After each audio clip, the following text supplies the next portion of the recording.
Safe Express, Transport Corporation of India, Corporate Contributor, Engineers India Limited, Hindustan Petroleum Corporation Limited, IFCO, Indian Metals and Ferroalloys Limited, Jaipuria School of Business, MEPSC, Patton International, and Pacific Link College. Ladies and gentlemen, through the convention, we will be conducting live polls during the sessions. We request you to use the QR code on your table to participate in live polling during the convention. You can use the QR code on the standees at the back of the hall in case it is required.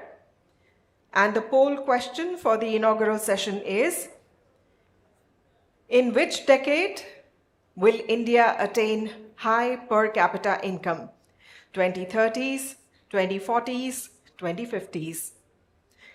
You can see the question on your screens. Once again, in which decade will India attain high per capita income?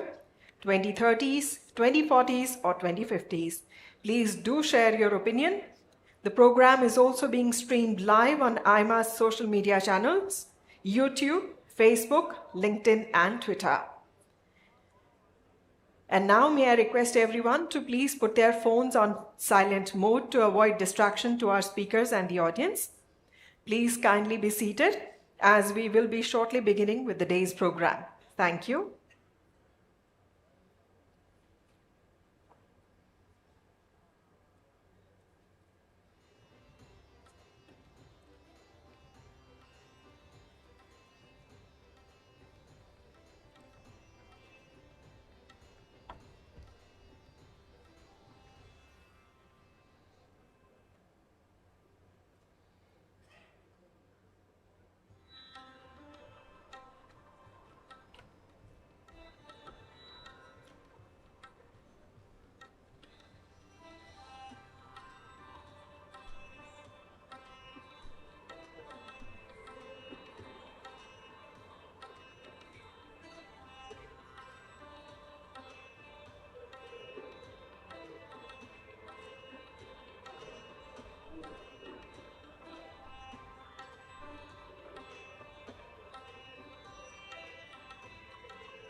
Ladies and gentlemen, we are now beginning with the introductory session of the Golden Jubilee National Management Convention.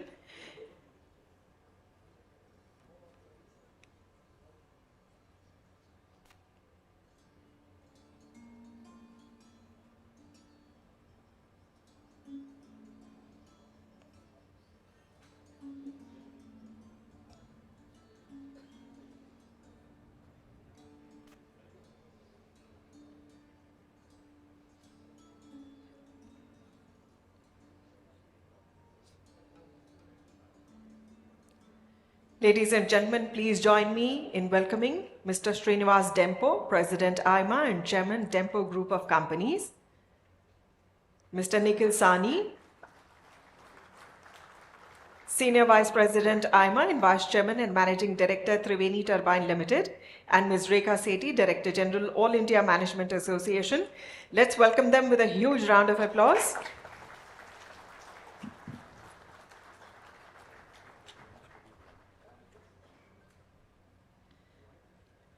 Thank you. Ladies and gentlemen, before we begin the NMC, we have a special curtain raiser video to give you a brief glimpse into 50 years of AIMA's National Management Convention. May we have the film, please?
Thank you.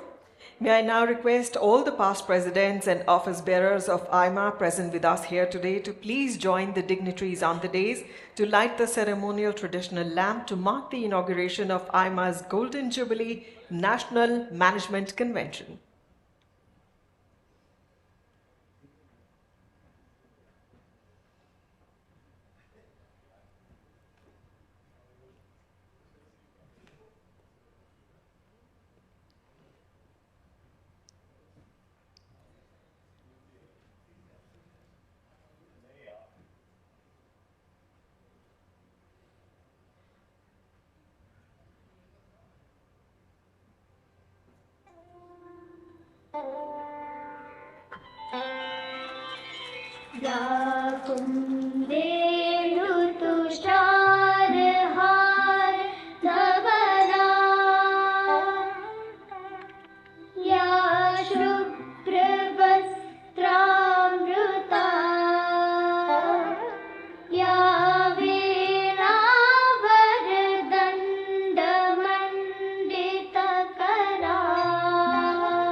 Thank you, sirs. Thank you, ma'am, for doing us the honors.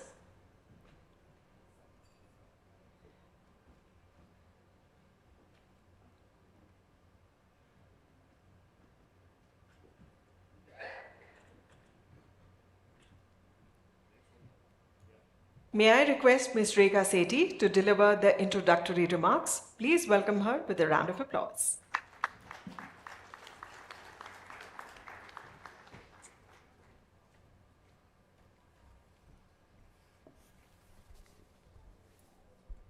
Good morning, everybody. Mr. Srinivas Tempo, Mr. Nikhil Sawhney, ladies and gentlemen. It is a pleasure to have you all with us in the opening session of the Golden Jubilee National Management Convention. Srini and Nikhil, a very warm welcome to you as we celebrate AIMA's long journey to reach its 50th convention today. Your guidance and support have been invaluable in putting together the event. I'm delighted to see so many past presidents of AIMA, members of AIMA and AIMA Council, LMA leaders, and many friends and well-wishers of AIMA in the audience. It is very satisfying to see the management fraternity of the country coming together to celebrate this milestone occasion. I'm also delighted to share with you that we have close to 300 delegates from 50 local management associations from all over the country. Thank you all so much for joining us today. You have made this occasion for us truly special. I also want to thank our friends from the media and welcome them for our special event. Ladies and gentlemen, the National Management Convention is the flagship event of AIMA, and it is the biggest occasion for India's management leadership to come together and celebrate India. The first NMC was held in 1973, and since then, every year we have kept up this tradition of congregating and exploring the emerging opportunities and challenges for Indian management, including during 2 online conventions during COVID. This NMC is also special because it is taking place immediately after India's outstanding success in hosting the G20 summit. India's presidency of the G20 during the past year has reset the global agenda and put India in a position to influence the next global order. Simultaneously, Indian economy is rebounding from the cumulative effects of COVID, war, and inflation. India is now in a position, and as it progresses towards its century, it is time for us to dream afresh, set greater goals, and achieve higher standards. Over the next 2 days, we will have a galaxy of India's top leaders from government, business, technology, cinema, and the digital field to discuss the various facets of the new India and identify ways to ensure that India becomes a rich, powerful, and happy country in the coming years. We will also celebrate our Golden Jubilee through a special gala evening, and I look forward to having all of you with us for the same. AIMA Awards for Excellence will be presented, and we will also induct new AIMA Fellows and present the Best LMA Awards over the next 2 days. We have a busy program through today and tomorrow, and I would urge you to stay with us all along and enjoy the NMC. But before I hand over the podium to Srini, I would like to read out a message sent to AIMA by Mr. Nitin Gadkari, Minister, Road Transport and Highways. It's a pity that most of the ministers have had to travel for the Rozgar Mela all over the country today, so we are not going to have the pleasure of their company. But Mr. Nitin Gadkari has always been very supportive of AIMA, and he was keen that we should read out his message to you. His message: I'm glad to know that the All India Management Association, AIMA, is organizing its Golden Jubilee, that is 50th National Management Convention, on the theme Vibrant India, Reimagining the Indian Dream. Today, India is one of the fastest growing major economies and is well poised to become a developed country by 2047. AIMA's role in sustaining this prestigious platform for exchange of ideas on managing the country's institutional and economic transformation is commendable. The Ministry of Transport and Highways is making a meaningful contribution in the ongoing transformation of the country's landscape and economy. The pace of building roads and infrastructure in the country has accelerated tremendously. With the spreading of expressways network and multimodal integration, we are striving to reduce logistics costs, which will further boost the economy. I take this opportunity to congratulate All India Management Association on this occasion and wish them great success. So with these words, it is now my pleasure to invite the President of AIMA, Mr. Srinivas Dempo, to take the podium. Thank you.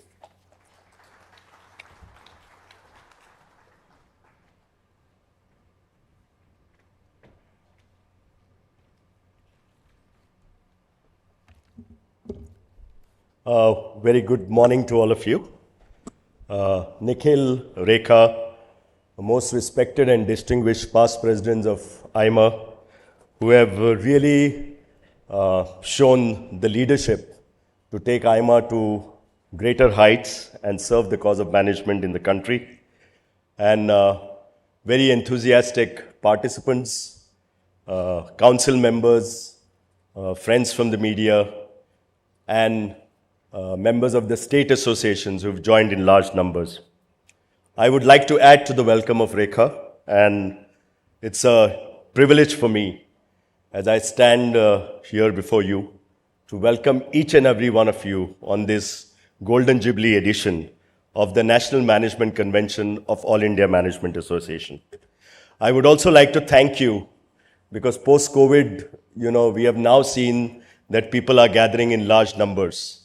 Although we have an option of virtual, and Rekha tells me that all the social media handles are operating for today's program, it's nothing like meeting in person and shaking hands. Nikhil, it's a pleasure to have you. I know you've traveled and landed at 2:30 in the morning today. But really thank you for your support, your guidance during my year of presidentship as I pass on the baton to you tomorrow morning.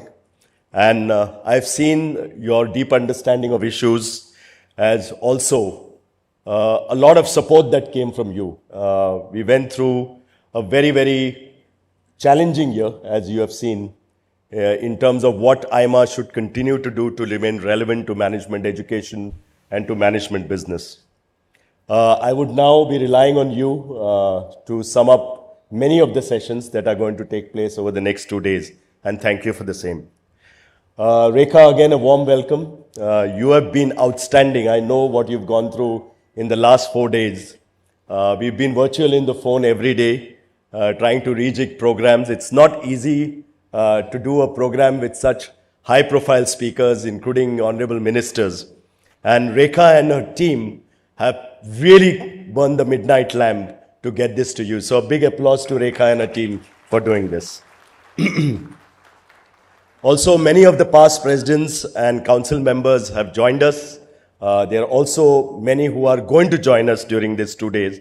And it's my pleasure to welcome all of you and thank you for your leadership. As Rekha said, a large contingent of leaders from local management associations have also joined us. I've had the privilege of visiting many of you during my tenure of AIMA presidentship. And I compliment and commend the wonderful work that all of you are doing and supporting the cause of AIMA, that is excellence in management. A warm welcome. I welcome many of the sponsors, AIMA members, friends who are with us today. Your good wishes mean a lot to us, and your support is extremely important for carrying on the mission of AIMA. There are thousands of people joining us online, as I have said, on various social media channels.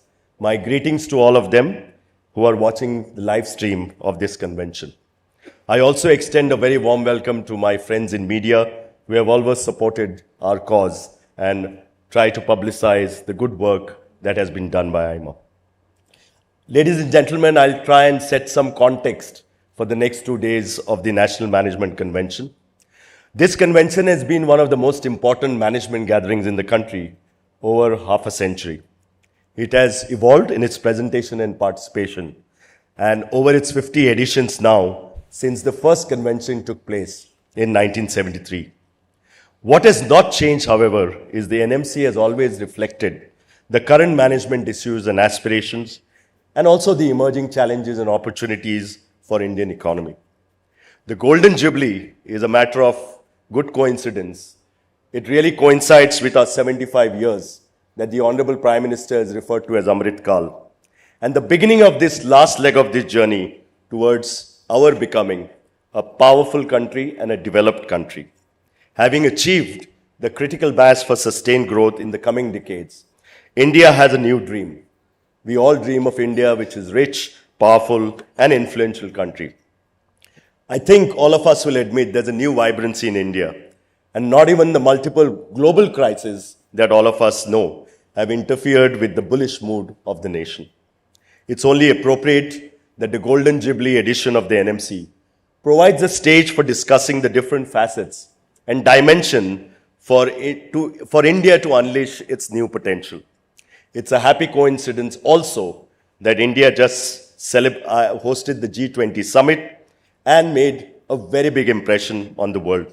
What was unique is our Honorable Prime Minister decided to take it not only to major cities like Delhi and Mumbai, but to various nooks and parts of the country. The summit brought to India very powerful global leaders, and most of these leaders went back with a strong impression of India's progress and future potential. The fact that India got everyone to sign the summit declaration has been heralded as a new shift, as a sign of the shift in the global order and India's arrival as a world leader. India's economy is the key to India's place and role in the world. As all of you know, India is already the 5th largest economy in the world and very soon progressing to become the 3rd largest.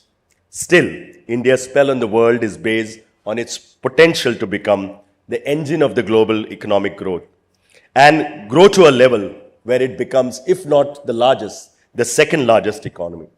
According to Reserve Bank of India, Indian economy needs to grow at an average of 7.6% till 2047 to become a developed country. India's per capita GDP needs to multiply about 9 times over the next 25 years to achieve this status. To get there, Indian economy needs a rebalancing by raising the share of manufacturing in its output to almost about 1/3. All this requires an exponentially rising investment in sectors such as infrastructure, technology, education, skills, health, and a major realignment of management and both governance. India, I think, is moving in the right direction, and the progress is also gathering momentum. There's a lot going for India. Not only has it become one of the most powerful and biggest economies in the world, the biggest attraction for global companies, it's got a lot of headroom for growth. The world is looking at India's new status as the most populous country, but at the same time, the world's youngest population. Investors and businesses across the globe are fascinated by India's consumption potential. Also, India is expected to add or have nearly 1.4 billion people of the working age in 2030.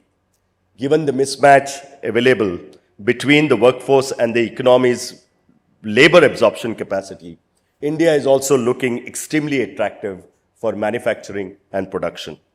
Average wage increases will trail average consumption capacity in India, and that is an extremely compelling proposition for Make in India. India's relentless investment in infrastructure, both physical and digital, is an assurance of even greater economic expansion in the coming years.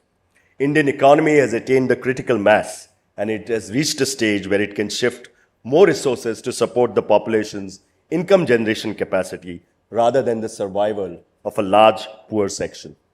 India is now, I'm told, has got the second largest roads and highways network in the world, and its already enormous railways network is set to support faster and better movement of people and merchandise. All of you know we have the CEO of IndiGo who's soon going to speak to you. India's aviation infrastructure is taking off. India is the fastest growing commercial aviation market in the world and is close to having the capacity to be a regional transit hub for both air passengers and cargo. India's public digital infrastructure is a huge story. I was told that many of the countries, by some of the bureaucrats, are requesting India to help them with the unified payment mechanism. We are already the second largest mobile phone users in the world and the largest number of digital payments in the world. Even as Indian economy runs on afterburners, it's also going green, and that's a journey that we have to traverse. India is a major user of coal for producing electricity, but also one of the biggest producers of renewable energy. And the balance is progressively shifting in favor of green energy. India is set to be one of the largest producers and users of electric vehicles. I think Tata Motors has done a wonderful job by producing some of the best electric vehicles. And as Indian companies, we should be proud of such companies who are doing this for consumption in India to the Indian consumer. The policy clearly tilts in favor of electrification of personal vehicles, and that is yet another big driver of India's growth. We also know that India is increasingly looked upon as an alternative to China, but yet the biggest challenge that we have is to really copy or the scale of China that China has achieved in various sectors.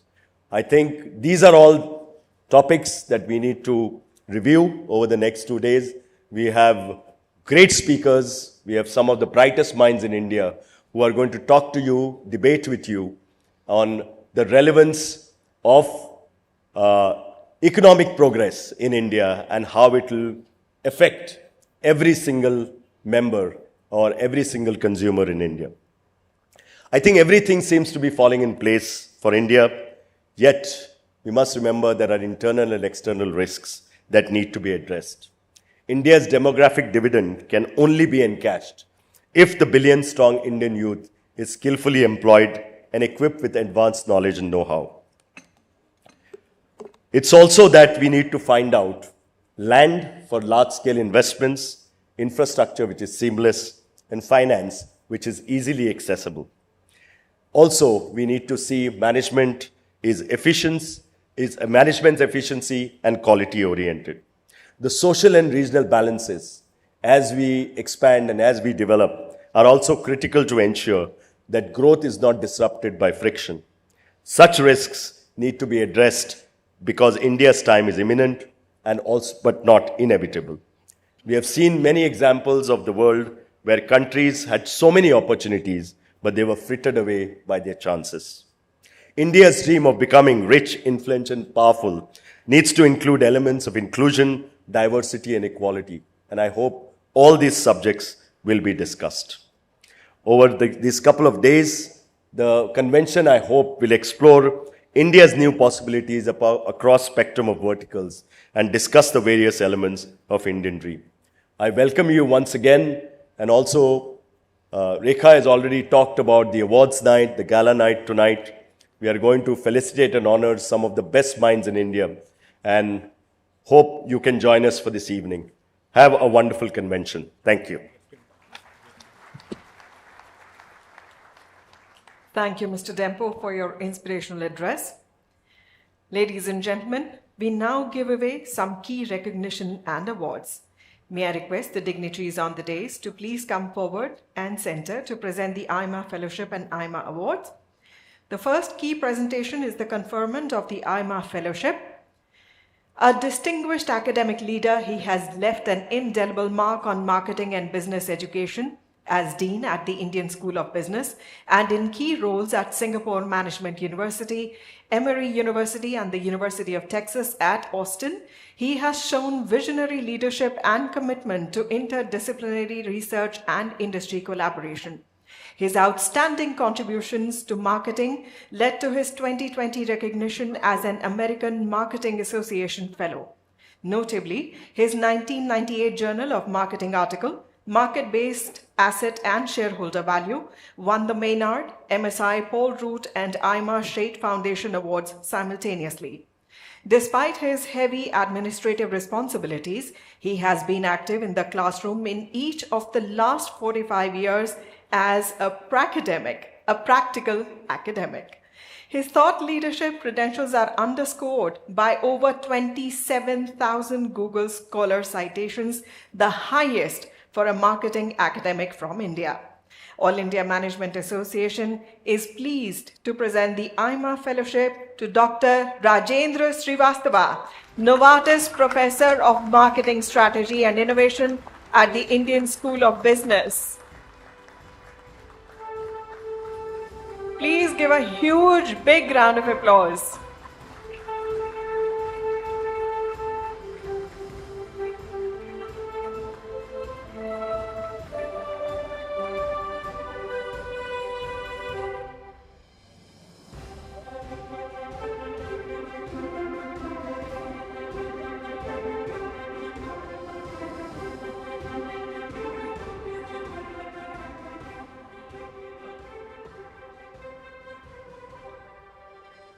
The next award is the AIMA R.K. Swamy High Performance Brand Award 2023. May I invite on stage Mr. Srinivasan K. Swamy, past President AIMA, and Chairman and Managing Director R.K. Swamy Private Limited to announce and introduce the winner of this award.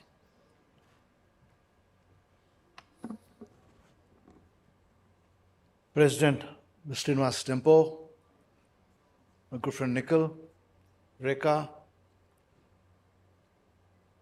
I must compliment AIMA on this important landmark. 50th National Management Convention is no small task.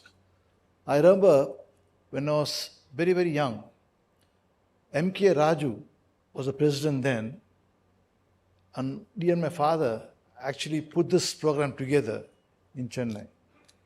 It's come a long way, so congratulations again to the leadership at AIMA for having this continued performance. I'm here to talk about R.K. Swamy, AIMA R.K. Swamy High Performance Brand Award. You know, my father has been a nationalist, and he felt always that Indian companies should actually make a mark on the global stage. It was in this context that we actually instituted this award in the year 2009. And we decided to give to companies who outperformed their competition, outperformed most parameters that the industry would look at. And the last 13 years or 14 years, we gave away 13 awards to very, very worthy companies like the SBI, LIC, Titan, Amul, Tata, Bajaj Auto, HDFC Bank, and all that. We have a worthy winner this year too, in the name of Mahindra and Mahindra. Mahindra has been having a great run the last 3 years.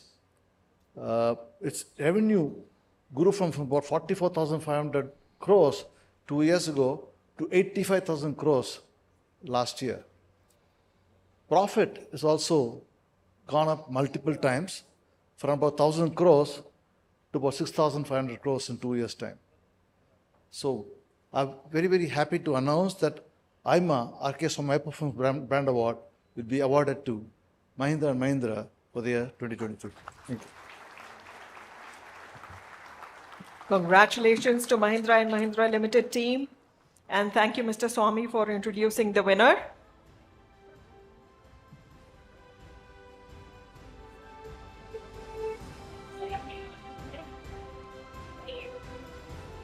The award is being received by Ms. Neha Anil.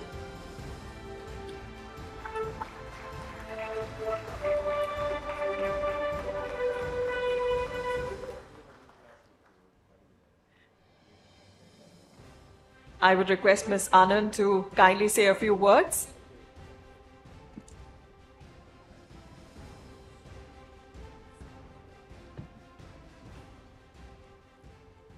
Thank you so much for this prestigious award. This is a very special moment considering the theme for today is Vibrant India. And I think Mahindra over the last 2 years has really tried to bring in the vibrancy in their products in the way we've tried to position ourselves. So just a very short vote of thanks. Ladies and gentlemen, esteemed members of AIMA, R.K. Swamy Group dignitaries and fellow awardees, it is with immense pride and gratitude that I stand before you today to accept the AIMA R.K. Swamy High Performance Brand Award on behalf of Mahindra & Mahindra.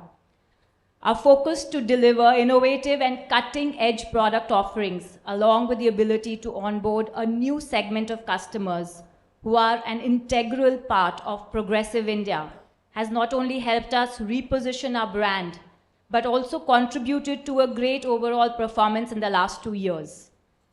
With the consumer at the core of our operations, we are constantly striving to make sure that we progress year on year. This year's theme, Vibrant India, Reimagining the Indian Dream, resonates deeply with the ethos of Mahindra. As we reimagine the Indian dream, we envision a nation that is not only vibrant, but also sustainable, inclusive, and technologically advanced. Mahindra's commitment to a net zero future is a testament to our dedication to creating a greener and cleaner India.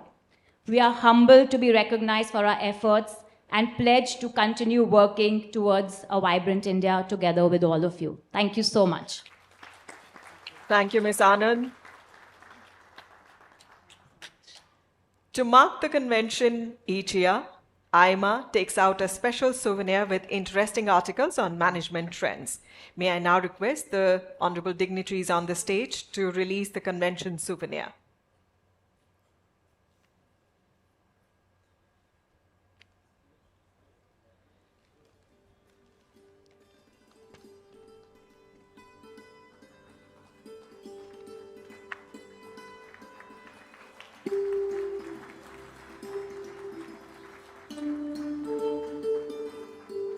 Thank you all for doing the honors, and many thanks to all those who have contributed to the souvenir. May I now request Mr. Nikhil Sani to deliver the concluding remarks. Very good morning, everyone. Srini, Rekha. Srini, it's really appropriate that we're celebrating AIMA's Golden Jubilee NMC with your presidentship. It's really been a pleasure to get to know you and work with you, and I look forward to the support over the coming year. But it's really been a year where you have put the priorities of India forward. And ladies and gentlemen, we must recognize the work that Srini has put in, and I request you to give a round of applause to Srini for a wonderful year.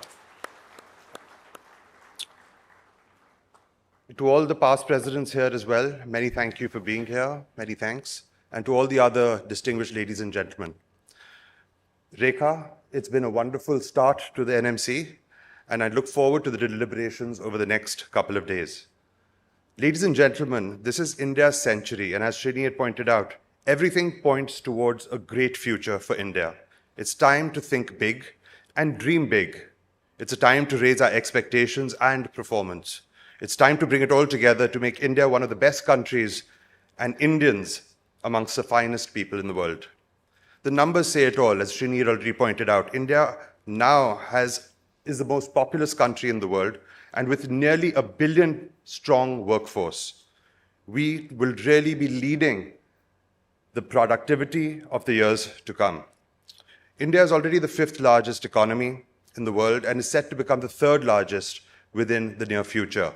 India's GDP is nearing $4 trillion and is on the cusp of achieving the milestone of the important $5 trillion. At this time, when global economic growth is decelerating, India's GDP growth is set to accelerate and stay above 6.5% in the foreseeable future. The world looks towards India both from the economic as well as geopolitical leadership and amid economic and geopolitical troubles. With expectations of high growth in GDP for the coming decade and further, India is seen as a provider of both demand and supply to the global economy. India is seen as a safe haven in a world where geopolitical tensions are casting a dark shadow on global trade routes, supply chains, and technology trust. The world is coming to India for competitive, reliable, and trustworthy supplies as well as innovations. India is at the center of the new international formations to secure trade routes in the Indian Ocean and is the anchor of the proposed new multimodal trade routes connecting India to West Asia and Europe. India is also critical to saving the world from climate change. Even as India is using fossil fuels to fire up its own economy, it is also a major driver for the green growth movement. India is decarbonizing its economy and making its growth less emission intensive by nudging industry and consumers to shift to greener options.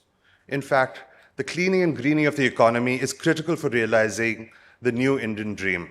Polluted and increasingly hotter working and living environments are affecting the health and productivity of the population. The changing patterns of floods and droughts are destabilizing populations in different parts of the country, and the environment-driven migrations are distorting regional economies. India yearns for cleaner air, cooler temperatures, adequate, safe drinking water, and land free from threats of extreme water scarcity or excesses. Instead of being defensive, India's response has been proactive. India has signed the Paris Climate Accord and to reduce its carbon emissions by 45% by 2030 and to eventually achieve a net zero emission by 2070. India is targeting 500 gigawatts of renewable energy production by 2030 and subsequently increasing it to over 1,000 gigawatts. India is investing in grid batteries to ensure that solar and wind power become viable alternatives for round-the-clock power supply. But as India grows, we have to base our requirements on energy consumption, and our energy in a world which consumes approximately 600 exajoules of energy annually is only 36 exajoules. The reason I point out the nomenclature of exajoules is that we are fixed on determining our consumption of energy in terms of watts. And very frankly, as a country that needs to grow and increase its consumption of all forms of energy, principally heating and cooling, but also in forms of logistics, we need to expand our definition of how energy is consumed and therefore come up with newer innovations of systems whereby we can ensure the greater degree of participation of our citizens in this greener energy world that we live in. But Indian companies are leading the way and are making voluntary efforts to satisfy their consumers and the general public by switching to cleaner processes and greener practices as well. They are transitioning to more energy and emission-efficient technologies. This is supported by an ecosystem which fosters a more responsible view towards a green economy. And the Securities and Exchange Board of India reinforces this with the business responsibility and sustainability reporting on companies, with practically all large market capitalized companies participating in this BRSR report. But it is known that this will stretch to all companies in the near future. And so it is important for us to recognize the responsibility that businesses play within the ecosystem of a green economy. There is a sense of inevitability about India's rise in the coming couple of decades and its new place and role in the world. The circumstances require India to reimagine its aspirations and recalibrate its actions. Given the historic experience of great opportunities tend to be ephemeral, India needs to get its act together now and bring the future forward instead of fantastically relying on the world to make it great. Much as we have leapfrogged in the digital world, there are several innovations that we need to put to the forefront so that we can, as a country, become a developed economy in the shortest time frame, and especially by the timeline set by the government of 2047. The new Indian dream is about enabling high standards of knowledge, know-how, innovation, and income for 1.5 billion people. The new dream has to be about providing economic, scientific, and political leadership in a world and steering it to a more cooperative and safer future. The key to making such a dream a reality is to remain humble, reasonable, and accommodating as a nation. Even as we celebrate our wins, we need to stay focused on the next challenges and missions. And I'm confident that the new India has a good balance of ambition and wisdom, and the new Indian dream will only get bigger and more viable in the times to come. I thank everyone in the audience for joining us today in the opening session of this convention and helping us kick off the Golden Jubilee edition of the NMC. The convention is devoted to celebrating a vibrant India and its confidence to dream big. We are all in it together, and I appreciate your enthusiasm in coming in such a large number to show your support and commitment to India's cause. A big thank you to every one of you who is here today, as well as who are joining us online. The aviation boom is a big story, and in the new Indian economy, we will drive further and delve deeper into this subject of this high-flying sector with our next session. Please stay with us and in your seats for our conversation with Mr. Peter Elbers, the CEO of IndiGo. Thank you, ladies and gentlemen. Thank you, Mr. Sani. To commemorate AIMA's 50th National Management Conclave, Rajkot Management Association would like to present a memento to AIMA President, Mr. Srinivas Dempo. May I invite on stage Mr. Kalpit Sangvi, President, and Mr. Parag Jobanputra, Chairman, Rajkot Management Association, to please do the honors.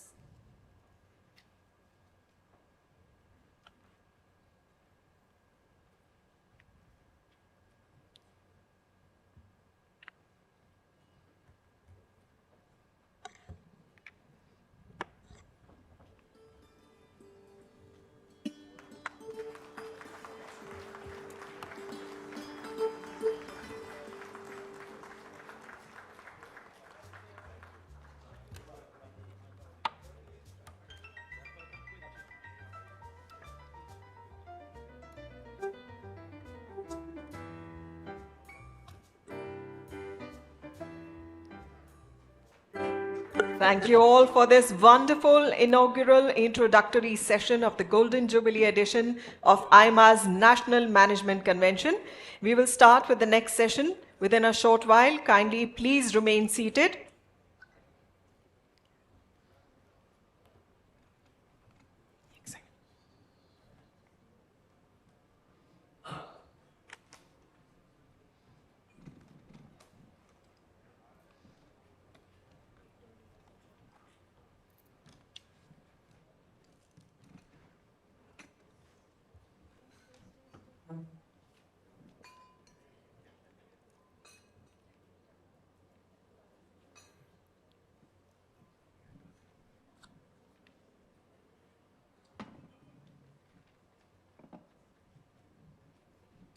I think we should remove this one, this platform, right? It's a bit too high for you.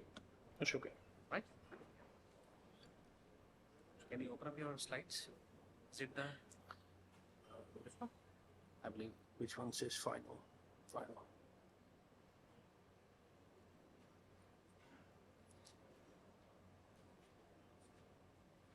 Okay. It has included the What? It has included the movie. Okay. As a movie. Oh, yeah, sir. Sound.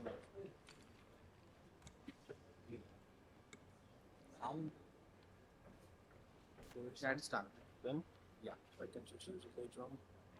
Ladies and gentlemen, we now begin this session. The theme of this session is Bigger, Better, Global Transforming Indian Aviation. The poll question for this session is, will an Indian airline be among the world's top 3 airlines by 2030? Yes, no, can't say. You can see them on screen. We invite you all to please participate and share your opinion. Meanwhile, may I invite on stage Mr. Yazdi Nagpurwala, Chief Executive Officer, KPMG in India, Mr. Peter Elbers, Chief Executive Officer, IndiGo, and Mr. Sukmal Kumar Jain, Director Marketing, Bharat Petroleum Corporation Limited.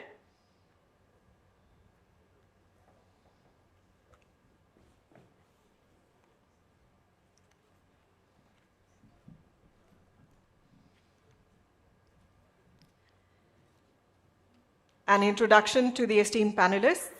Mr. Yazdi Nagpurwala, Chief Executive Officer of KPMG in India, is a seasoned leader with over 25 years of professional services experience and has successfully led some of the largest and most complex accounts for the firm globally and as well as in India.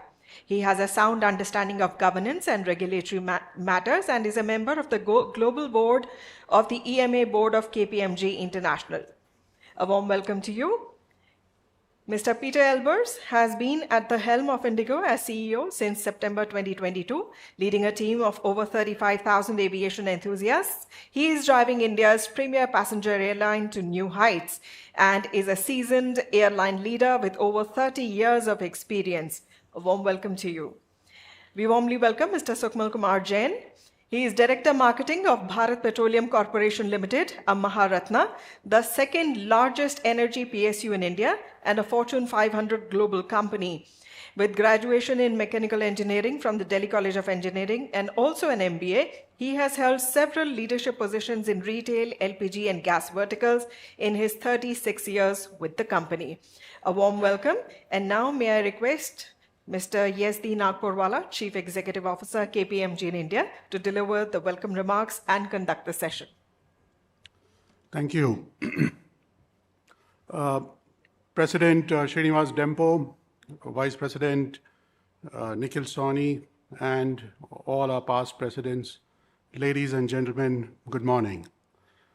On behalf of AIMA, I would like to welcome Mr. Peter Elbers, CEO of IndiGo, who doesn't really need an introduction.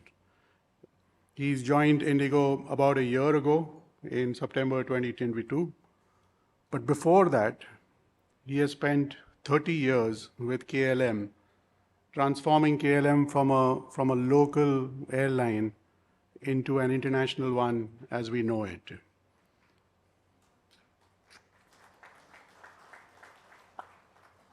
He has led 35,000 aviation folk, and he's already put out an ambition on behalf of IndiGo of 100 million by the financial year 2024. Besides this, he's also been awarded the Commander in the Order of the Orange Nassau. I am very, very excited to hear Peter talk about the bigger and the better aviation sector in India, and I'm going to set a context before we hear him. The aviation sector is the third largest sector globally that we have in India today. It is also the fastest growing with almost 10% year on year in the last decade. And even during the years of doom when we saw some of the other geographies not growing as well, in India we have seen a 170% jump, which is taking it from 6 crores in 2014 to 14.5 crore domestic travelers in the past 9 years. So what lends credence to all of this growth? One is the cities, as we move from tier 2 cities to tier 1 cities. But more importantly, it's the ability to run a low-cost airline which is profitable simultaneously. I'm not going to get into the vibrancy of India. I'm not going to get into the middle class and all of that. We'll hear it all from Peter. We'll also hear some of the challenges in terms of the controllable costs and the non-controllable costs. So before I welcome him again, on a lighter note, I'll leave you all with a secret. Besides running IndiGo, Peter also tracks the number of passports issued. Because every passport that's issued is a customer for IndiGo. With that, Peter, welcome.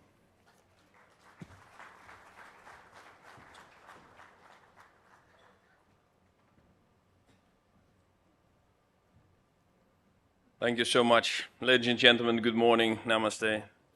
And first of all, a sincere congratulations to AIMA for that golden jubilee here today and 50 years celebrating it. Congratulations, and it's a pleasure and an honor being here today. Indeed, tracking the number of passports, and I guess we're all aware of that, 8 to 9% of the Indians today are having a passport, and each of everyone getting a new passport, having the ambition to travel international. And thank you, Rajeev, for that introduction. I could not have wished for a better introduction on that. Can we put it on? Maybe before I start a little introduction on the aviation business and IndiGo in particular, let me start with a little video. And once again, we heard in the introduction words and two wonderful speeches actually starting off this morning, a lot of positive dynamics and a lot of positive elements for the Indian economy. And clearly, there's an incredible strong correlation between the development of the industry, the development of the country, and the aviation industry itself. So let me just start with a little video just to warm you up.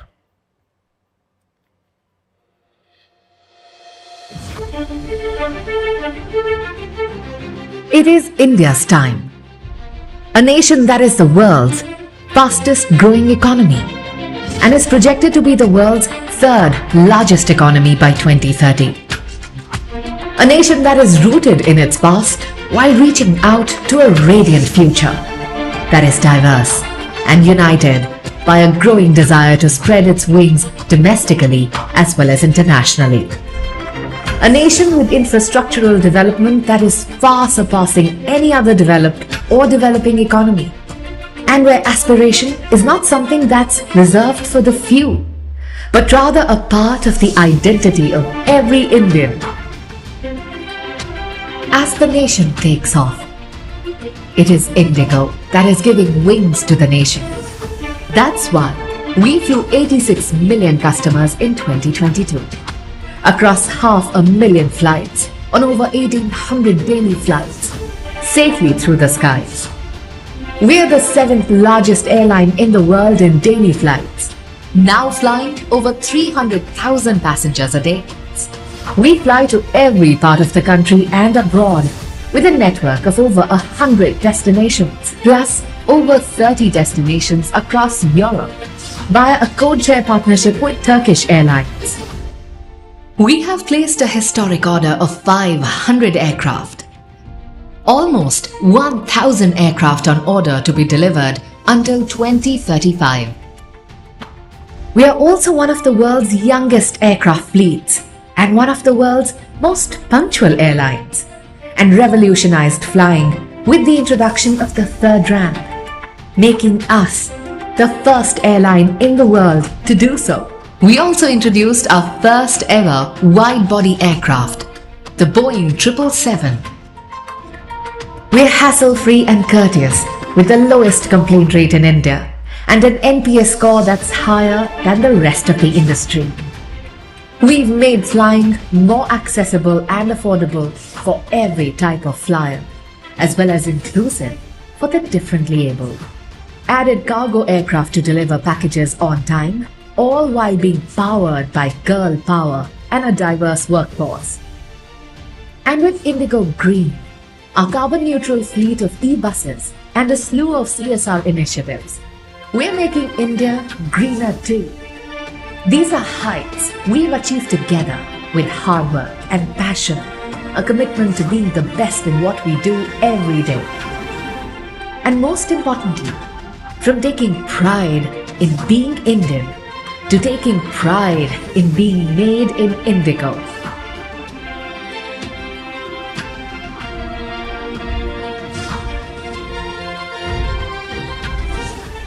And that's why, while India flies on our wings, we fly on each other's.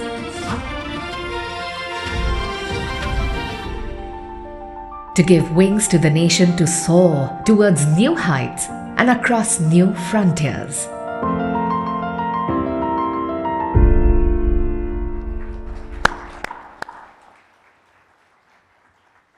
Thank you. I've seen this video many times, and each and every time it touches me. I love this quote actually to start with, and maybe just a little introduction as it was mentioned. I come from a small country, only 17 million people, and today I live in a city which only surpasses already 17 million people. And yet, the aviation sector of India itself still has an incredible amount to grow. I come from a country where we were serving 150 destinations from a city of 1 million people. Today, we're not serving that number out of India. So just imagine what is the potential for India going forward. And this quote I love actually, and since I arrived in India, every morning I realize waking up in India is waking up to life itself. And as was mentioned, I'm 1 year here, part of this incredible country and incredible rapid transformation of the country. And to that, once again, congratulations to AIMA for organizing today such a session and making sure that all the topics which are there on India's rapid transformation are being touched upon. And sometimes just simple numbers will explain a lot. And clearly the correlation between a young, affluent market and the ambition to fly is very strong. So looking at the number of young people in the country, what that would mean for aviation speaks a lot to the potential. And if we look actually at a different number, it's even more surprising. Today in India, we have around 750 aircraft on a population of 1.4 billion. Today in China, with a similar population, there's around 3,500 aircraft. Admittedly, the landmass in China is bigger than the landmass in India, but still it speaks to the level of India being underserved in terms of aviation.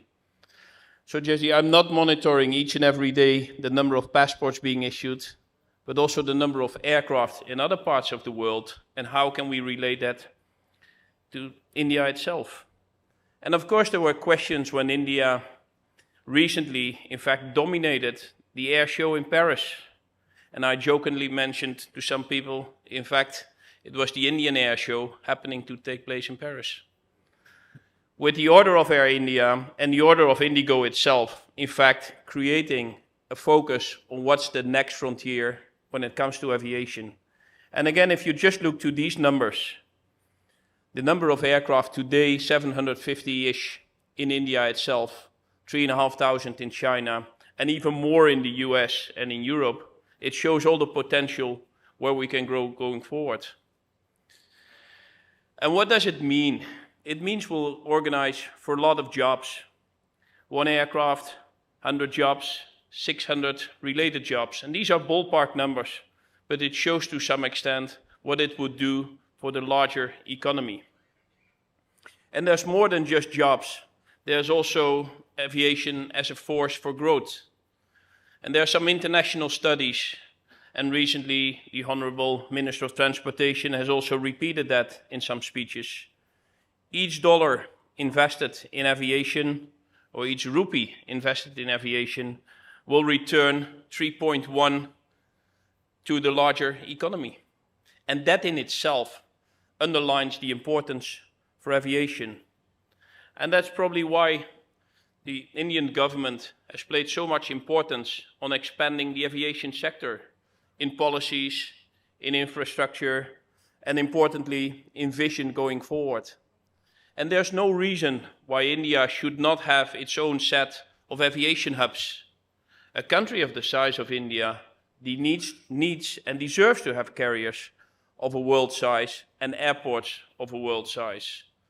Because 65% of the world population today lives in the range 5 to 6 hours flying from India. If you just look at that number, 65% of the world population today in the range of 5 to 6 hours flying from India.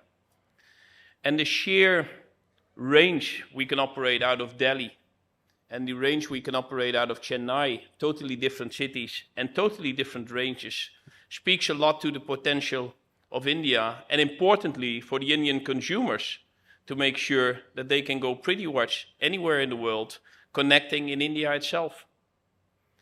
And with that, we have the ambition to become a global aviation hub and a strong collaboration within that aviation system. Because all the strong hubs in other parts of the world, and we don't have to look too far to see some very effective and very successful examples outside India, be it in Singapore or be it in the Middle East, require a very strong, a very deep collaboration between all the stakeholders. Airports, airlines, of course the government, but also, and it was mentioned in the introduction, also whatever can be done in terms of manufacturing. India can and will develop its own manufacturing basis. And already we see examples of some great companies working in the high-tech aerospace. And with that, if we collaborate with strong support of the government in terms of policies, with airports being expanded, airports being transforming, new airports being built, all the top 20 cities in the world, no, I should phrase it differently, a significant part of the top 20 cities in the world in terms of population have a dual airport system. We'll soon have in India a new airport in Delhi and a new airport in Mumbai. And already recently the second airport in Goa was opened, and even that airport demonstrated that it did not have any negative effect, any downside for the existing airport. So it just shows the potential which is there. And I guess IndiGo, and I won't ask the question who in this room has never flown in IndiGo, but I'm sure if I were to do, it's just going to be one hand, two hands. Probably what IndiGo has been doing since inception in 2006 is incredible. And I take an immense pride to be part of that journey of IndiGo, which has only started 17 years ago. And in 17 years ago, when it started with one single flight from Delhi to Guwahati to Imphal, today is becoming one of the larger airlines in the world and literally giving wings to the nation. And with that, and I'm sure you all see every now and then on social media wonderful moments of some of our first-time flyers, parents being taken by their kids for the first time on a flight, young couples going for the first time international. So flying is also emotion. And with that, we build on making it better each and every day. And IndiGo right from the start had 3 customer promises: an on-time performance, affordable fares, and a hassle-free and courteous service. And ever since the start, and I guess for this audience who is so aware of management and philosophies, just keeping a simple customer promise and deliver on it each and every day is the most important part. And IndiGo there has done and transformed actually Indian aviation with that simple 3 customer promises: on-time performance, affordable fares, hassle-free and courteous service. And more recently, I would say, an unparalleled network. A network which is spanning the nation 3,200 kilometers from north to south and 3,000 kilometers from east to west, resulting in a network of some 500 different routes. 100 international and a little over 400 domestic. And each and every time we make a video like the one we just showed, after a couple of weeks we realized the video is outdated because we've added more destinations. And as recent as this weekend, we opened up new flights to Almaty and to Tashkent. Early August, we started flights from Mumbai into Nairobi. It was an emotional moment for our company. For the first time, IndiGo was touching on African soil. And for the first time, we were able to connect people from different parts of the world, flying from Tbilisi to Delhi, connecting to Phuket. So slowly, we are developing our network, also international, and therefore the number of passports is so important and needs to be tracked each and every day. Because these 400 domestic flights will continue to grow. And each and every time we open up a new flight into a new city, we see an economic spin-off. And there, and recently I had the pleasure to speak to a large group of hoteliers in the country. What does it mean for international hotels? What does it mean for welcoming foreigners to transfer? What does it mean for Indian business people going from one place to the other in the country? So just the potential and the opportunity to further build on that number of routes is there. And today we take pride being the 7th largest airline in the world in terms of daily departures. In 17 years, that's just an incredible achievement. Last year, we welcomed 86 million customers on board of our flights, and today, this year, we expect to reach 100 million. And on a good day today, thank you, on a good day today, we welcome 3 lakh customers on a single day on board of the flight. And that may look like a lot of people, but I guess we're all aware of the statistics of the number of travelers by train. 8 billion a year. So can you imagine this inspirational travel and aspirational travel for people traveling from Bihar to Chennai or from Guwahati to Mumbai, suddenly no longer 2 days in a train, but 2 hours in a flight. So that aspiration to travel will continue to grow. And therefore, and I'm very glad it was mentioned also in the introduction words here, it's important for us to keep ahead also on the sustainability part. And having the world's youngest fleet for airlines operating more than 100 aircraft, it means we'll also have the lowest CO2 emissions of the airlines in the world with a larger fleet than 100 aircraft. And yet, we continue there to collaborate in the sector, optimize routes, less weight, even looking at sustainable aviation fuel. Important part. This was mentioned in a video, and I guess I'm working in aviation now for 31 years. There's a few moments in your career, and I'm sure you all have that same experience in your respective careers. There's a few moments in your career and you realize this is an historic moment. There's something which is happening today and it will not happen in the next 10 years again. And I had that very feeling and felt extremely honored that I could sign on behalf of IndiGo an order of 500 aircraft, which we recently at the Paris Air Show. No airline in the world has ever placed an order of this magnitude of 500 aircraft at a single supplier. And there were some journalists there asking, is it not too much? Can India handle all that growth? And just look back to the initial numbers which I showed. The number of people actually flying, the number of planes per population, and the opportunity to further build on it. But that means we'll have a steady flow of aircraft, almost 1,000 aircraft on order between today and the middle of the next decade. Which means we will be welcoming an aircraft pretty much each and every week. So think about what does it mean in terms of training, in terms of development, in terms of pilot hiring, in terms of cabin crew, in terms of mechanics, in terms of management. So it's an incredible journey we're embarking. And with that, IndiGo expects to be double of today's size by the end of the decade. And that will bring us really from a domestic carrier into more a global aviation giant. Which again, if you're the third largest economy in the world soon, if you're the largest country in the world in terms of population, you should have an airline system and airlines which are a reflection of that population and of that economy. And I believe IndiGo has everything in it to become that global aviation giant. And with that, we have developed a strategy with focus on these 3 very pillars. Reassure the basis of our company, develop whatever we can do in terms of IT, processes, structure, and create really a future. So reassuring the basis of the company is incredibly important, but also very much developing our people.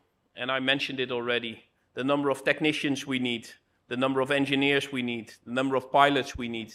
And there again, being in India with such a young population, such an ambitious population, and such a well-educated population, I believe we're in an incredibly good spot to take up that challenge. And when it comes to digital, probably even more. The whole world comes to India for digitization. So why can we not be ourselves a leader in that digital part? So we have clearly a very strong ambition to invest in that. And the last pillar here is really about the next step of developing.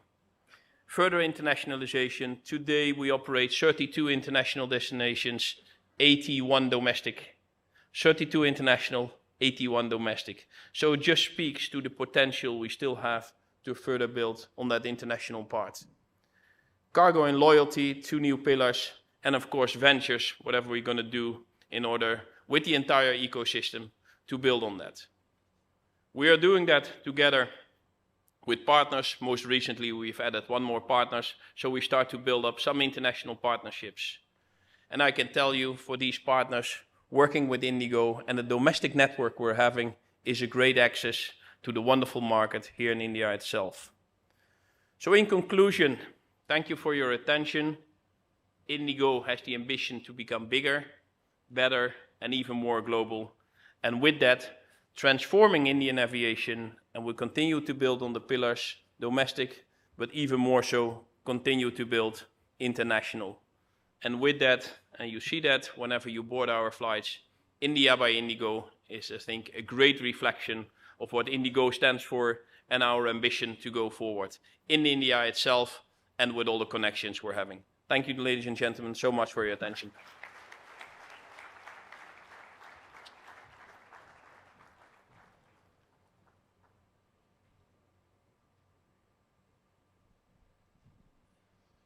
Thank you, Peter. That was very, very interesting. Before I open this up to the audience, I thought I'll just ask you a couple of clarifications and questions. You spoke about the numbers of India. As compared to China, we have 750, they have 3,500, and things like that. But could you touch upon the qualitative aspects of aviation in India when we do reach maturity as compared to the rest of the world? Thank you. Well, the Indian aviation market is an incredible, I would say, competitive market in terms of price competition itself. But the other side of that is that the quality levels is, I would say, for internationals, so if we look to our on-time performance, which is part of the customer promises we're having, we're operating in the month of August of the top 25 airlines in the world in terms of size. IndiGo was #1. In an environment which is not always the most easy environment to operate when it comes to infrastructure, when it comes to weather, when it comes to ad hoc changes. So against that backdrop, I would say the Indian qualitative aspects are very good. Indian consumers are demanding, rightfully so, and are always up for a good deal. And I think IndiGo has found the good spot in these two very important aspects. Certain demands on the one hand side, and yet very price or value conscious. Well, thank you for that. For years we've been talking about vibrancy and the future of India. How would you correlate that to the geographic advantage that India has, especially from an aviation perspective? Yeah, just look at the map which I had here on the screen, and then realize that 65% of the world population is living in that 5 to 6 hour flying range. And then when we look to the east, we find a wonderful hub in Singapore. When we look to the west, we find a couple of hubs in the Middle East. So why does not India have some of the connecting points by itself? So I think we're in a wonderful position, geographic position, to be that connecting point, in combination with the very strong growth of the Indian market itself. And already we see that today. If you take that 5 to 6 hour range and people flying from the Middle East to Jakarta, or people flying from Central Asia into South India, or even Southeast Asia, that could all perfectly connect over India. And at the end of the day, you need to have a certain size and a certain scale to become those hubs. And I think what's happening today in India with both us and the Air India group further growing in size and further growing in ambition, we will see that sort of positive dynamics in terms of building hubs will continue. And already today, not only in Delhi, but also in Mumbai or Hyderabad, we see actually more and more connectivity. Thank you for that. Before I ask you about sustainable aviation fuel, green airline and things like that, and the ESG side of it, I have one question from the floor, which says, what's the USP of IndiGo that separates itself from competition? First of all, do you have competition? Of course we have competition every day. I think India is one of the most competitive markets in the world, as I mentioned earlier. And I'm sure all of you, when you travel abroad and when you buy a ticket domestic in the US, and I'm not sure who was in the US recently, but if you buy a ticket in the US domestic, or you buy a ticket in Europe, intra-Europe, and you compare that to the price of tickets in India itself, you realize once again how incredibly competitive the Indian market is. So yes, there's competition, and there's a lot of competition actually there. But our USP has been very stable right from the start. Our 3 points: affordable fares, on-time performance, and hassle-free and courteous service, each and every flight. And today we're operating a little over 1,900 flights a day. So imagine that our crews and our ground staff, each and every day and each and every flight, for all these 1,900 flights, we're living up to these 3 customer promises. And with that, serving a little over 3 lakh customers a day. So let's talk about... Sorry to come back on that. I think when you speak about competition, there's a tendency to look very much at India itself and say, okay, we're competing to the Indian carriers and that's our competition.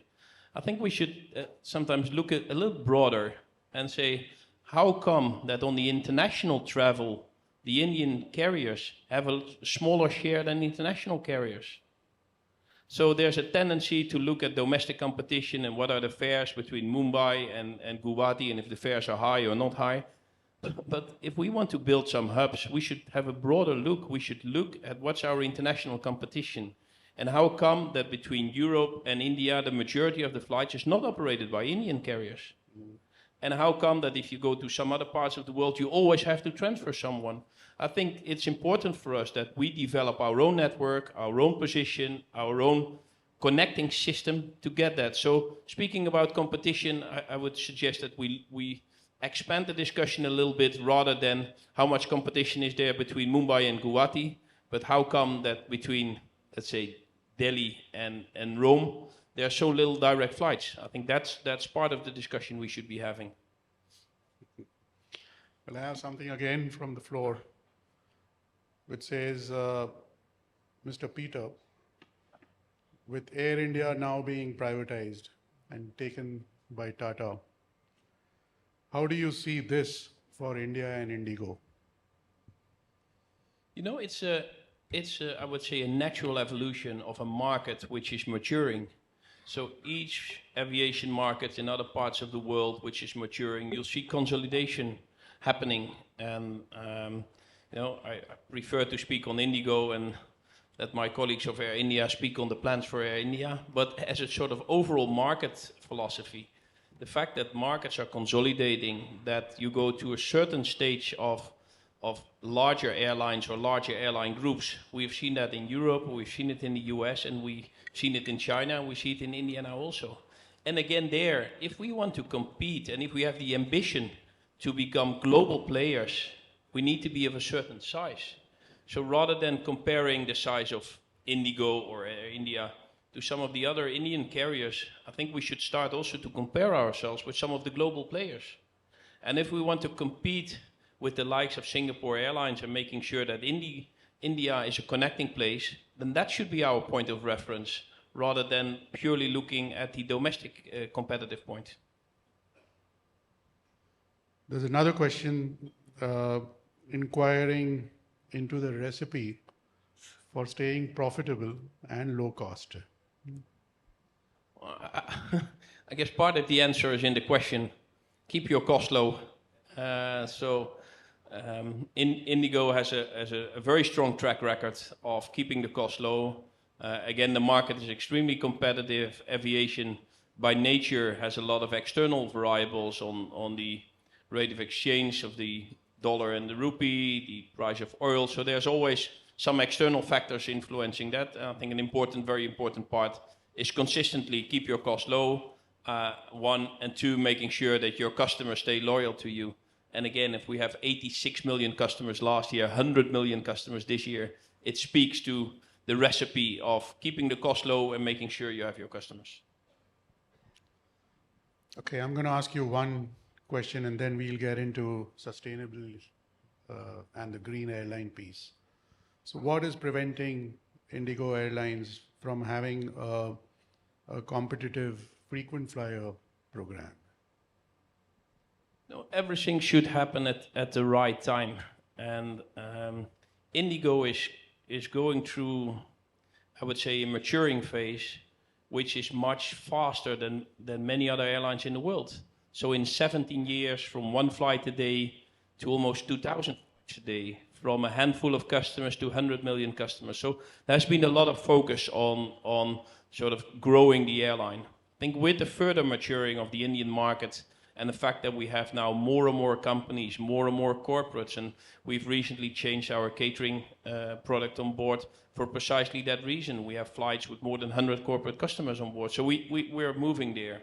We do have a loyalty system in place. Actually, that is created 2019. The timing, in hindsight, was not the best timing, but it was just prior to COVID.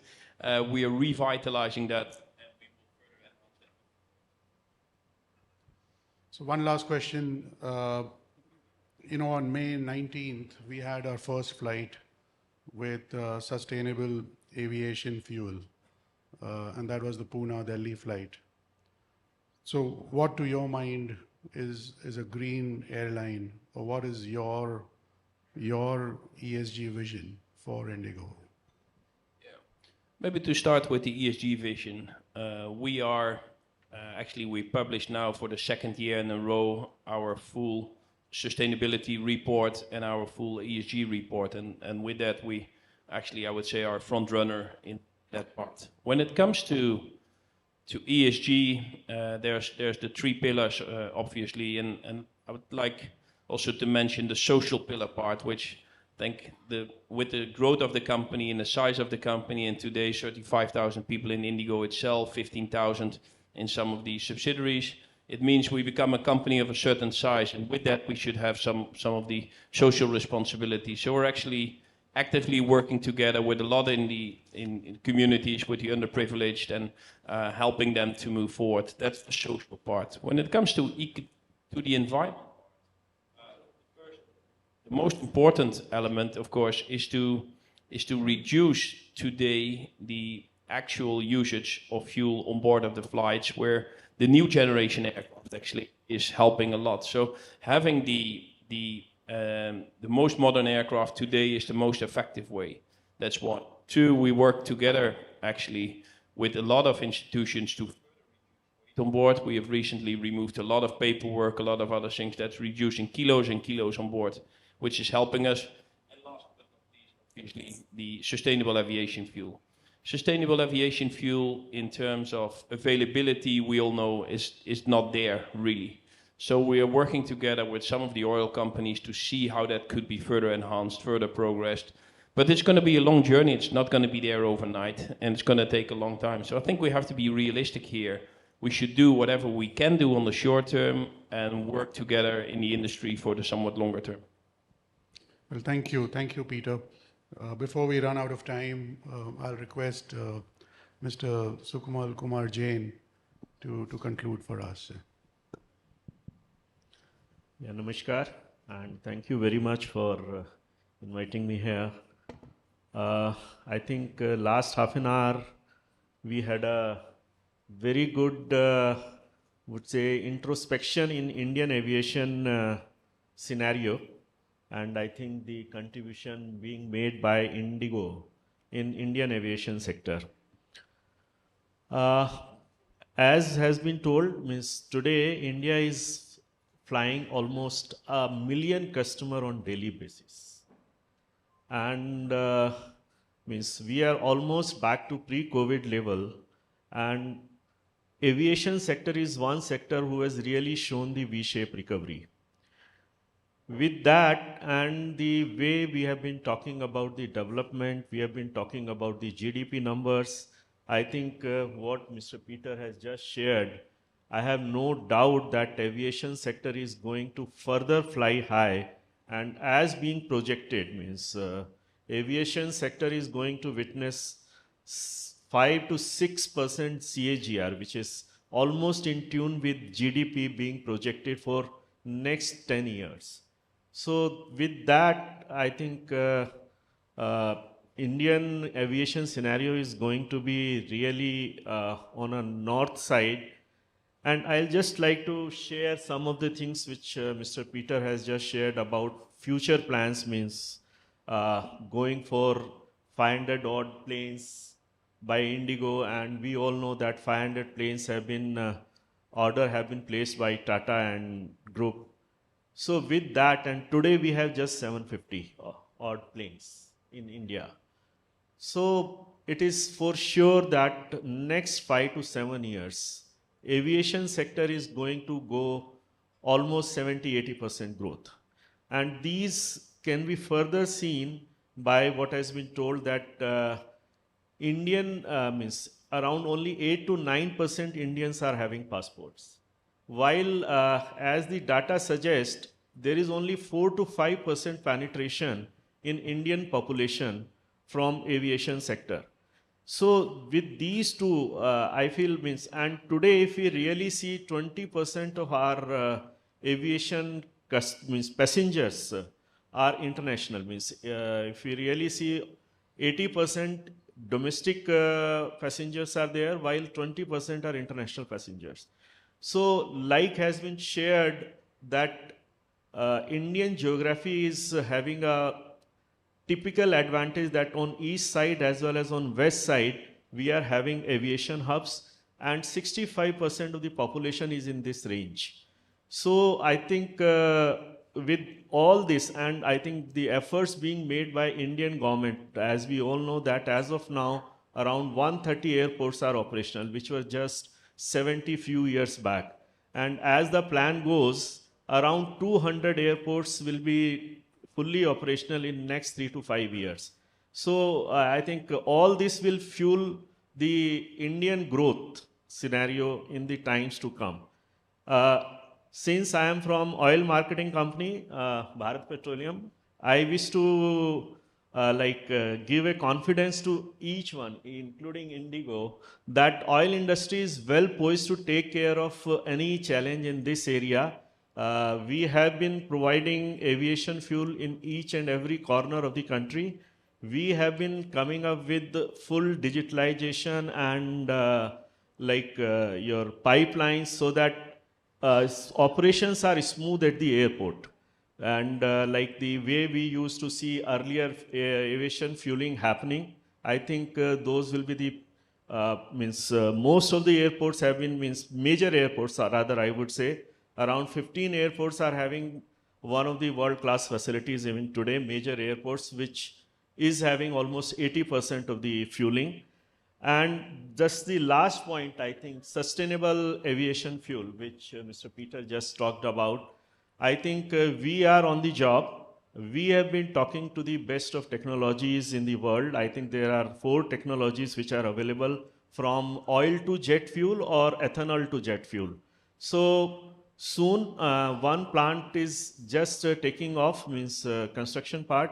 We are quite hopeful by 2026 or so, oil marketing companies would be in a position to provide this biofuel-based aviation fuel, which can really help in I am not saying decarbonizing, but there will be lower carbon emission in the usage of aviation fuel.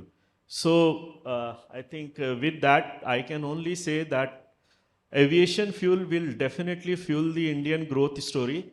And being from Bharat Petroleum, I think we are there to fuel this industry. Thank you. Thank you very much.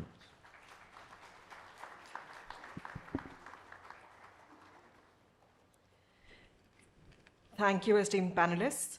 May I now request Dr. J.S. Juneja, past president, to kindly join us on stage to present a memento to the esteemed speakers of this session.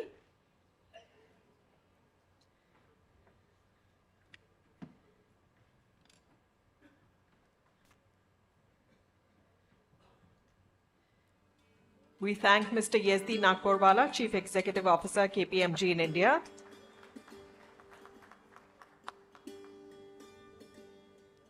Our thanks to Mr. Peter Elbers, Chief Executive Officer, IndiGo.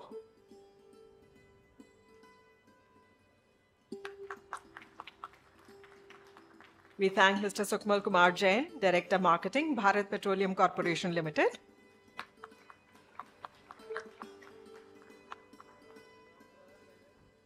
Thank you, Dr. Juneja, for presenting the mementos. With this, we come to the end of session 2. Ladies and gentlemen, there is no break. I will request you all to please continue to be seated for our next session, which is Future of Business, Key Trends of the Next Decade. If you would like to grab a cup of tea or coffee, then running tea and coffee is being served in Mumtaz Hall. It is only till 12 noon, but meanwhile, we are not taking a break. The poll question for this session is, will more digitalization and automation shrink jobs but grow the market? The answer is yes, no, can't say. We invite you all to please participate and share your opinion. I request you all, please kindly remain seated. We are not taking a break.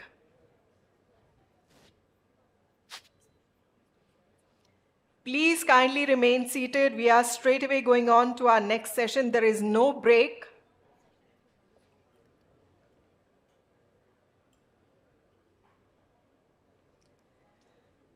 Once again, ladies and gentlemen, a gentle reminder, we are ready to start our next session. This is not a break. Please kindly remain seated.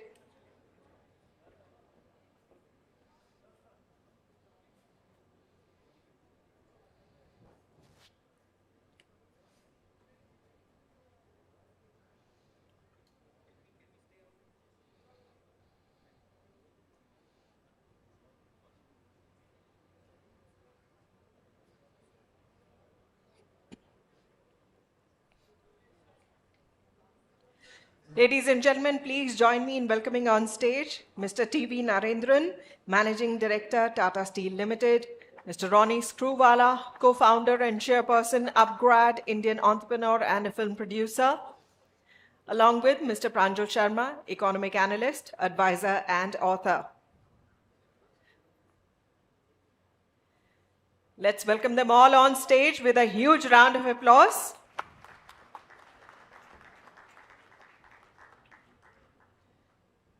A warm welcome to Mr. Narendran, Mr. Screwvala, and Mr. Pranjal Sharma.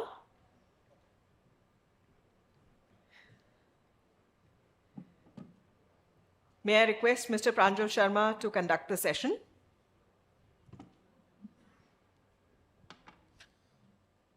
Good morning, and thank you for being here.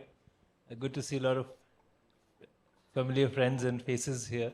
The next decade of entrepreneurship and business leadership is always fascinating, but I think we are also in such a fast-changing world that sometimes we have to talk about the next 10 minutes of changes because technology is making a huge difference.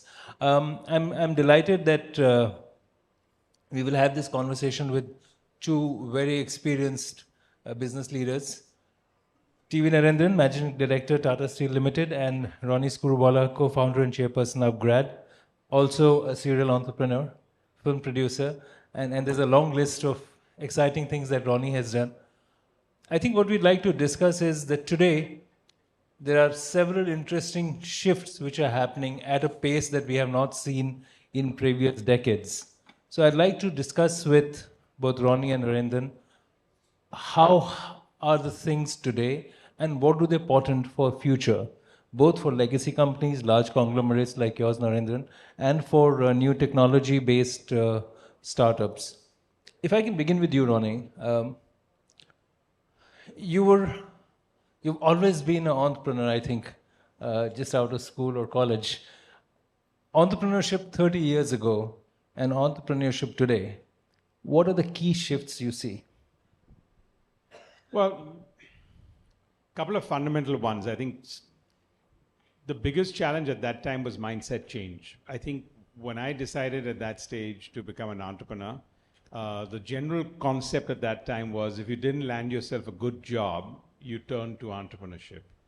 I think that mindset has changed. I think the fact that in the last 5 to 7 years, the government has actually evangelized this space, whether it's with Startup India or whatever else, I think has brought the conversation to the dining room table in families. And the reason I say that and harp on that is I think the biggest challenge when you want to be an entrepreneur outside of the risk and the fear of failure is actually to have the family support. Because without that ecosystem, your ability to succeed is a little restricted. And I think that is still work in progress, if I can put that as a judgment. The whole mindset and the family backing that goes into turning from saying, I want to do a professional job, to necessarily being an entrepreneur. I think the third part is also that in the workforce, and I think you will sort of endorse that, more and more companies are looking for entrepreneurs. So the very aspect of entrepreneurship being linked to, even in large organizations where people are looking at professionals being owners, and leaders need to be owners, as I think made the shift. So I think between all of these, there's a fair amount of that. I think the only curse and the benefit is this element of fundraising, right? And I call it a curse because I think excess capital corrupts, even reasonably access capital corrupts. And that actually takes the foundation of what people want to do. I think the beauty about India and the opportunities here is a sense of the right mix of frugality along with taking the right opportunity. And if we mix that up a little bit, which I think sometimes the aspiration for funding becomes the end result versus building a business or being an entrepreneur. But without that ecosystem, you wouldn't have too many entrepreneurs. So it's a mixed bag, but I think that one would be as much an opportunity and a curse. But entrepreneurship, so you've spoken about how you have seen the image and the interest around entrepreneurship for an individual. But entrepreneurship ecosystem in terms of ease of doing business, in terms of being able to create new business models, experiment with new ideas, do you see an excitement there which perhaps has evolved over the last couple of decades? Yes, I think that's a positive. I mean, I don't want to sit here and give the statistics of whether we move from 145 ranking to 63 ranking in ease of doing business. What I do tell a lot of fellow entrepreneurs is watch out. There's actually a moat in sometimes being not too easy to do business. Because if it's too easy to do business, you get to be a very, very competitive field. You know, America's a land of opportunity, the markets are there, but it's highly competitive. And I think 9 out of 10 entrepreneurs from India would fail in an environment which didn't have a certain sense of moat. So I think the grass is not greener on the other side. I think it's good that we've progressed in that.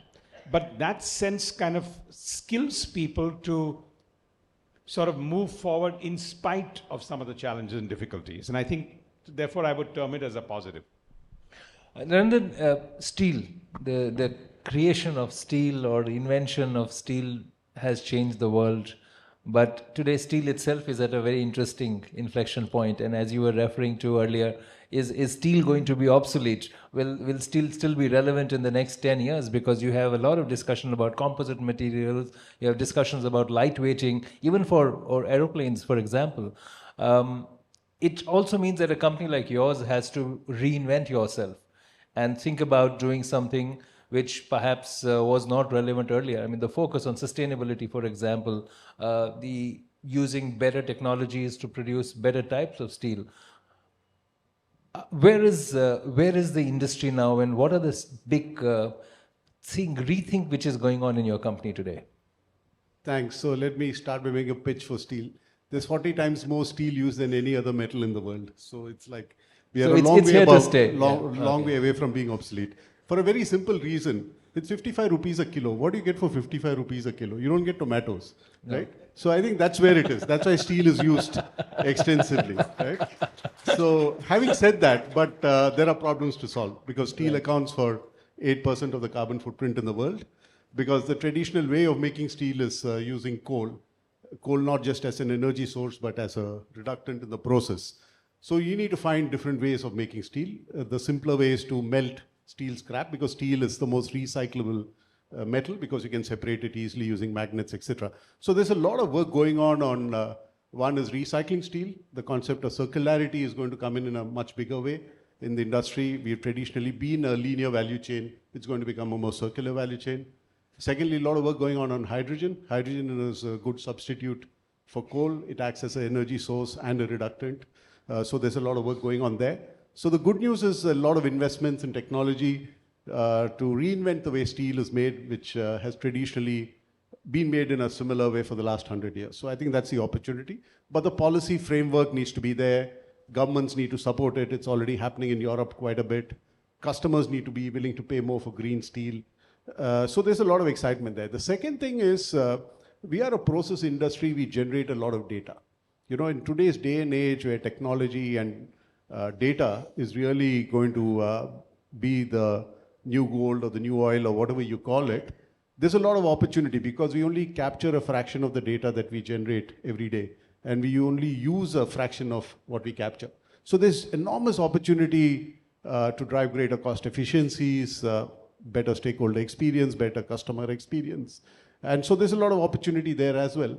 And with technologies being allowing us to do remote operations, you're also able to attract talent because you don't need to send them to remote places, which is where typically steel is made. But these changes, Narendran, are very fundamental changes, because when you talk about a data-driven organization, then the whole concept and the process of capturing data starts from the unit level and comes up, and then you have to change maybe the structures of the organization, you have to change the hierarchy of the organization, the way systems work, which means that your company is probably going through a huge reinvention internally. How much of that is a challenge for you, especially being a legacy company? Absolutely. I think it's a challenge and an opportunity. So we've been on this journey for the last few years. So you need to spend millions of dollars having the sensors in different parts of the organization, different parts of the process to capture the data. You need to create the infrastructure to process it. You need to create the talent. That's a huge cost as well. Huge.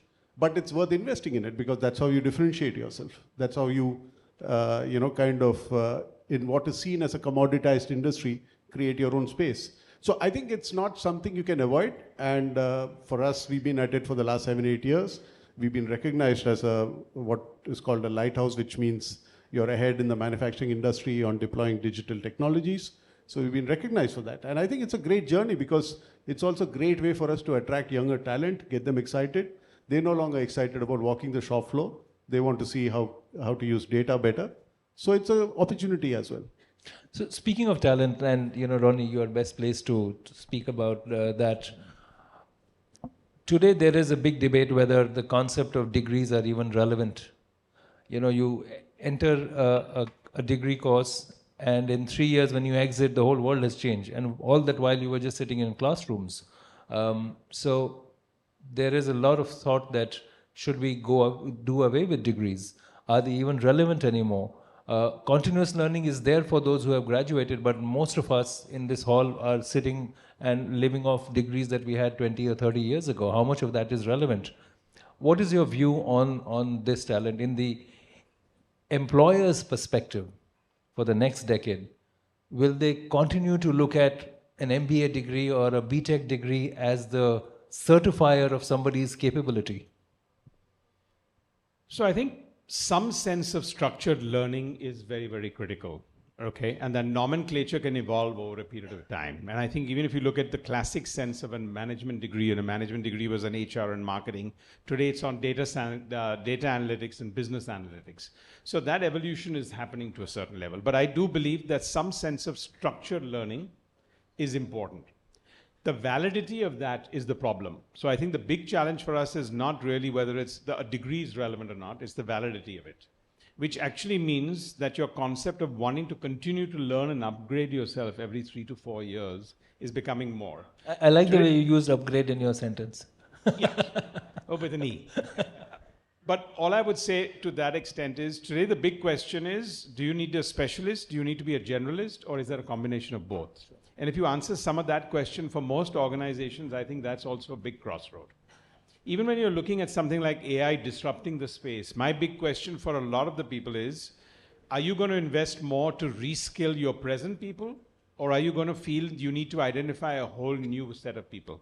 And at the structure of that, if organizations, HR heads, CEOs can have some answers for that, you'll actually be able to look at the next 5 to 10 years. Do you want to reskill your own people? Do you want to actually have a new mindset of people that come in? So there are a lot of those crossroads that are going to determine that. But to answer your question very directly, today, 7 out of 10 people we do research want to get on with their job. They want employability-linked programs or something that will get them further in their career.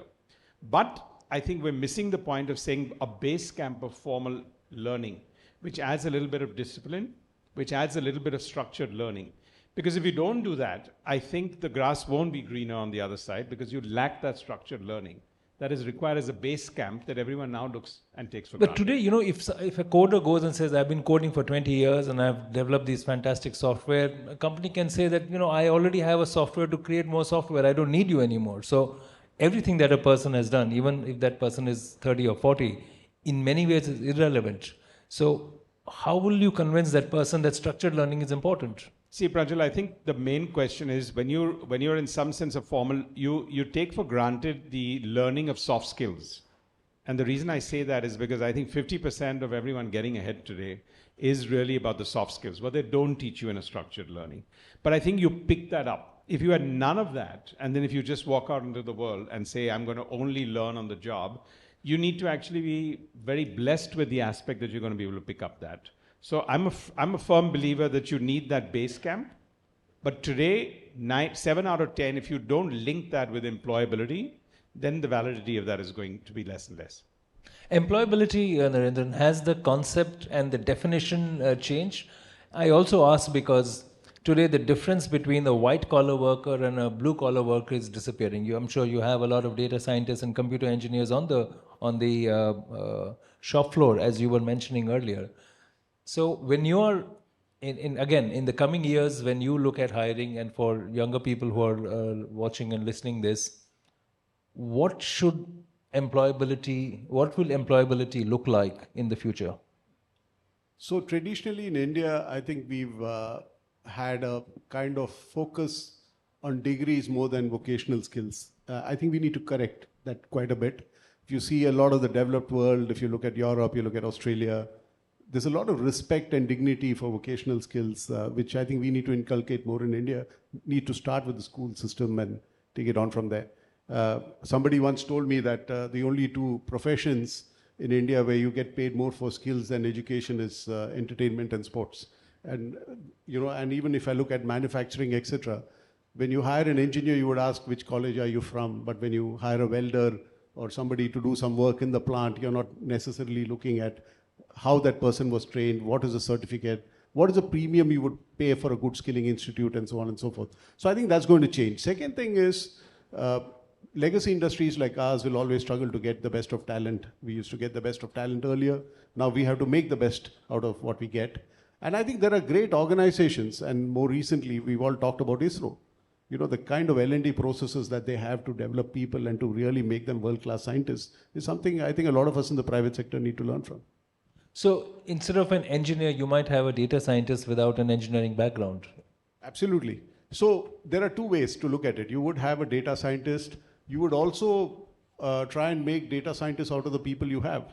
One of my colleagues told me once, it's easier to make a metallurgist a data scientist than a data scientist a metallurgist. So you need to do it both ways.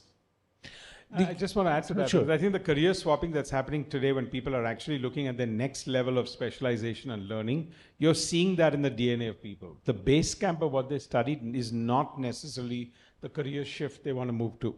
When they want to move to being a specialist in some manner, they start on base camp. It's not about a progressive approach that I need my engineering degree, then I need to do this. So when somebody comes to upgrade, Ronnie, what is the biggest expectation they have? Will I get a job? Will I get a promotion? What is the big expectation they come to you with? I think first is actually they're stuck in their career. So there's a certain sense of counseling. The question is, am I a little burnt out or am I at a cross section? Second, am I going to be outdated? So what do I need to do to upgrade?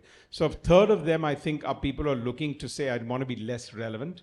And that happens now, not at an age group of 45, but even at 35. Even at 35, people having at the crossroad of saying, am I going to be irrelevant in 3 to 4 years? So that's one element. And then there's a second element that says, I want to turbocharge my career. And today, I think it's no longer about organizations saying the bottom 15% are the question mark. I would say if you're not in the top 50 percentile of your company, you can't take your job for granted. So when you look at that ratio that's moved from 85-15 to 50-50, I think the pressure on the younger generation to But you know, what Narendran said is also not about top and bottom anymore, Ronnie. It's also about completely new set of work opportunities emerging. Which is why the 50-50 has come about, because Right. the relevance of where you need to be is being analyzed, not just how well you've performed over the last 3 years in your specific job. Do you see that happening in Tata Steel? Yeah, a lot absolutely. of lateral movement? Absolutely. I think we do that as a process of development. We move people. You could either move vertically, you could be a specialist. If that's your passion, you could move vertically, or you could move horizontally. And you need to create those opportunities, because honestly, if I look at it from the Indian system point of view, not everyone who's an engineer wanted to become an engineer, or not everyone who's a doctor wanted to become a doctor, right? So you discover your own passions as you go out there, and sometimes you make switches. I just met somebody out there who's a doctor who's in the civil services. So I'm going to switch gears here, not to make this a completely HR discussion. And you know, there are very big shifts which are happening across the world, and some of you know. In my new book, I've talked about the forces of sustainability, emerging technology, and social impact having a huge $25 trillion disruption of revenue models across the world.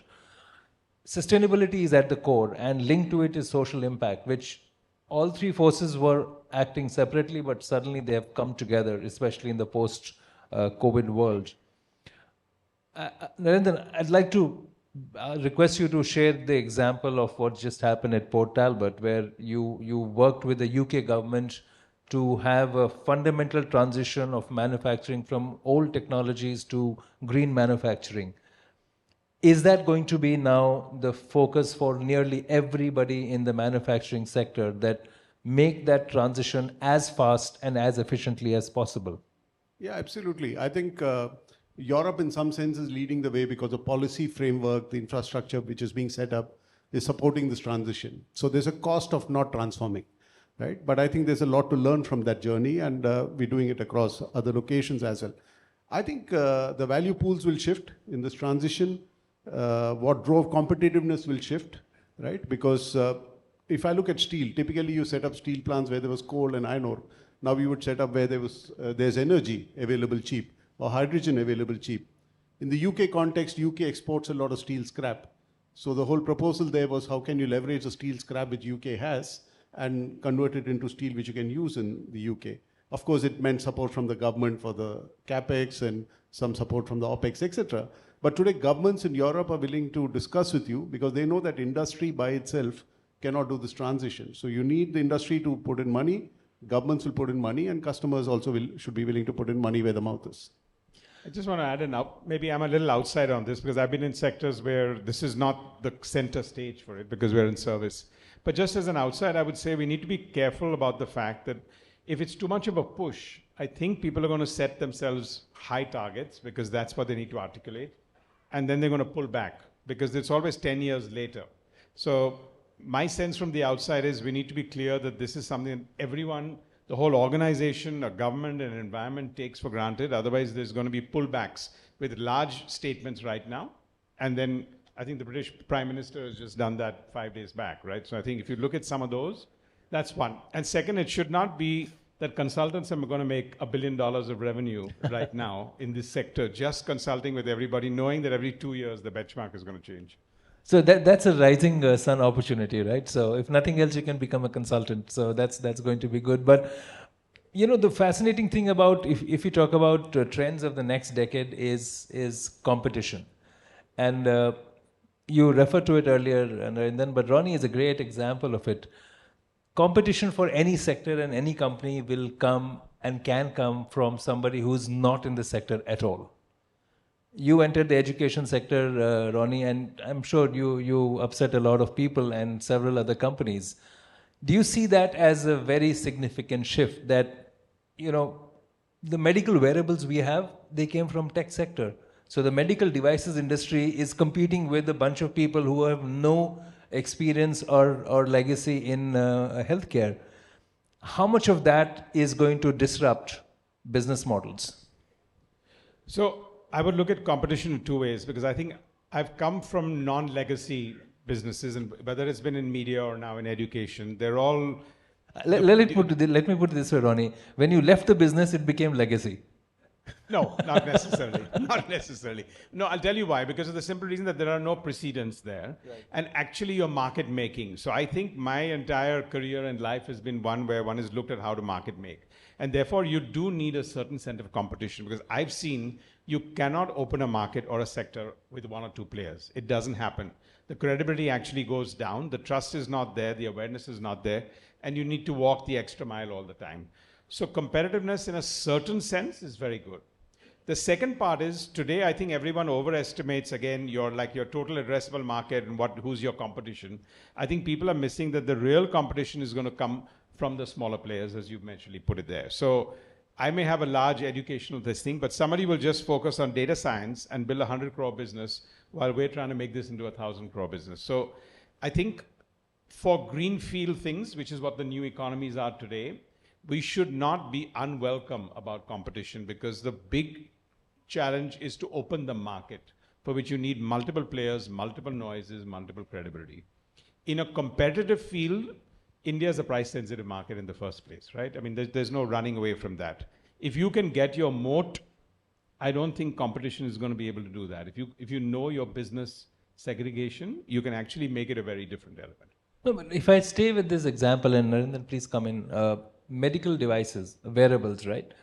In a earlier world, we would all go to a clinic, and the clinic would have these certain devices, check your body parameters. Most of that is now on your watch. You put your thumb on a screen of a phone and you get your blood pressure, etc. So the companies that were manufacturing that have to reinvent themselves. I don't know if you heard, but a very interesting example is Schlumberger. It's no longer Schlumberger, it's SLB.com. It's not a oil rigs and drilling company anymore, because they feel that that's a sunset area. So Narendran, do you feel that same? Because I asked you this in the beginning. 55 rupees a kilo of steel is still very worth it. But what if somebody comes up with a composite material which is 30 rupees a kilo? What do you do then? So I think the value pools will keep shifting, and you need to really look at where's the value pool and where the opportunity is, right? So talking of composites, so Tata Steel is also hedging its bet on other materials, right? So we're into fiber reinforced polymers, we're into composites, ceramics, so on and so forth. So there the whole hypothesis about leveraging the relationships that you have in customer segments to be agnostic to materials, to say that, okay, I sell steel to somebody, but I know what are the materials that they need and where is it that we can bring value. So we're looking at, can we shift from capital intensive to more knowledge intensive materials? That's an opportunity. Secondly, you have relationships with customers and you can see that how else can you unlock value? How can you provide solutions? Schlumberger, you mentioned, was created when the oil companies said that that is not where the value is, let somebody else do it. And eventually the value shifted to the Schlumbergers of the world. And then now, of course, they moved on. So I think value keeps shifting. And which is a big deal. It's more than a 100-year-old company. For them to completely leave their legacy and become a energy technology company is a huge, huge shift. But see, I think there'll be the Nokias and there will be the Blackberries that didn't reinvent themselves, and maybe a Xerox here and there. But to your question on the testing part, and therefore people have to reinvent, I think you have to look at it with the cup half empty and see what the opportunity is there. Because now more and more people are testing and aware of everything they want to do, which means the entire market has opened up, because the more you test, the more you're hyper, you want to get more tests. And actually those medical facilities and those medical companies have grown in market share because everyone has now become more aware. If 100 million people were aware, 1 billion people now are aware. So 900 million people are monitoring themselves without going once in 10 years to a doctor. So I think we have to look at the cup half full and half empty, and there's opportunity there. But which is where the new business models are in focus. Absolutely. You cannot lean on what you've been doing in the past decades. And that data and that studying, I know everyone says, there's always the story that I didn't get a cab, so I formed Uber. There's always those stories where you're solving a need, but there's the other stories on statistics and data that gives you incredible opportunities that are just sitting there. 10 years later, where do you see Tata Steel? So I think there are two things, right? One is, like Ronnie said, there's growth. I mean, if I look at the Indian steel industry. We are the second largest in the world, but China is 8 times larger than us. That's the opportunity, particularly given that the focus is on infrastructure. So there is a need for us to grow in what we are good at or what we've been doing for 100 years, but we also need to plant seeds for the future. That's why we are into services and solutions. We are into new materials. You talk to medical devices, a lot of medical materials, hydroxyapatite and things like that are imported into India for the implants, etc. So we're into that. So you need to plant seeds for future businesses. We are into recycling because we believe, we are a big mining company as well, but we believe the recycling industry will be bigger than the mining industry in 20, 30 years. So we are constantly planting seeds which will grow into trees over the next few decades. But which also means that business leaders and professionals have to be constantly looking at changing their own mindset. And typically, a lot of people from 50 to 75 age group feel that, especially CEOs, not you, but especially CEOs would say that they live by the tyranny of the quarterly results. I have to focus on my quarterly results, and if these 3 or 4 quarters are taken care of, I'm pretty good. How many business leaders are thinking about the next 5 years? Forget about a decade. Well, I don't think you have a choice. You need to balance the short term and the long term. If you don't manage the short term, you anyway don't have a long term. But you need to manage the long term as well. You need to, particularly for organizations like ours, which are multi-generational, you really need to think of what you're leaving behind for the next generation. Do you think there is an upgrade required for CEOs and CXOs, Ronnie? Yeah, I think overall leadership is, 5 years back, if I was interviewing candidates, I would look for people who can solve problems. I think today I'm looking for people who can spot problems before they can solve them. Because actually the people who can spot problems and avoid them are more priceless than the people who can solve problems. So I think the world is getting tighter, and from that perspective, that's a great line, yes. To me, if you just look at that as the DNA of how mindsets are changing, if you just take that track, you can take it to almost anything and everything where leadership has to come. You're right. Yeah. Constantly is a word that can be defined very subjectively. Constant could be 6 months, constantly can be every 6 minutes. And I think people should not be worried about change. I think there's a lot of apprehension about the word change and constant change. I think it's actually, if you look at it from positively, and I think it can't be only at the leadership level, the key part is, I don't think it rests with 1 or 2 people today. I think it rests with at least 100, 200 people in an organization. That's when actually leadership is defined, not with 1 and 2 people. Do you agree, Narendran? Absolutely. And I think there's a lot to learn from the younger demographic in our organizations. And I think leaders need to create opportunities to engage with them. Because, for instance, when we were early in the digital transformation, we did a lot of reverse mentoring. So where people below 30 were mentoring the leaders who were over 50. How did that play out? I mean, I can't imagine somebody who's 60, listening and taking notes from a 30-year-old, because there is a huge mental block against that. No, but these were one-to-one interactions, and honestly, you asked some questions you were afraid to ask in public. So, it really helped for me. I remember at that time, 7, 8 years back, even understanding the difference between virtual reality and augmented reality, etc., was something which it was a good conversation to have. So I think all of us benefited from that. It also helped us connect with the younger demographic. I would recommend every chief executive officer has a chief COS at 25 years, 28 years, and 32 years. Chief of staff. Yes, and build that. 3 different ones with 3 different perspectives in life, and one could be more leaning on technology, one is more consumer, one is more product, because you need a little bit of depth.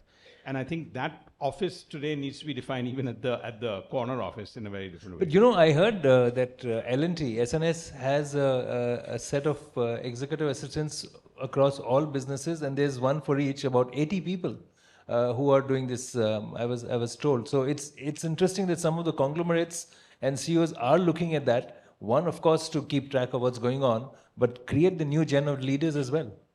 Because you're not looking for gossip, you're not looking at somebody to go out and check, you're looking for insights. I think today more than ever, the value of having insights is 10 times more important than what it was before. And to have somebody with a completely neutral perspective giving you insights, which your normal executive team may or may not volunteer to give, and even if it's an open culture, they may not look at it that way, I think it's quite disruptive. So we have a couple of minutes left. I've taken some of the questions from and integrated it in my conversation. But if I were to request both of you to give us 3 big shifts that we have to prepare for business in the next decade, not just Indian, because I think one of the big trends that we have not addressed perhaps is that a lot of Indian companies, mid-level Indian companies, have very global ambitions. So it's not about business in India, but business from India, which could be for the Indian market, but for others as well. So, Ronnie, 3 big shifts that you think will define business in the next decade. Well, before I start with that, I think I would caveat that all the 3 big shifts will actually shift if we sat here 18 months from now in the first place. And if we don't believe in that, then that's a problem, because it has to get revalidated, would be my first caveat before I said that. But, if you look at the present buzzword of, say, artificial intelligence, I mean, to me, besides the fact that there is a little bit of overhype in the context, but it is, in my opinion, a GDP changing factor. I think countries can go up and down in GDP if we can take this one. And I think India's got a huge opportunity. Because if the AI sector is going to be a $15-20 trillion industry in the next 10 years, that's a combination of some of the top economies in the world. So I think that's a massive opportunity. And I think India could be sitting there. We keep saying we're the Vishwa Guru, and in many ways we can be, but I think there's an opportunity right there. Second, I think, is the consumer. I think less and less I'm finding people being more in touch with being the consumer, because there's a certain legacy with how you interpret the consumer. But I think that's changing so rapidly. We are more concerned about technology and artificial intelligence than actually what the consumer is changing, what the wallet share of the consumer is changing. And if you can keep a track on that, and maybe in the service sector it's different. In the steel sector, it will be different, because that's much more a different institutional consumption. But in very most sectors, if you can follow wallet share and if you can follow the consumer, and especially the younger demographic, you're going to be able to look at that in a very different manner and not get intimidated by technology. That would be the second. And third one, I'm in a sector where I think lifelong learning is here to stay. And I think the sooner we accept it, the sooner we think there's an urgency for it and not a casual need for it. And the sooner we accept it that it stops at 45, but not at 65, I think the better way it'll all be. So I'll also ask you a business secret, which you may or may not reveal, is if you were to start a new company, which sector would that be? If you were to enter a new sector, along with upgrade, I'm not saying you're exiting, but... Yeah, I think I'm in a new sector. It's only 5 years old. It's as new as it gets. Only 5 years old? It's only 5 years old. But what's a new sector you think which will be exciting? You may or may not invest in it. Yeah, I've thought about that. I'm not necessarily going to talk about that, but I think the levels of what the sector specifically that I'm in service, but I think the combination of where data and analytics and artificial intelligence is going is definitely one that will be there. I think education is a formal word, but I think skilling is a down market word, and I think we need to bridge between the two. But I think the world at 8 billion going to 9 billion is an aging population. So I think care, the sector of care, to me is something I personally would like to do if I had a third innings. I don't think I have the luxury of a third innings. But if I have, I would look at the care sector. And I mean, care is just a lot more than just health, a lot more than just medtech. But that's where I think the next billion consumers are going to come in from. Actually, I talk about often in some of my lectures about the caring economy. And the caring economy is as much about taking care of the society, planet, as employees, citizens, consumers, planet is part of that overall caring economy. And I think that is going to be a big shift.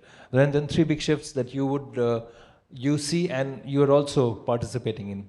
One is climate change and related subjects, circularity, sustainability, so on and so forth, will impact us in multiple ways as customers, as business people. Second area is, of course, digital and technology. I'm not limiting it to just the IT side. I think knowledge-intensive work is really going to be at a premium. And as an economy also, we need to do more in that. And the third area is geopolitics. And I think we've seen in the last 2-3 years itself, as the world is shifting from, to use your word, legacy powers to new powers, there are going to be a lot of geopolitical events which will impact all of us. We saw what I mean, when COVID happened, we all thought it's a problem in China. When Russia-Ukraine happened, we thought it was a problem in Europe. But it impacts all of us directly and indirectly. These are three areas which I think you will see things shifting. That's actually fantastic, because I think we neglected geopolitics and the big shifts which are happening globally. And what Narendran referred to is, we should call, it's no longer about developed economies and developing economies, it's about legacy economies and growth economies. And we are in the growth economy, and we are in the region of growth economies. And therefore, I think the agility and the entrepreneurship that you see on display, not just here between Ronnie and Narendran, is also in the hall. And I think we have a lot of optimism and hope that India will be on top of that. Thank you very much, and please join me in thanking Ronnie and Narendran.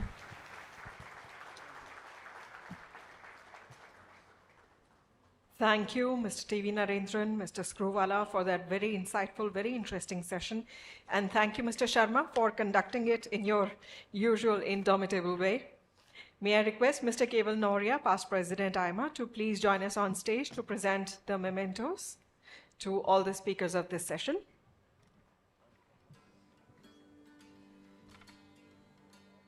We thank Mr. T.V. Narendran,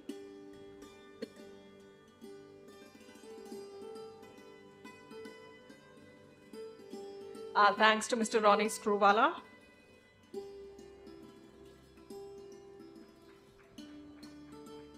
And thank you, Mr. Sharma.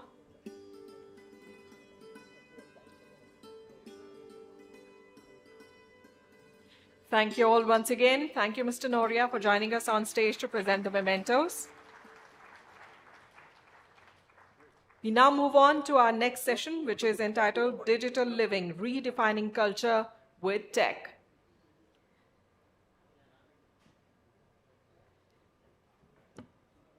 Ladies and gentlemen, we now start this session, which is the subject matter of both pride and awe for us, entitled Digital Living, Redefining Culture with Tech. The poll question for this session is a background in engineering or finance still essential for a founder to get funding for a startup? Your choices are yes, no, can't say.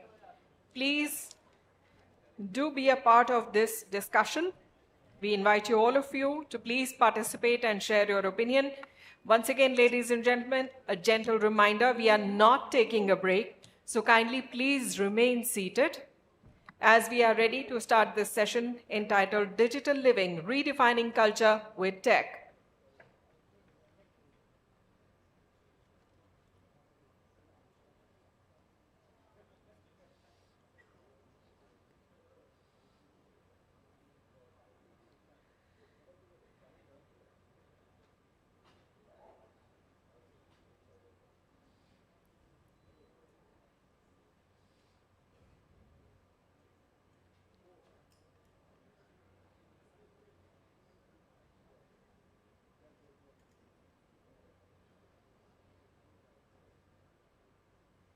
Ladies and gentlemen, we shall be starting the session in a short while. Meanwhile, I'll request you all to please kindly remain seated. We are not taking a break. We shall be taking a break only for lunch after this session.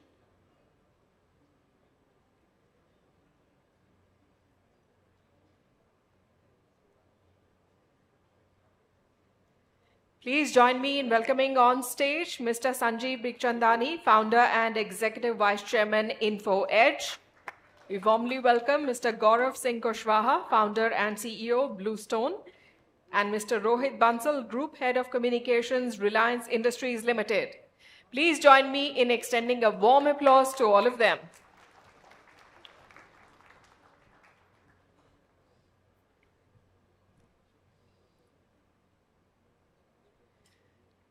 A warm welcome to you all. May I request Mr. Rohit Bansal to conduct the session? Good morning, or is it good afternoon already? To check. Thank you for joining this panel, which to my mind, without much ado, captures the story of digital India. Mr. Sanjeev Bikhchandani, who is not a hostage to any of the introductions that can be around the brands he has worked with, grown. But I would say, to start with straight away, Sanjeev, 12,500 internet connections is when Naukri was launched. And today, our panelist Gaurav Singh Kushwaha is capturing a market in 450 million internet mobile connections in Jio alone, and then there is Airtel and what else. So the whole market and landscape for folks here has changed. So हर आदमी के पास एक idea होता है. There is an idea which all of us nurture, but not everyone goes and gets it cracking like Sanjeev Bikhchandani and increasingly Gaurav Singh. So maybe we can start from there. What does it take to win in a market of 12,500, and what does it take to win today? Would you just start from there? So we launched Naukri in April '97, and I saw the internet for the first time at an exhibition in Pragati Maidan in October '96, and so 14,000 actually, or 12,500 jo bhi tha, looked like a large number to me, right, at that stage. And I didn't have any idea कि internet बड़ा बनेगा, .com valuation होगी, venture capital मिलेगा, company public जाएगी, उसका कोई अनुमान नहीं था. There was no idea, right? What I simply thought was, if I can get 500 companies every month to pay me 1,000 rupees to list one job on the website, that's 5 lakh rupees a month, 60 lakh rupees a year. It looks like it could be, and if I could get there in 3 years, then it looks like it could be a nifty small business. We were then running out of out of my residence, doing salary surveys and such like. And our total turnover was 12, 13 lakh rupees a year. And I wasn't taking a salary, just breaking even. And so, अगर 12 से 60 लाख हो जाए, मैंने सोचा कि it's a good business. So, कोई vision नहीं थी. There was nothing. It was a nifty small idea. Now, as it happened, right place, right time, worked hard, worked smart, got lucky. Good people joined, venture capital आया. We were able to grow and scale the company, but जब हमने चालू किया था, that was not the vision. It was simply कि break even करना है. उस समय कोई venture capital था नहीं इंडिया में, बहुत ही कम था. And अब 12,500 accounts में या 14,000 accounts में, how internet accounts में, how do you break even? Can you get 1,000 companies to pay you 500 rupees per job, or 500 companies pay you 1,000 rupees, and that's it. So there was a sales target. तो जब company के पास, जब startup के पास vision होता है ना, वो startup loss बनाता है. जब startup का sales target होता है ना, वो startup break even करता है. And then we went along the way. As the internet grew, we grew. Our ambitions grew. We raised venture capital, and we made losses for a couple of years, small losses, and then broke even again. And finally, we were able to list the company and then diversify, invest in other startups and so on. So we take it one day at a time. Yeah. There wasn't any long-term game plan to build a large company. Right. So for those of you who don't follow Hindi, the best ones come in Hindi as well. So you can raise your hand and Sanjeev will have to translate some of the lapses into Hindi. But on a lighter note, Sanjeev, would you have been able to set up Naukri at this age of the internet in India? Or actually, that's not even a possibility? It was at that time, at that place, with the kind of talent, very rudimentary, basic talent that I possessed. I'm not a techie. हाथ पाँव मार के हमने कुछ कर दिया, right? In today's day and age, probably even the opportunity would not be, somebody else would have done it by now. But let's say if I were to start a tech company today, I would have to get some serious tech people around me immediately. And get to know the customers' pain points and then do something probably different, but and it would probably take a lot more capital. And get an expensive consultant as well. That would yes, possibly.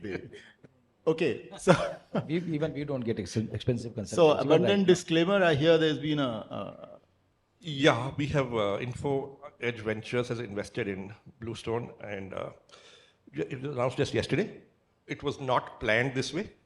That we would be on the same panel, but just the day after the investment, but we invested yesterday. So guys, quick round of applause for our young friend who's got himself some funding. And thank you everyone. And typically very all of excited us to say have- idea to hamare paas bhi hai, paise nahi hai. So now you know there's No, sir. somebody And- here who just cut a check yesterday, so he's going to have an alibi and say, yaar, ek do din abhi gap de do. So thank you everyone, and very excited to have Sanjeev on board. I think he's a veteran, and I'm looking forward to learn a lot from him.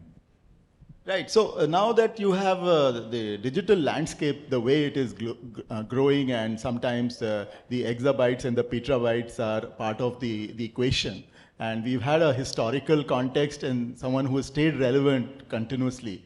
How does your business really fight it out in the new India that is digital India?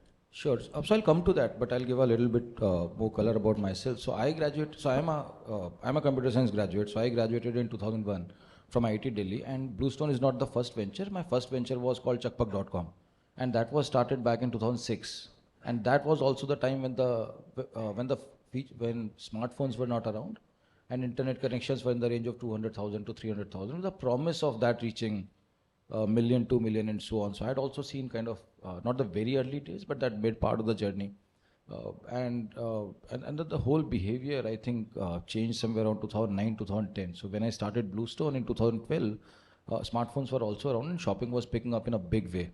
So Chakpak.com was in a social networking space with the business, with the revenue, or with the monetization being ad driven, which was something that we struggled with big time. So while, because the base was low, and there were not too much money that was being made on internet, right? So if once first layer of companies start making money, then that money would flow to other content companies and so on.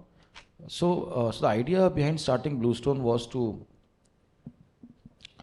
start something where the monetization is built in the business model itself, and it's not like, okay, you grow to 100 million users and then think of monetization. So I did not want to do that kind of a thing. And at that time, the capital, etc., was available. There was a lot more capital available at that time for e-commerce and for vertical e-commerce, etc.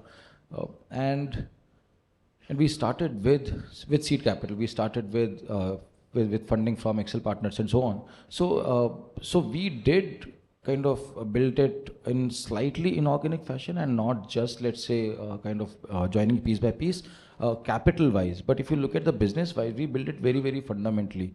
So when we started, the idea was that we'll build an online first jewelry or online only jewelry brand. The idea was that we'll build an online only or jewelry offering. Then we realized 3-4 months into the business that marketplaces don't work in case of gold and diamond jewelry. You'll have to make a brand. So we decided to have our own design teams and so on. We realized that in order to provide quality products, we need to get into manufacturing because the supply side is highly unreliable. We also realized that if we were to provide some 10,000 design options to people, we can't inventorize everything with the little capital available to us. So we would have to do just-in-time manufacturing in order to provide a meaningful browsing. So we did a lot of those things. So we did build it grounds up, very, very fundamentally. And I think one of the things that worked in our favor was there were not too many believers in this category. So we had the time to actually build it the right way. Now what happens is, in many of the businesses, because, and coming to a point, there are almost 500 million internet users already. Now the moment everyone thinks that this is an opportunity and that it's going to be of scale, you see too much capital chasing it. And then suddenly what happens is you have 10 players, all having access to capital, and the one who wins is the one who actually scales faster, not necessarily the one who is building it right. And sometimes the one who is scaling up faster is also not building it right. So I've seen several cases where both the companies eventually fail, one for the want of capital and one which had excess capital. So one from fasting, one from feasting. So both companies die. So I think that's also one of the flip side of too much capital and too much capital chasing the same opportunity. Can there be too much capital? But resources curse is pretty much an idea that you very correctly flagged. But important part is that with the 500 million or plus 500 million plus and mobile internet users at that, and in your sector, just drilling down for one more minute, you have the whole business of physical store, going there. Traditionally, so and so is known to us for 3 generations and all that. How do you really flip the customer to actually come to you and not to, let's say, a Tata or a Reliance who have the corporate brand name to support as opposed to the physical infrastructure of the traditional jeweler? Sure. So when we started the idea, the thought that I had was this is a category which has incumbents which are not that tech savvy, and tech, for what I strongly believe is that technology is going to upend almost every category, let's say, in given infinite time. So I said, okay, there are people who are not that comfortable with tech. We can use tech and build an online-only business. And we kind of worked on that. So we worked on product presentation. We worked on, so for example, when we started the business and we tried photography, tried to take photograph of the product, we realized that it's just impossible to do beautiful jewelry photography. So we assured something called 3D rendering. So all the photographs on our website are 3D rendered. Now, and then just-in-time manufacturing. So we did a lot of things to make it work in an online-only fashion, and ours was a tech-first approach to begin with. And then I think somewhere around 2015-16, and while online was growing, there was one big realization we had that we have created a very beautiful way for people to browse jewelry, and lots of consumers have actually started browsing the jewelry. But because the brand was so nascent and it was only online, and because the channel was also only internet, the comfort of actually making that 40,000, 50,000, 80,000 purchase was not there. So basis our survey, we realized that we were actually converting in an online only avatar, we were only converting 1 out of 30 who could potentially convert. So the writing was on the wall that we are already actually generating significant demand. All we need to do was to provide them the right experience. And just building on top of that, the biggest difference is, let's say, if you go to a jewelry store today, you just cannot browse. Let's say, and that behavior is very, very fundamental to the way we shop today. If you go back 30 years, 40 years, and let's say, just try to imagine how we used to buy shirts. You would actually go to a shop and tell that person that, okay, give me a check shirt or a check piece. And then you would say, chota check, bada check, mota check, and so on. You would sit on the counter, iterate, and then complete your purchase. Then came large format stores, which actually replaced those counters with aisles, and browsing became the primary behavior and buying became the end product of that. Then came online, which made those aisles endless, and that browsing continues. So no more just weekend browsing, week-long browsing. While you're commuting, while you're having lunch, while you're waiting for someone, and so on. Now come to jewelry category. Nothing of that happened. While the consumer had moved, the category did not. So when we provided them a meaningful browse experience online, we saw a lot more demand for that. And you just cannot go to a jewelry store, a regular traditional jewelry store, for 20 days in a row and browse for jewelry. They won't let you in. They'll say, "Kyun roza ke time kharab karne lag jate?" Right? No one would actually encourage you. So the browsing is primary, which a lot of people also say research, that a lot of people are actually in high value categories. People are doing research online. So if you're buying car these days, I don't think any of you would just go walk into a dealership cold. You would do a lot of research online. So a lot of decision making is happening online. But in the high value categories, you need stores to convert that into business, which is essentially what our business model is, which is very different from Tata's, Reliance, or whosoever has been doing it for many years. Okay, so we will have a round of questions, and those hoping to sort of get my eye, there's an incentive, in one of the, I think on conferences, somebody said, Chinese food ka McDonald's banana chahta hu, and Sanjeev bankrolled it immediately. So these things happen over a quick question. So Sanjeev, what is the prism filter you use when, with your wide experience in seeing successful startups and not so successful startups, what is the founder's mindset or play that you look at when you filter through my question from, let's say, your own self, maybe Dipinder in Zomato, or Yashish in Policy Bazaar, or some of the other folks who have gone through this filter of yours? What is common or what is the real thing not to do when you are confronting Sanjeev Bikhchandani? No, first of all, almost all our investments, like we invested about 85, 90 startups till now in the last 15 years. Almost all of them have been very early stage companies where we've usually been the first institutional check-in. There have been a few which have been later stage, where the company has already achieved something. There's a track record. You have data to assess. You have comparables in the market. So when we went into Policy Bazaar, it was not even a PowerPoint. Okay. When we went to Zomato, it was then called Foodie Bay. They were doing 1 lakh rupees a month of revenue, right? Very early stage. This is different. This is we've gone into a few companies late stage, and this is one of them. So there was already a track record, right? What happened in this case was there's an investor whom we know very well, whom we trust a lot, and who said, listen, there's this company. We've done all the work, but for technical reasons, we can't go in, but you should look at it. I'm endorsing it thoroughly. I think that endorsement led us to shake hands and meet up a few times. Now, we like the people.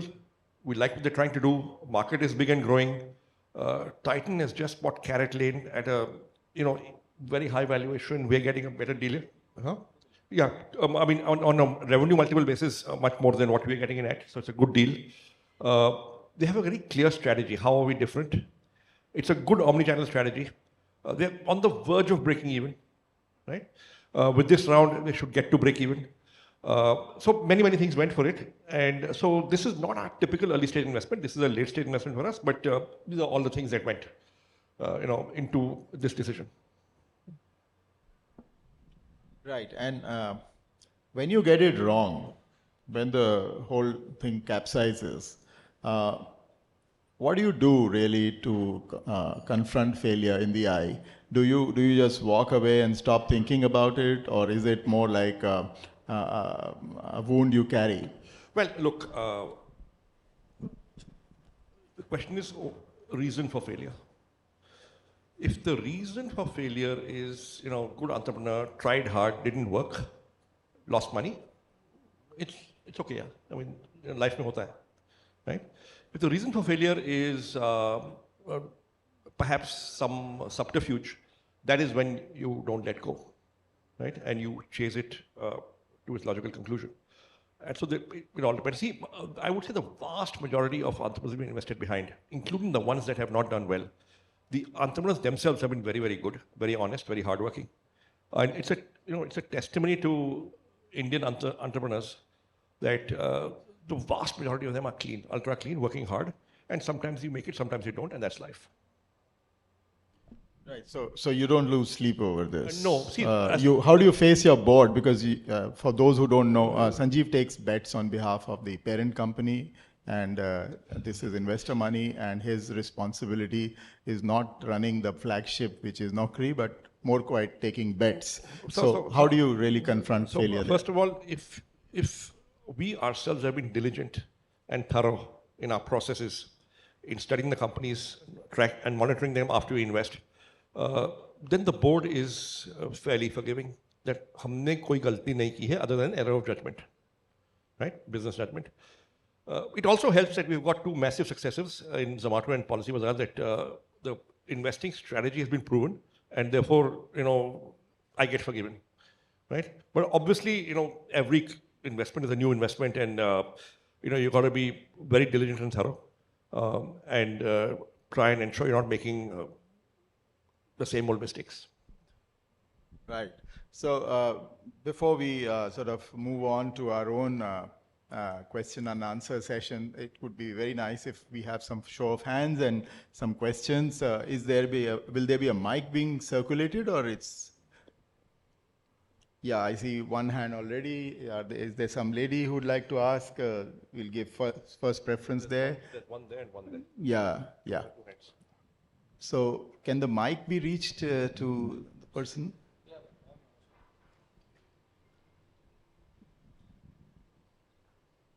That's customer centricity, Gaurav. Thank you for that. Yes, please. Could you just very quickly give your name and your organizational affiliation as well as context? Yeah, myself Swatantra. I'm from Bareilly. That is Rohilkhand Management Association. So my question is to Gaurav. Gaurav, I just want to know, like, you are getting a lot of funding these days. Mr. Sanjeev has just recently funded. And before that, like, Zomato co-founder also did it a few days back. So since a lot of money is coming in, what you're going to do with that? Like a lot of offline stores, online stores, what kind of strategy you have with this? Right. Okay, can we just club one or two questions so that there is efficiency of rotation? You can, of course, address it. There was one more hand there. Yeah. Yes, sir. Could you just introduce yourself, sir? So, I'm Praveen Dwivedi. I come from Lucknow and represent an organization called Evoke India, which is into training and consulting. So we are a 10-year-old organization at an inflection stage where we really want to scale up growth. And so from a question is to Mr. Sanjeev, we are being hunted by some of the equity, venture capitalists also. So we just want how, for an organization like us, what do you suggest in terms of debt or equity, or how to approach directly to the funder, rather than going through an agency or some other organization. So that's what is my question, sir. Okay. Thank you. Hello, sir. One more, and then yes, we have the panel. Yeah, answer. this is Professor Debomalia Ghosh. I'm representing Silchar Management Association, LMA of Silchar. Our question is this to the panelists here, is that basically when we look towards the mixed model of the business, like online presence as well as the offline presence, in certain cases, so when the location is geographically much more remote, so in that case, what should be the appropriate strategy to handle the mixed model so as to reach the last mile? Right. So we'll take this to the next round. Maybe Gaurav. I'm sure there are many more questions. Hello, sir. Okay, one last my question name is then. Ansh Anand. I'm from Indore Management Association. And I also come from a family business that is into jewelry retail. And I have a question that I think might be relevant to both of you. So my question is, coming from a traditional family business, and I'm the third generation in this family business, I'm trying to grow it to the next level, take it national and then international. So I want to know what I can do to make sure that I have, an online and offline stream of sales that works well, and how do I bring my offline customers, traditional customers, online, since we're not experienced in that. And secondly, coming from a traditional sector like jewelry, which is not considered very fancy by a lot of young generation, like not a lot of my peers, I just want to know what I can do to attract the right talent, who are well educated and who might be valuable in my journey of growth for my company. Okay, I'm sure you're single, that's why you say it. But so first question was, we've raised money from a clutch of investors. So Dipender Goyal's money also came as part of the same round. So in our case, what has happened is so for every startup, there are different stages of life. So first stage is the discovery itself. Why are you around? What is it that you need to do, and so on. So that phase had been. And in that phase, typically what happens is a lot of capital investment that goes in that discovery phase. So it's all expensed out. It's all the cost of learning and so on, and that phase we've had for around 7-8 years. Okay, in 2019, we started the omni-channel rollout with a lot of learnings from our first 7 years. And then we realized that this is something which actually gives us huge scale. And what we now need is we need to deploy capital into these stores. Which is more of a balance sheet item. It's not a loss per se, it's more of an investment in the business. So we are in that phase, and it's called, in one of the books, it's called hedgehog concept. So you have a hedgehog concept and you actually then double down on it and you scale it without getting bored. So we are in that execution phase where we need all this capital to then do the same thing at 4x or 5x scale, what we are doing today. So we don't have to kind of invent anything, not right now. We will, obviously, but that's more of a tangential kind of a thing. But I think right now the focus of the company is to just take the same thing 5x, for which we need capital to do it, let's say, in 2 years instead of 20 years. That is the use of capital.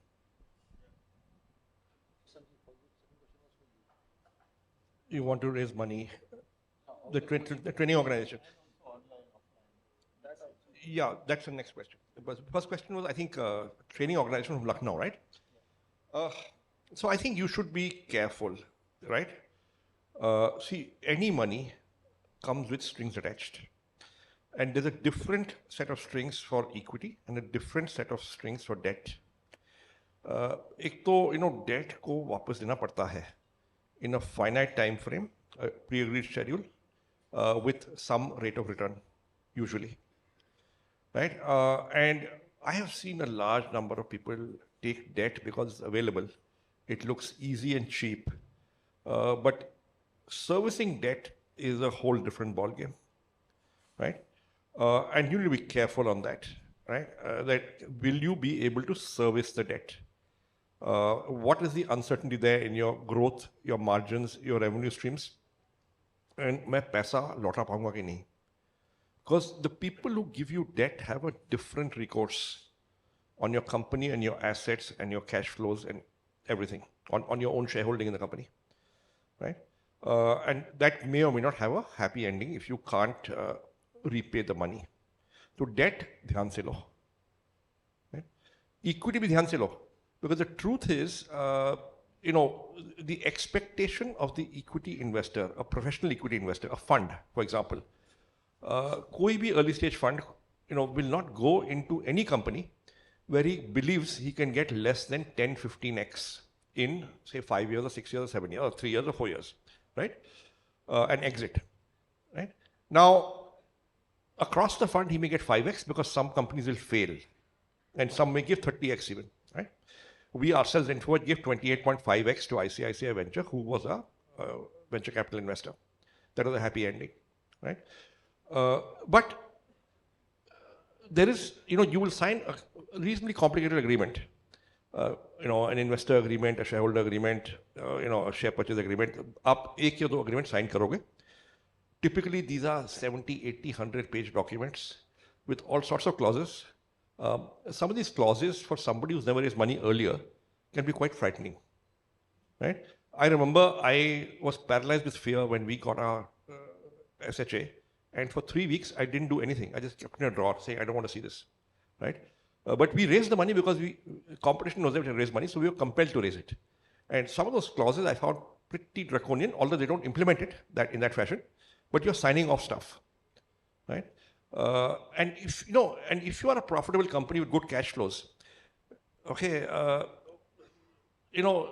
if your business is not VC investable, in which case you can't give 10x return in 5-7 years, boss, don't raise the money, yaar. You have to be VC investable before you raise VC, and that's an assessment you must make. So I don't know if an offline training organization can scale up that rapidly, right? You can be a very profitable non-VC business. It's okay. And, I never wanted to run a large business. I was very happy to run a small business. It's just that competition came in with venture capital, so we had to raise money. So actually, we keep saying scale, scale, scale.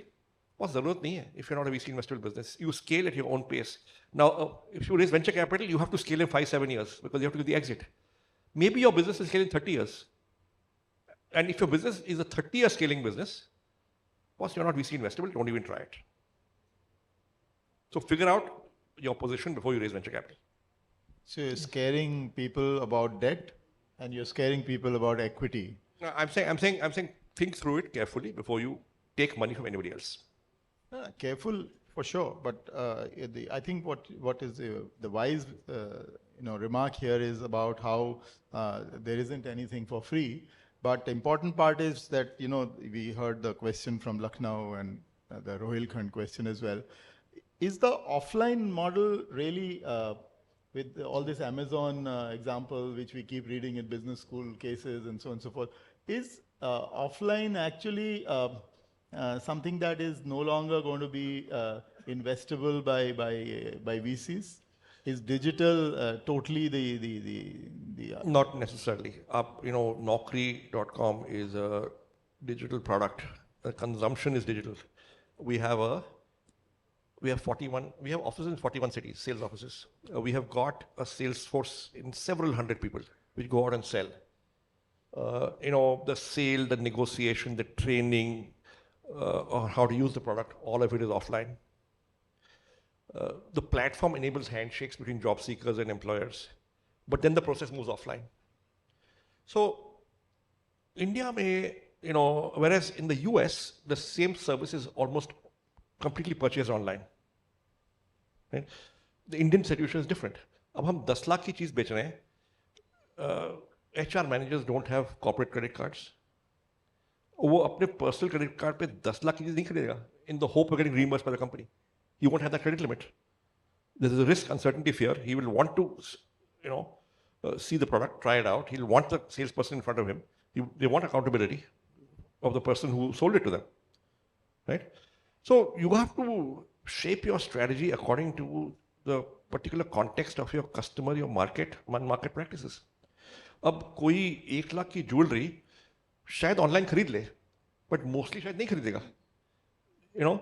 So there's huge browsing value, window shopping value in this website. But then, I want to see it, touch it, feel it before I buy it, because it's costing me money. It's costing me meaningful money. Right? I want to be able to go back to the shop and see it, ye toot gaya. Please repair it. Please, take it back. So people need that assurance and accountability. So I think India mein na sab kuch ek saath chalegi. So what I hear here is just to add on to that, there are lots of businesses which have been invested by VCs which are largely offline. If you look at the whole D2C sector, like Board, Mama, etc., they are largely offline businesses, right? There's some efficiency. Their understanding of tech is better. For example, a lot of fintechs also. So it's not that offline is not investable. Even right now, we have numerous such examples of offline businesses being invested by VCs. Right. So there is a and model that Sanjeev and Gaurav are saying. And I think it would be useful to also point out how Zomato itself has scaled up with these riders, which are part of the physical part of the business. That's correct. Wow. Yeah, sir. Here, sir, this side. Yes, sir. Yeah. Okay, so I am Soni Goyal from Batinda Management Association. So my question is to Sanjeev that these days most of the startups are focused more on getting the funding and get a good valuation and then sell it off. Where is the profitability? Where is the bottom line? And is this bubble is really going to help India's startup culture, or it will hurt us in a long term? Because we see most of the companies, if you see the bottom line, they are all in future 10x, 20x, 40x. But currently, none of them seems doing business. And these founders, so-called founders, they seems to think that they have cracked the business, while they are even missing on the basic business practices. So your take on this, Sanjeev? So first of all, my own experience is that most founders don't want to sell. They are not in it to sell. Sure, they want a higher valuation, but that's natural. अब अगर आपकी घर की कीमत realistic value 60 lakh है, but को आपको 6 करोड़ दे दे, you would be foolish to sell at 60 lakhs, right? So that's a question of how much capital there is and how many startups there, and who's chasing what. Between 2008 and 2021, I think globally there has been a glut of liquidity, and that has caused asset price inflation everywhere, all over the world, in all asset classes. And Indian startups are no different, right? Today, post 2021, last 2 years, last 3 years, we have seen a lot of discipline come into the market, and we have seen enough startups turning profitable, or getting on the way to profit, or about to turn profitable. And yes, some will go under. So entrepreneurship is Darwinian. Some survive, many fail, and that's life, right? And that cycle has repeated itself, boom bust, repeatedly in the last 30, 40, 50 years. So I would not bucket all founders and all startups together. There are several who are doing well or going to do well. And yes, when there was abundant capital, you raised the money. Your competition raised the money. So if you didn't raise the money, you were dead anyway because your competition raised the money. Today, investors are more discerning and careful. And yes, people have adapted and changed to that new environment. So an entrepreneur adapts, a smart entrepreneur, and enough people have adapted or are adapting. Yeah. So a more optimistic view than what we just heard, because that question also had an editorial line. Yes, there was a value judgment there. You were saying something. I'm saying there was a question on someone doing traditional jewelry business and what to do. I just wanted to add some piece of advice for him. So essentially, see, traditional jewelry businesses have built very kind of bottom up, and hence they are very strong in a particular region. For them to go beyond that region is not that very straightforward. Not very straightforward. I think with my limited understanding of traditional jewelry businesses, I think one of the things that you can do is you can start leveraging online much better.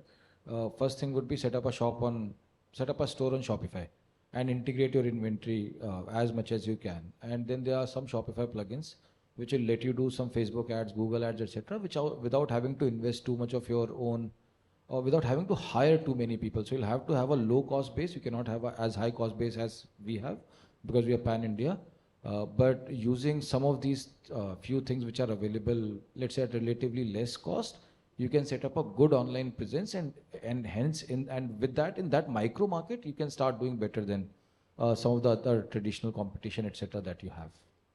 Yeah, Ansh, your name is Ansh, right? Yeah. So listen, what you said, you're a third generation jewelry business. You have one store? 5 stores, right? So tell me, in a month, how many customers do you get across these 5 stores? 500, 1000, 5000, kitne hote hain? Who actually buy? 750? Now, across the last 3 generations, how many customers would you have ever got? 10,000? Few lakh? So I think you're sitting in a gold mine if you simply get data about all your past customers and just talk to them and approach them. Right?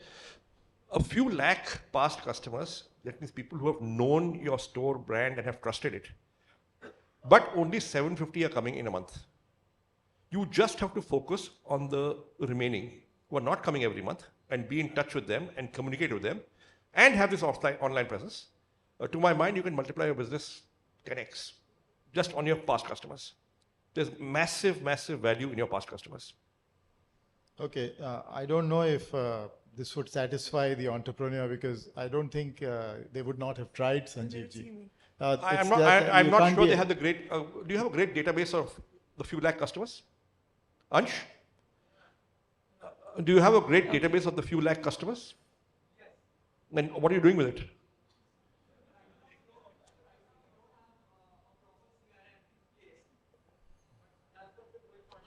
Yeah, so I think your first target group has to be the few lakh people who ever bought. Then get new customers and new cities. Because one of the gems of Sanjeev on the internet would be, in my opinion, the customer money is the most valuable asset that you have to show.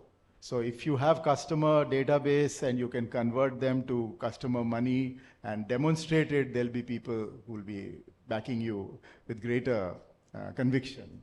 Right, Sanjeev? Absolutely. And the other sentence we heard is entrepreneurship is Darwinian.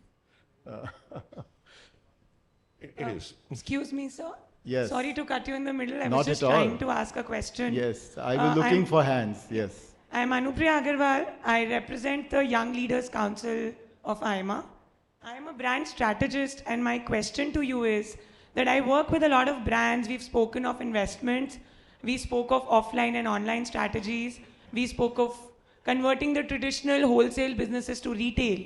What I want to ask you is that I get this question a lot of times. What is the focus? Whether it is making money or it is reaching out to the audience.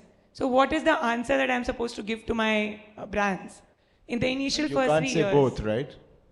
You can't say both. It will be very diplomatic and I will not get my money. No, on the other hand, there is no either or. I think they're sides of the same coin, but I'll let the panel take it. Okay. Boss, as I said, you reach out why? You reach out to make money. So one is a means to the other. So if you're going to keep on reaching out for the rest of your life and never make money, that's not a good idea. Okay, you'll run out of money. So अगर आपको reach out करना है, आज शायद पैसे नहीं मिलते, मगर कल बनने चाहिए. नहीं तो फायदा क्या? I hope that satisfies your query. Thank you. Yes, sir. Yes. I'm Parag from Rajkot Management Association. My question is for Sanjeev. Sanjeev, you might have evaluated a number of startups before funding. And my question is, what is your definition of integrity?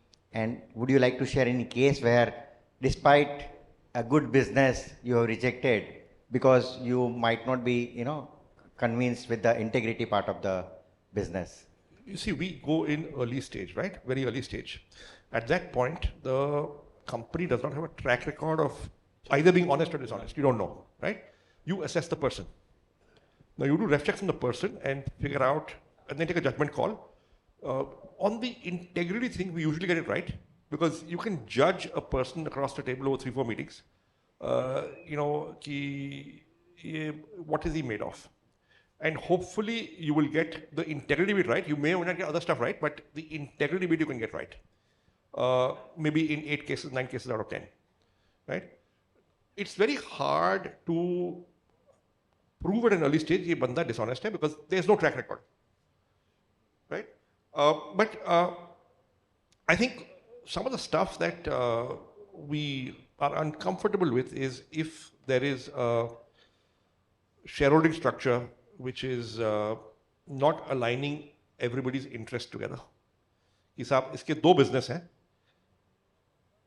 एक में profit कमा रहा है, ये नया business है, इस पे पैसे उठा रहा है. So I will be investing in a company in which this entrepreneur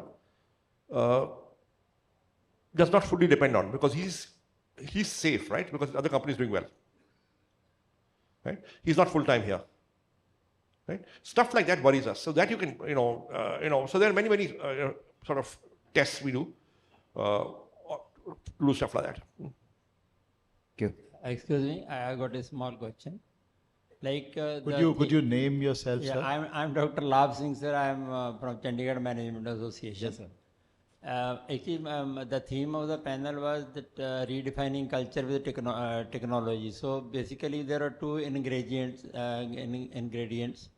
That is the technology and people. So I mean, we talk of the business in terms of innovation, disruption, and transformation these days. I would like to know which one is more important, technology or people? And as a successful leader, what is your view on that?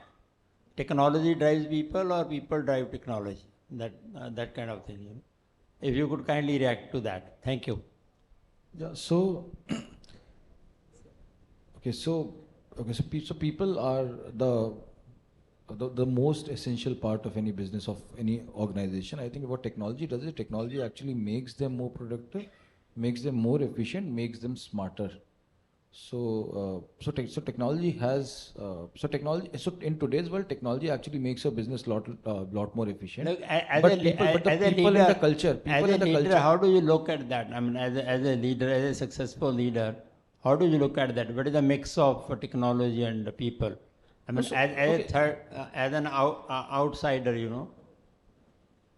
I mean, when you want to use. So I'm saying it's not people versus technology. It's people who actually have good understanding of technology, and the organization that has good understanding of technology is going to be a lot more efficient than an organization that is not.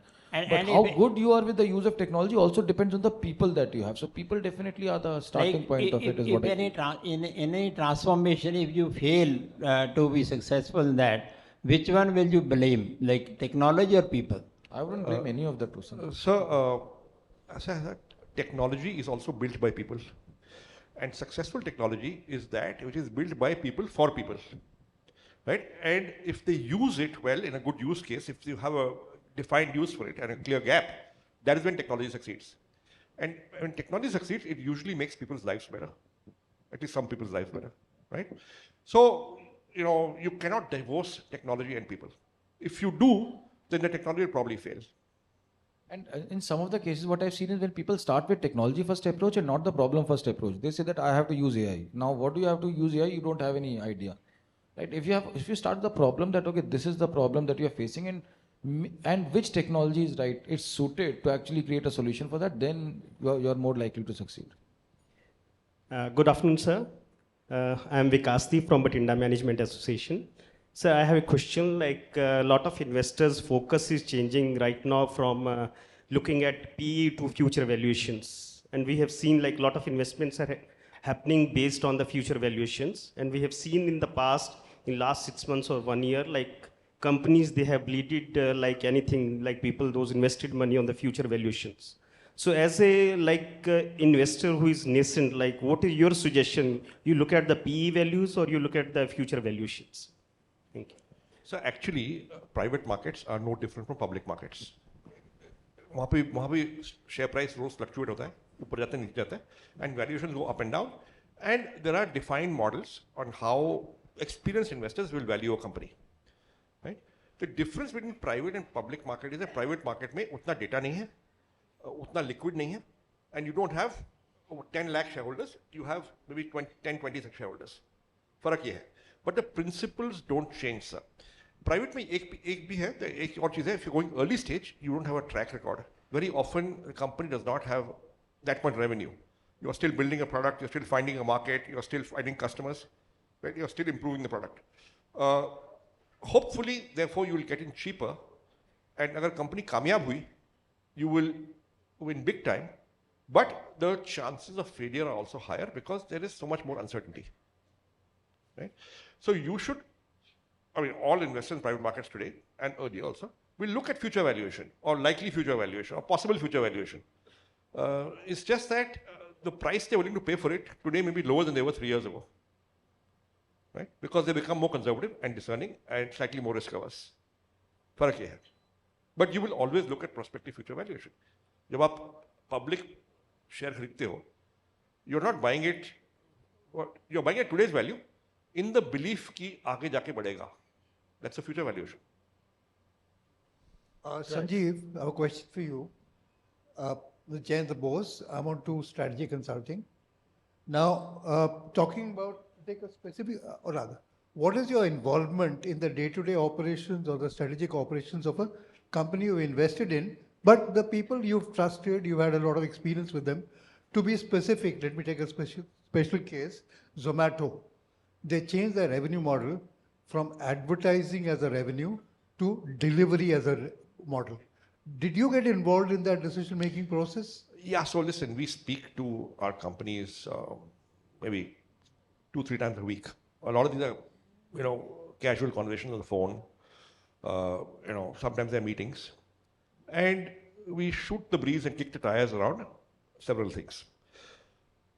I remember Deepinder came to me along with another senior colleague of his in 2017 or 18, I think. And he said, listen, we are going to go big in delivery. They had just raised a big round from Ant Financial, right? Now, that's what डरपोक हूँ. मैंने बोल दिया कि boss, don't do this, it's going to be cash consumptive, and I was dead against it, right? They went ahead anyway, and the company is what it is because they took that call. So just because I say something doesn't mean I'm right. I'm often wrong. But you invest behind entrepreneurs who are good. The thing about investing behind early stage entrepreneurs is that the entrepreneur is not looking, he's looking for capital. He's looking to bounce stuff off. He's not looking for a new boss, right? Sure, he'll hear you out because you put in money and you're a shareholder and you're on the board. But ultimately, they will do what they think is right and best for the business. And you've got to give them that space. And you're hopefully investing behind people who know that business better than you. Because if you know it better than them, you should have done it yourself. Check. You can't. You can't be, you've got to be a CEO has to be full-time, right? In the business. Check. Hi, good afternoon. This is Devashish. On this side. From Mr. Med in Bangalore. We're an online pharmacy. Again, recently seed funded. This question is to Gaurav. We are also looking at, we're a specialty pharmacy where ticket sizes are higher. For cancer medicines, it can go up to 1 lakh plus, right? We do face this. In fact, when we started, I used to give my Aadhaar card and passport to patients to say, listen, you can trust us. We're going to make sure that we deliver medicines to your home on time with no issues, right? And now we're moving towards a phygital sort of model as well, trying to open pharmacies around, major catchment areas in the health sectors of various cities.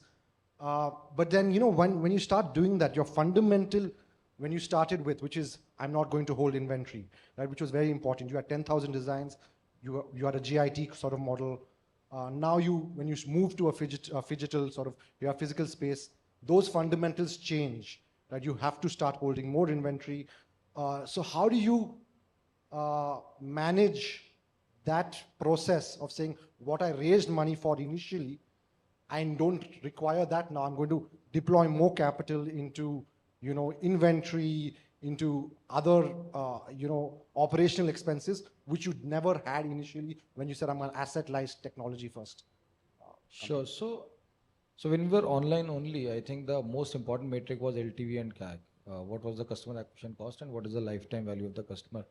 When we started, but then logically, we realized that omni-channel is just a better business, and that would entail loading up inventory also. So I think from there on, we learned things like ROC, return on capital employed, etc. After we entered into offline, that there are those terms also. I think eventual truth for the business of a capitalism is return on equity, right? So, okay. Between online and in the hybrid model, I think ROC also entered in the picture, and hence the source of capital and so on and so forth. But if you are generating very strong return on equity, then these are just means to achieve that. We realize that fine, it's not going to be asset light anymore, it's going to be asset heavy. But can we still generate ROEs of in excess of 30%, 50%, despite going asset heavy? We were very clear that our business was actually generating even higher ROEs. So we went ahead with that. Yeah, hello. I'm Navendu Mahoday from Indore. Right. This My could question be the is to last question. Sanjeev We have time till Dikchandani. 12:50, but yeah, please. Yeah, my question is to Mr. Sanjeev. When you are judging an entrepreneur for startup investment, how do you distinguish between a playful one and a notorious one?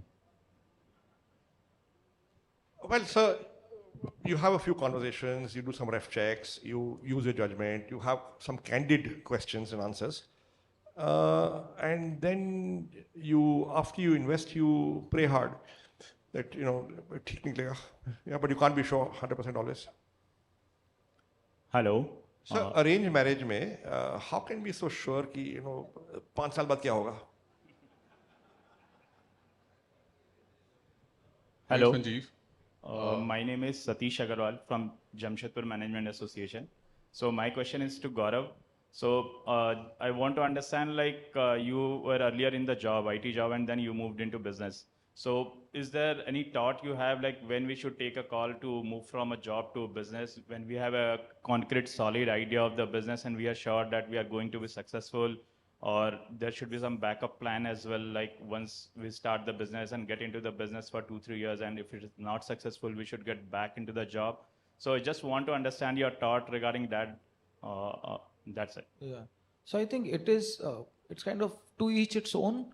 It's not, so when I started in 2006, I was 4-5 years out of college. In fact, right after IIT also, I started something, and I did not take any campus job that were offered to me. And after 8 months, that didn't work out. So I went into a job. So personally speaking for myself, I don't think I never had this idea of risk, that I'm even taking any risk. So I never felt I never feared taking the plunge because I think I just built like that. But if I compare today's generation, I think there are so many jobs, etc., that pay such good salaries. And so I wouldn't say that everyone has to enter into entrepreneurship and that this is the time after which you should definitely quit your job and then move to this. Because all said and done, the chances of success are not more than 4 to 5% or 10% maybe, right? So there's a high likelihood that 10 years down the line, you are going to be doing worse than your peers. Now, if that bothers you a lot, I don't think you should even enter into this, into entrepreneurship, and you can just go on with your life as usual. So that's my thought, but Sanjeev would know a lot more about it. Final words. Basically, if you can pare down your expenses to the bare bones and live with it and not have an assault case on you by the family, you probably have a chance. Well, you don't. So becoming an entrepreneur is usually not a rational choice. Right? You do it because that's what you want to do. because you really want to pursue that idea, right? Along the way, if you succeed, you may be financially successful as well. So lots of wise remarks, and I think the quality of questions was tremendous. They were so serious and so coherent, and thank you very much. One couldn't have expected anything less in AIMA. So thank you very much for your time, ladies and gentlemen. I hope the panel was worth your time. Thank you very much. Thank you. Thank you, everyone. Thank you. Thank you, Mr. Bikhchandani. And thank you, Mr. Kushwaha, for that very interesting session. And thanks, Mr. Bansal, for moderating it. May I now request Mr. Krishan Kalra, past President AIMA, to please join us on stage to present the mementos for this session.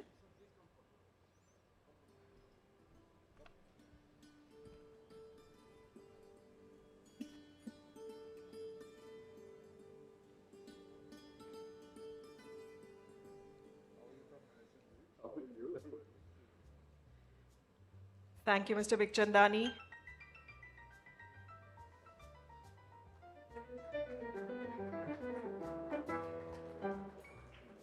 Our thanks to Mr. Kushwaha.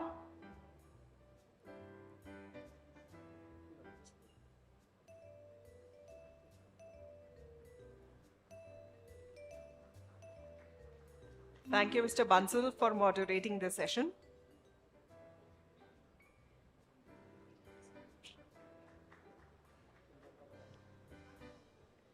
Thank you, Mr. Kalra, for joining us on stage to present the mementos.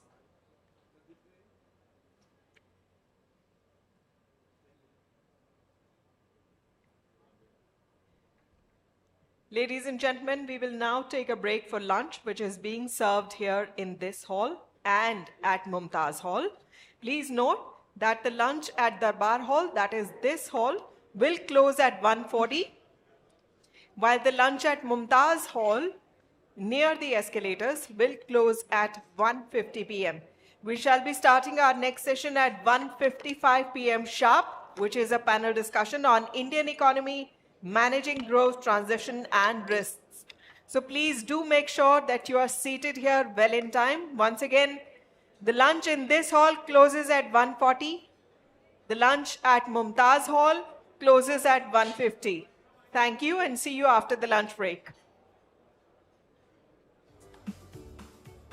Every manager needs to be updated in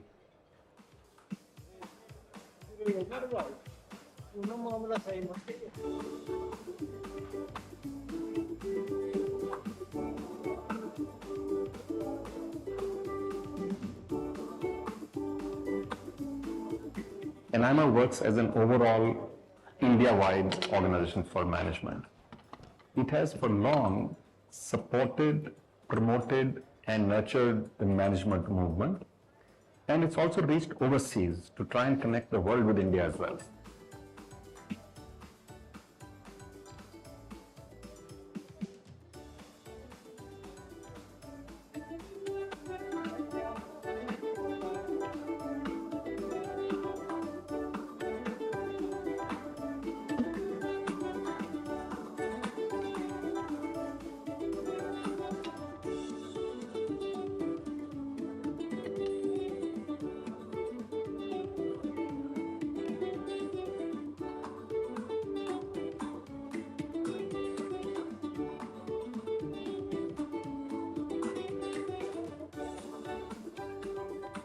So whether you're a young student out there or whether you're a practicing professional, I think being a member of AIMA will give you a huge network, will give you a huge range of new concepts, and it gets you access to events where you really get to meet some of the best and the finest speakers in the country from whom you can. Missed calls.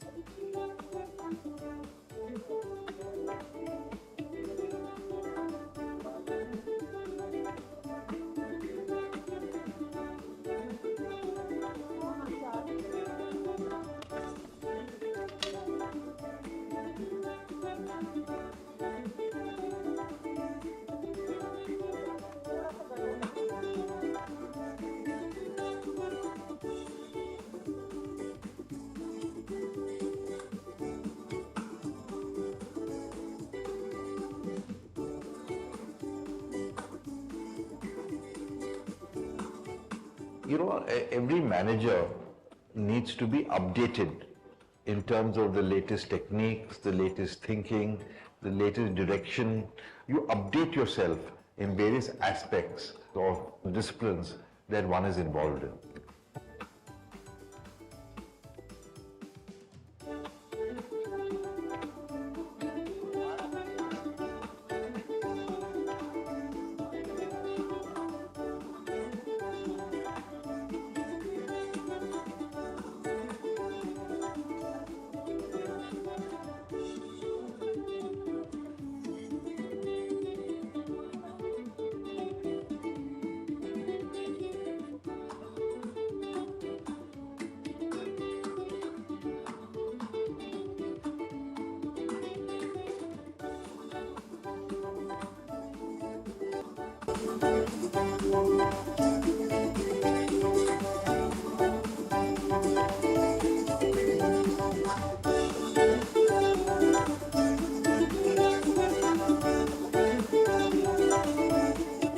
Continuous skill development, continuous education is a necessity for everybody.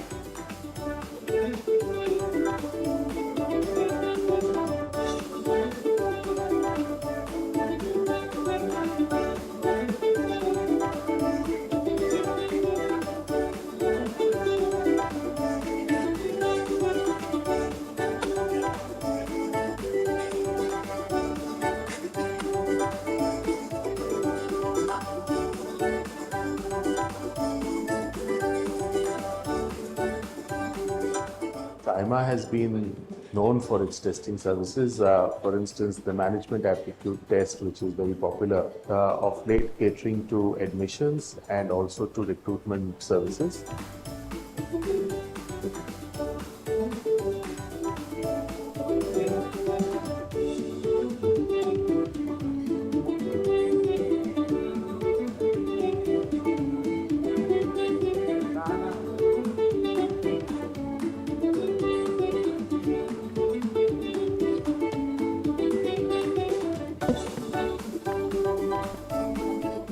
Is not just the desire for success, but a fear of failure.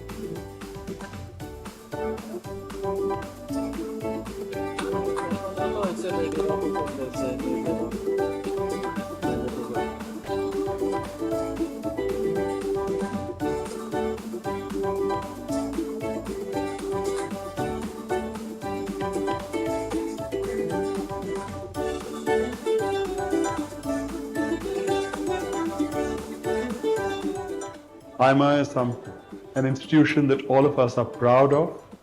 We are proud of its legacy, and we are proud of the role that AIMA plays in society.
Hello. Check, hey. Check, wow. Testing.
Power, the genesis of existence. The gateway to innovation that leads to the future. Power is Triveni.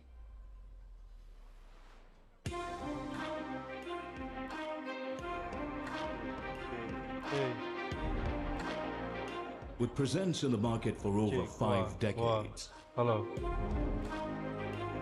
We at Triveni Turbines have established ourselves as a global manufacturer of steam turbines across various leading industries.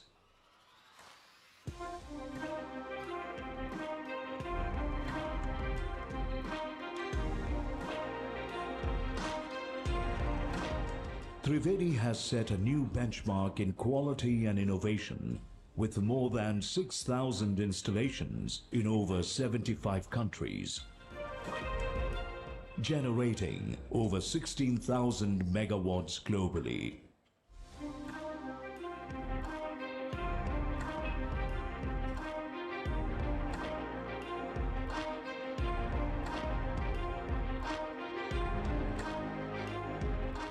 Power parallels potential.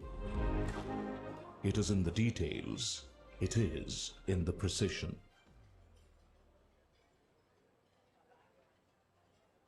At Triveni, over 350 turbines are manufactured every year at its state-of-the-art facility, benchmarking the fastest product delivery time for its global customers. At Triveni, we combine the trinity of technology, innovation, and competitiveness to create need-of-the-hour solutions. Our engineered-to-order turbines are working across the world in a wide range of industries. Our solution to customers enable them to achieve unhindered performance and power self-sufficiency at a lower cost while minimizing their environmental impact.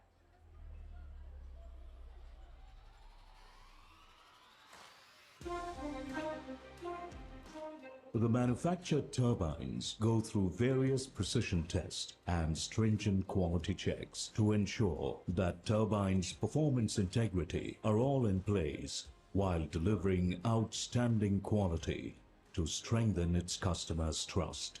Power defines caliber. Our advanced design concepts are created by collaborating with the world's leading design houses and aerodynamic experts in the USA, ensuring best-in-class technology products. Hello. Guatemala para venir a realizar las pruebas y la revisión de la turbina Triveni comprada por Ingenio Palo Gordo. Esta turbina servirá para generar la energía y el vapor que sirve para producir el azúcar en nuestra empresa.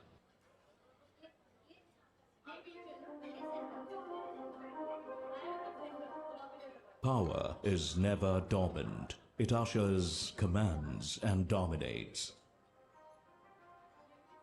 Triveni's ability to understand the customer's needs and deliver quality, robust products along with the efficient service coverage has made them the industry pioneers. At the core of this growth is the deep understanding of our customer needs, our ability to deliver a robust product with excellent quality backed by efficient service coverage. We provide exceptional training to all our employees, empowering them to think beyond the benefits of the customers. In the digital world, Triveni ensures constant production of power, spreading light and hope into our lives. Hello. Hello. Power never stops. Power is Triveni.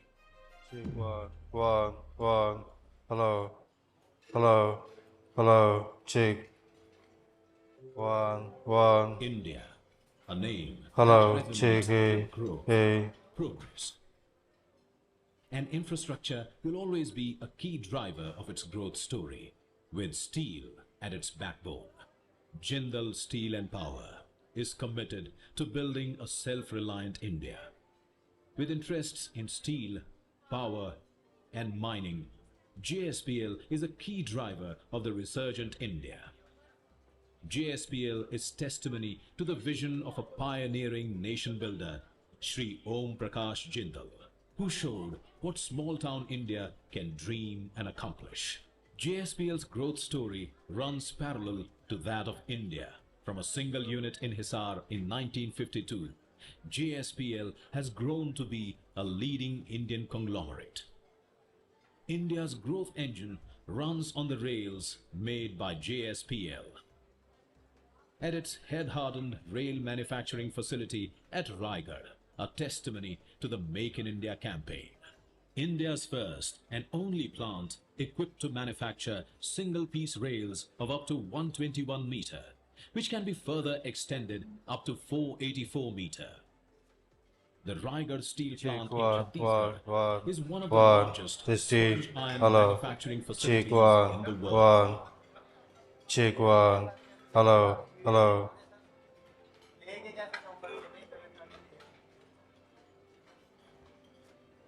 Spread over 3,500 acres, the Hon'ble steel plant in Odisha is India's most modern setup that houses India's first and only coal gasification-based DRI plant.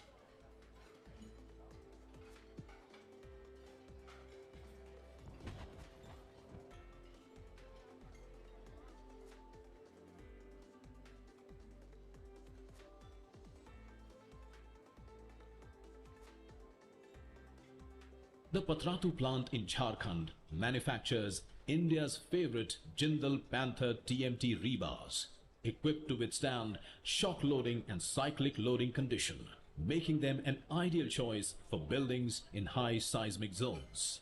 The wire rod mill here is equipped with world-class capabilities to produce value-added steel.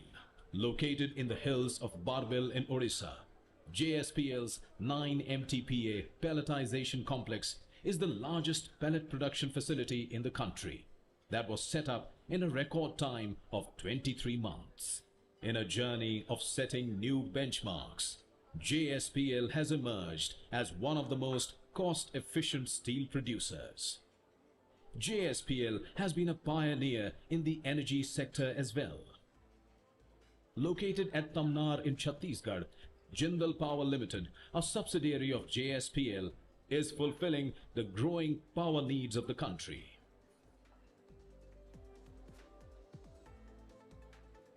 JSPL is also a responsible mining player with a focus on backward integration in both iron ore and coking coal.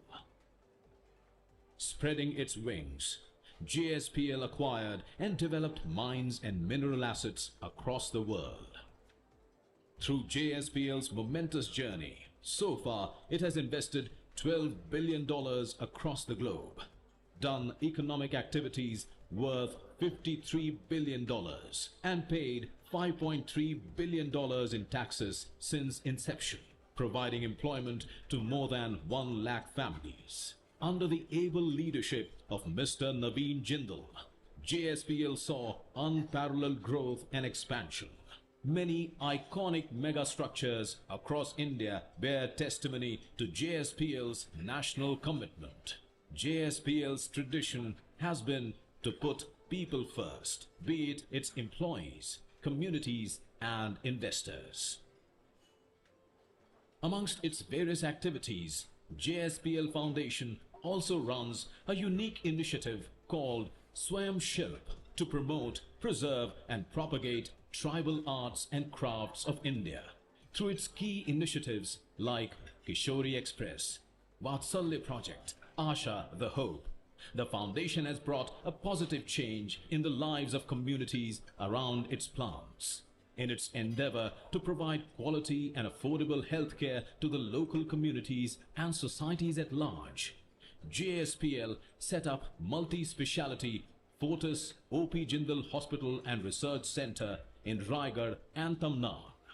In the education sector, the O.P. Jindal Global University, a non-profit global university promoted by JSPL, has consistently been ranked amongst the world's top and India's best. The O.P. Jindal University in Raigad, Chhattisgarh provides industry-aligned academic programs with focus on steel making, manufacturing excellence, steel industry 4.0, steel logistics, and steel global markets.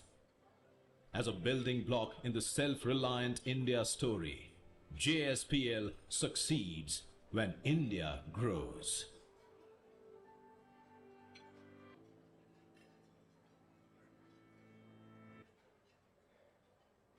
Tomorrow holds great promise and also challenge, but we will make it together.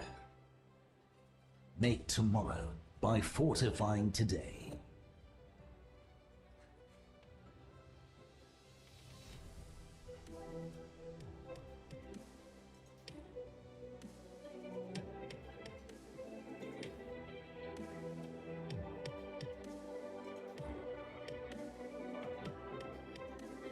Make tomorrow by making people our true strength.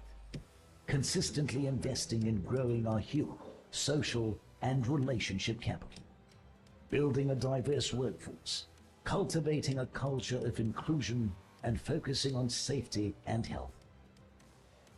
Empowering communities around us. Building long-term, transparent, and trust-based relationships with every stakeholder. Make tomorrow by creating future-ready solutions.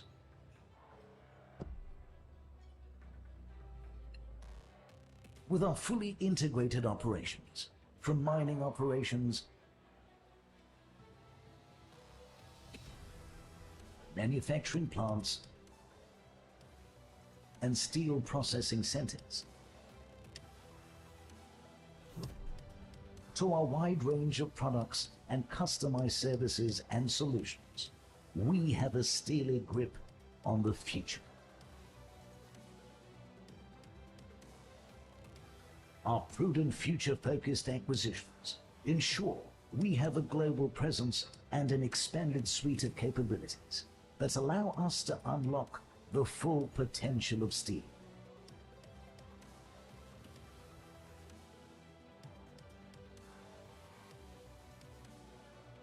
we're focused on making solutions that serve the needs of industries and individuals.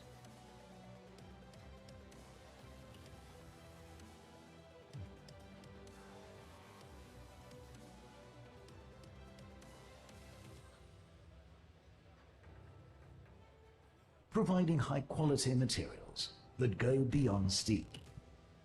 Pushing boundaries to create stronger solutions, better solutions.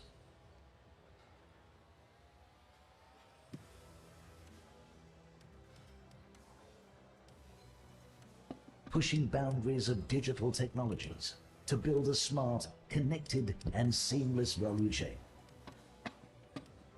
Reinventing how we connect, transact, and engage with our customers.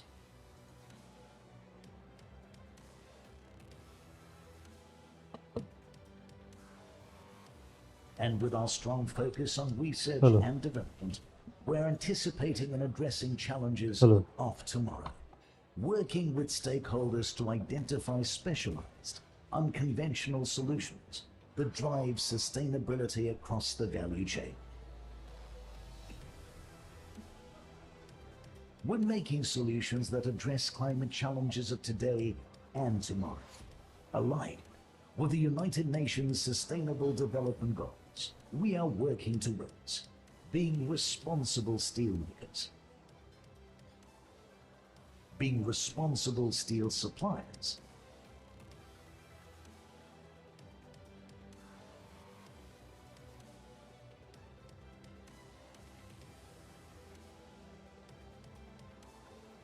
and helping our customers make sustainable choices. Tomorrow is ours to create, and together we can make it better, shape it better.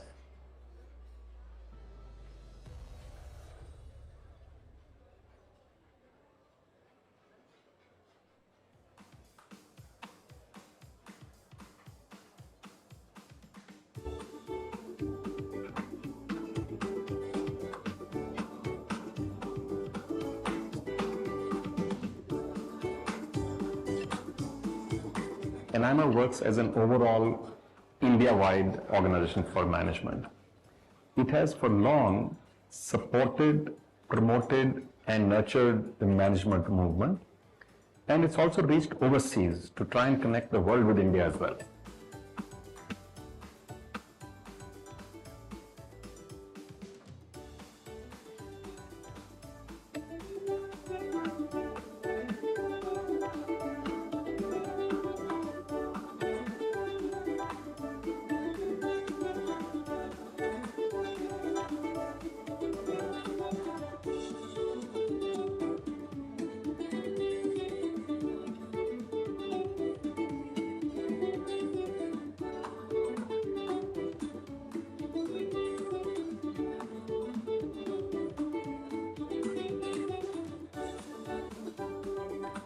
So whether you're a young student out there or whether you're a practicing professional, I think being a member of AIMA will give you a huge network, will give you a huge range of new concepts, and it gets you access to events where you really get to meet some of the best and the finest speakers in the country from whom you can learn.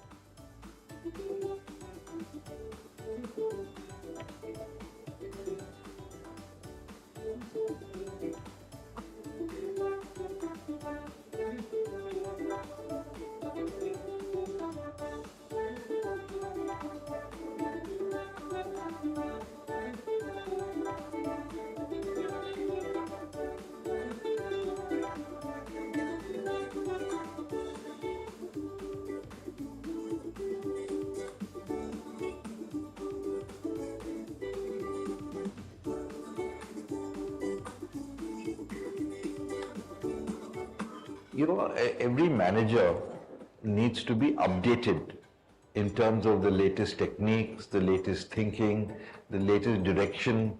You update yourself in various aspects of disciplines that one is involved in.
continuous skill development, continuous education is a necessity for everybody.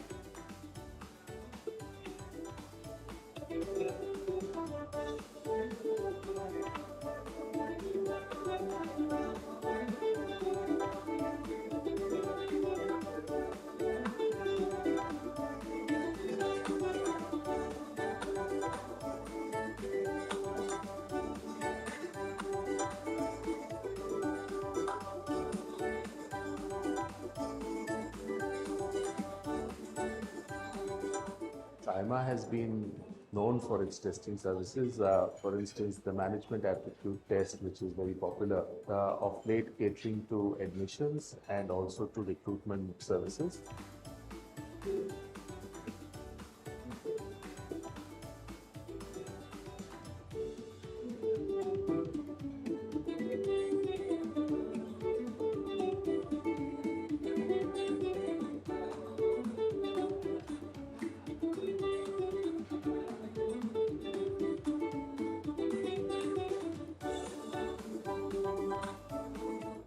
Is not just the desire for success, but a fear of failure.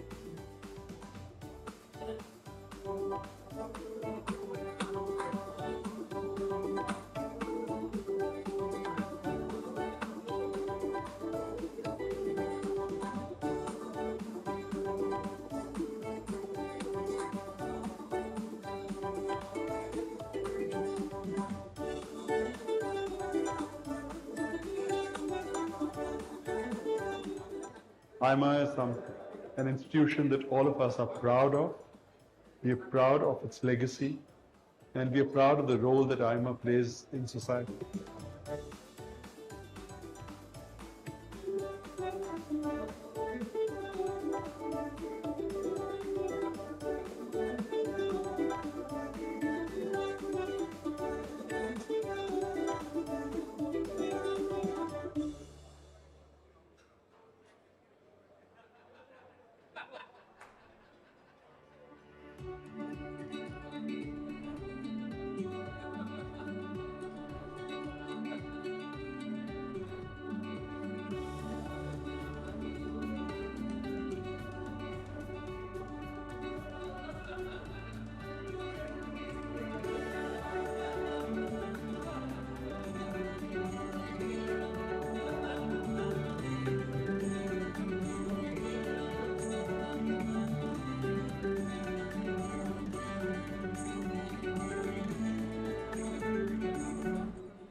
Power, the genesis of existence. The gateway to innovation that leads to the future. Power is Triveni.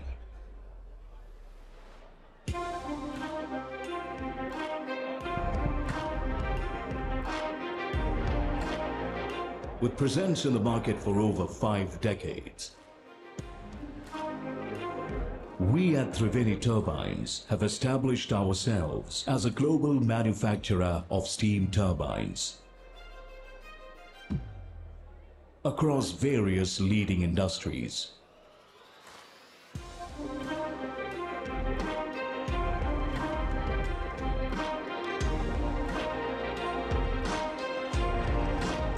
Triveni has set a new benchmark in quality and innovation with more than 6,000 installations in over 75 countries,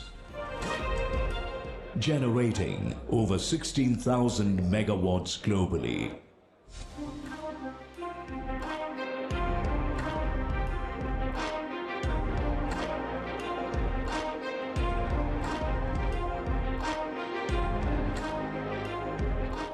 Power parallels potential. It is in the details, it is in the precision.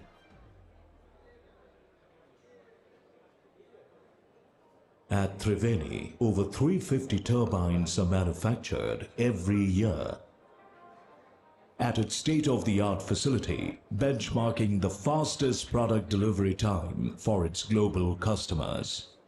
At Triveni, we combine the trinity of technology, innovation, and competitiveness to create need-of-the-hour solutions. Our engineered-to-order turbines are working across the world in a wide range of industries. Our solution to customers enables them to achieve unhindered performance and power self-sufficiency at a lower cost while minimizing their environmental impact.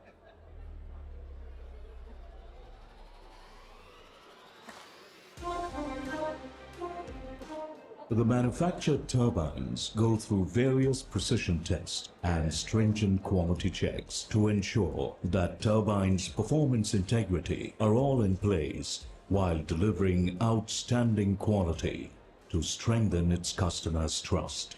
Power defines caliber. Our advanced design concepts are created by collaborating with the world's leading design houses and aerodynamic experts in the USA, ensuring best-in-class technology products. He viajado de Guatemala para venir a realizar las pruebas y la revisión de la turbina Triveni comprada por Ingenio Palo Gordo. Esta turbina servirá para generar la energía y el vapor que sirve para producir el azúcar en nuestra empresa.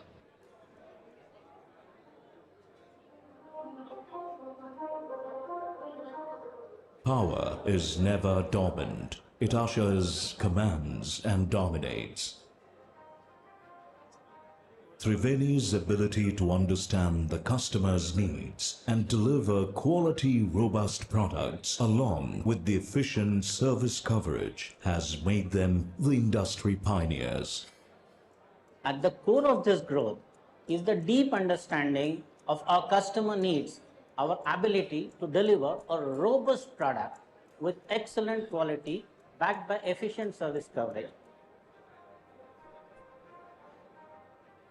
We provide exceptional training to all our employees, empowering them to think beyond the benefits of the customers.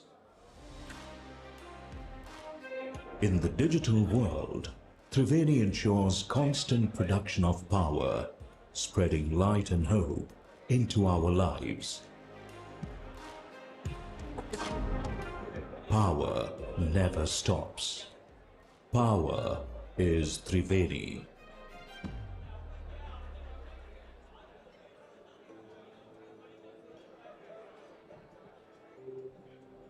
India, a name that resonates. Ladies and gentlemen, a very good afternoon and a warm welcome to you all.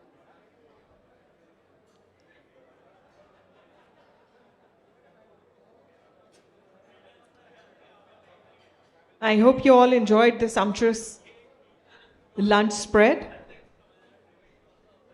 We are going to start the next session in a short while from now. Meanwhile, I'll request you all to please kindly take your seats.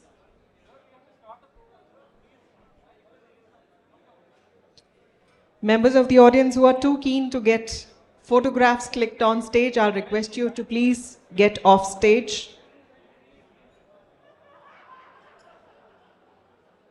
I'll request you all to please kindly take your seats. We are ready to start the next session.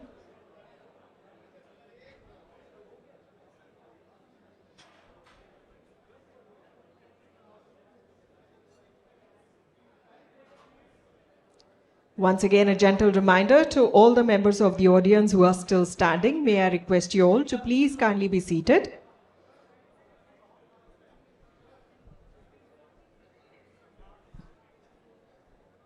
We shall be starting our next session, which is a panel discussion on Indian economy, managing growth, transition, and risks. I request you all to please kindly take your seats. We shall be starting with the panel discussion at sharp 1:55 p.m.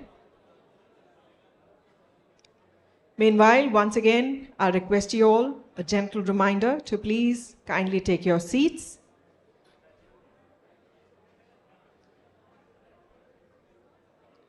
We shall be starting with this session in a short while.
Ladies and gentlemen, welcome back. Our next session of the day is a panel discussion on Indian economy, managing growth, transition, and risks. The poll question for this session is, should India prioritize exports over domestic consumption to grow its economy faster? The answers in front of you on the screens, yes, no, can't say. Please do be a part of this discussion. And meanwhile, please join me in welcoming on stage Mr. Parikshit Luthra, Chief of Bureau, CNBC TV 18. Mr. R. Mukundan, Managing Director and CEO, Tata Chemicals Limited. Mr. Omkar Goswami, Founder and Chairperson, CERG Advisory Private Limited.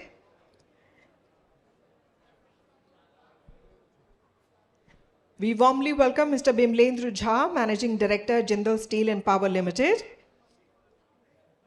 Mr. Omkar Goswami, Founder and Chairperson, CERG.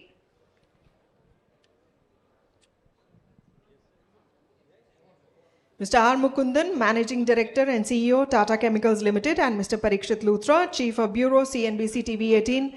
A very warm welcome. Let's extend a hearty applause, please.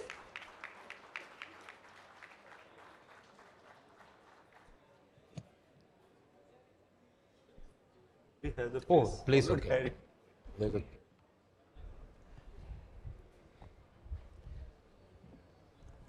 May I request Mr. Parikshit Luthra to conduct the session?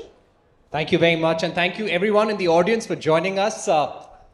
The sessions after lunch are always a little more difficult, We need to keep the attention of the audience going, so this panel has a strong job to do. And first of all, let's give all our panelists, Mr. Bimlendra Jha, Omkar Goswami and R. Mukunandan, a big round of applause.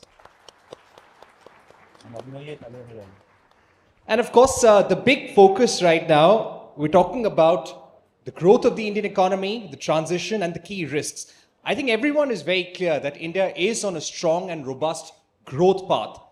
India is a strong alternative to China. And yes, many countries, many companies are betting on India as a supply chain partner, as an alternative manufacturing destination. But it is also said that this opportunity will not stay for India forever.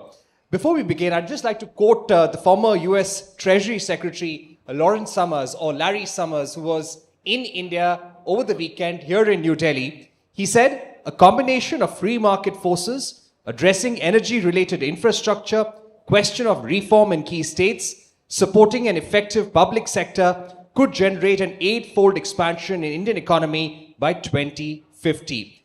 There are some common risks to the Indian economy we keep talking about, and I'm going to open this up right now with Mr. Mukundan. Mr. Mukundan, let me ask you about your outlook on India's growth. And if there were certain key risks, certain hurdles, certain policy issues that you see along the way, what would those be? Thank you, Parikshit. Firstly, delighted to be here amongst all of you. And this is a very interesting topic and really fit for purpose for post-lunch session. If you look at the opportunity, I don't want to come from risk because really these are the opportunities India has. And I would put them in form of about 3 or 4 transitions. First is there's a demographic transition around the world, and that plays into economics, the base economics in any case. The second one we all know is energy transition. I think the benefit India has is 80% of our infrastructure is yet to be built. It's one thing for a country which has already built the infrastructure to rewire it, change it for sustainable future. We can actually build ground up sustainably. So I think that's a big opportunity. It's very different from the way the rest of the world would look at it. It's like, don't go through fixed wire, but I go through wireless straight away. The third is digital. Again, I think what we have shown, embracing digital wholeheartedly has delivered the goods already in many spaces. And that remains a great opportunity for us in terms of what I would call as the way forward, whether it's 10 years, 15, 20 years or so. And lastly, I think what we have is an ability to embrace pluralism. And it's a very simplified word. I think what we tend to not sort of believe in ourselves is that while Europe is still trying to figure out how to go together as one EU, we are almost like Europe in terms of size and differences and everything. But we've been doing this very successfully for 75 years with all imperfections and building upon that. And why is it so important? Because innovation happens when pluralism thrives. So really 4 big issues which are in our favor. And I think if we sort of continue the way we are continuing, whatever is set out in the basic document or whatever is circulated, that India will double in about 10 years or so, doesn't look to be a different offbeat. There are, of course, challenges. Challenges external to us, challenges that we may not embrace this fully, challenges that some of us may feel very diffident about these transitions and not really push ahead. So it is more coming from whether we are going to be confident, proactive, and engaging positively. Policy predictability, that is something we were speaking of off stage. And in reference to that, Moody's Investor Service had very recently said that risk posed by reform and policy barriers to the pace of investments in India's manufacturing and infrastructure sectors, complexity of decision-making and bureaucracy reduces India's attractiveness as a destination for FDI. Mr. Jha, do you feel that if we want to grow as a big investment destination, if we want more manufacturing and capacities to be set up, we need policy predictability for the future, and that's somehow lacking in our ecosystem? No, it's okay. I've got I think this is working. Yeah, it is. Yeah. Can you hear me at the back? Because I'm not sure. Okay. Thank you very much. But before I say anything, I want to say a word for AIMA. It is after 28 years I am coming to a National Management Convention of AIMA. After 28 years, nearly 3 decades. The last time I was here, ours was the team that won national competition for young managers. And I'm sure that in this team, this group, there must be people who are winners of this year's National Competition for Young Managers. And I really want to give you a thumbs up, because AIMA has been one platform that has really, really helped me evolve from where I was to where I am today. So congratulations to those who are... Definitely a big inspiration to many in the audience. Absolutely. So that's why I thought that for the youngsters, this was just a word for the youngsters. Now coming to this predictability of policy, predictability of anything, how do you want to make the world predictable in a world which is now defined by VUCA? Volatility, uncertainty, complexity, ambiguity. These are the words that actually define our world. Now, even policies, if they are enabling frameworks, they will be the products of yesteryears. The evolution of policies that are required are in a manner that there is a recognition of what is needed to unlock ourselves for the next step. As far as the obvious ones are concerned, they are there, but there are solutions, and we have to now start working towards those solutions. For example, one of the greatest bottlenecks in this country has been land acquisition. And one of the greatest reasons for that is there is no clear title. Is there a solution to that? Now, today's world is a world of blockchain. How come we have not yet implemented the reforms in a way that blockchain becomes the way of an open ledger by which land ownership is determined? So these enabling frameworks will automatically, just like the digital economy has automatically unlocked many, many new possibilities, just like the world has become a more level playing field with the existence of internet, just like the world has put everything on a single mobile phone as a convergence where most of the business can get conducted through it. Our policies and programs remain the vestiges of the 5-year plans. Our policies and programs remain ensconced in that not creating precedents. Unfortunately, I also had the misfortune of living 6 years in UK, and then I started respecting Indian bureaucracy, because masters of bureaucracy sit there. They have taught us. And I think policies are overrated. Opportunities are what are getting created by the people. Since 1991, when Dr. Manmohan Singh really opened up the economy and we had India's economic freedom after so many years, and with all the digitalization of the economy, all the Nandan Nilekani's work of Aadhaar cards, which is now utilized very well by this government, all these are the enabling infrastructures that are putting power in the hands of the people. Policies are not going to stop this juggernaut from moving. That is what I'm saying. So keep seeking out the opportunities. Don't dwell so much on the policy part of it. They will have to follow. They will have to They will follow. have to follow. Political will has to subordinate to people's will. Right. Mr. Mukundan, do you agree with that? Yeah, I think broadly one would tend to agree. And I also think in terms of the ability to deal with complex issues going forward, I think we need to build capabilities. I'm not talking about the capabilities of the past. For example, in a regime where intellectual property is going to be very highly regarded as one of the key value creators, how many of our, let's say, legal experts and how much of our, let's say, people who work on that space understand intellectual property well? The capacity in those new areas, emerging areas, is something we need to build. So I'm not saying every road is completely clear. So policies in things like AI, policies, things like cyber privacy and stuff like that, these will play a bigger role going forward. When you speak about infrastructure, I really think we have to build differently. For example, when you talk about land acquisition as an issue, we may be needing distributed power systems going forward, which is completely different from what others have built. So I think we need to sort of say that policy issues in the traditional areas may be getting fixed, but we need to proactively anticipate the policy issues which we need to deal with in new areas which are emerging, and also build capabilities there. So it is not that we don't have tasks to be done, but there is tasks to be done really on the areas which we haven't done so far. Right. Mr. Goswami, thank you for waiting patiently. I was just getting the debate completed as far as policy predictability goes. But do you see any structural issues with the economy that need to be addressed urgently on a priority basis? Thank you. I'm going to make 4 quick points, in part answering your question. The first is a resounding positive, which is that between now and another 5 or 6 years, so the third term of Mr. Modi, which is almost certainly going to be the third term of Mr. Modi,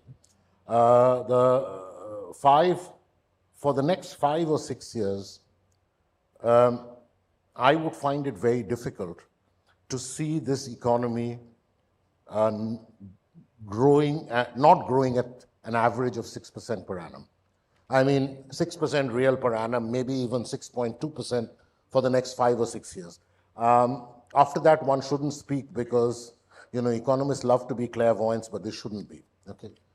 But I'm going to raise 3 issues which are far removed from the world that you are all in here, but are going to be absolutely critical for India as we go forward.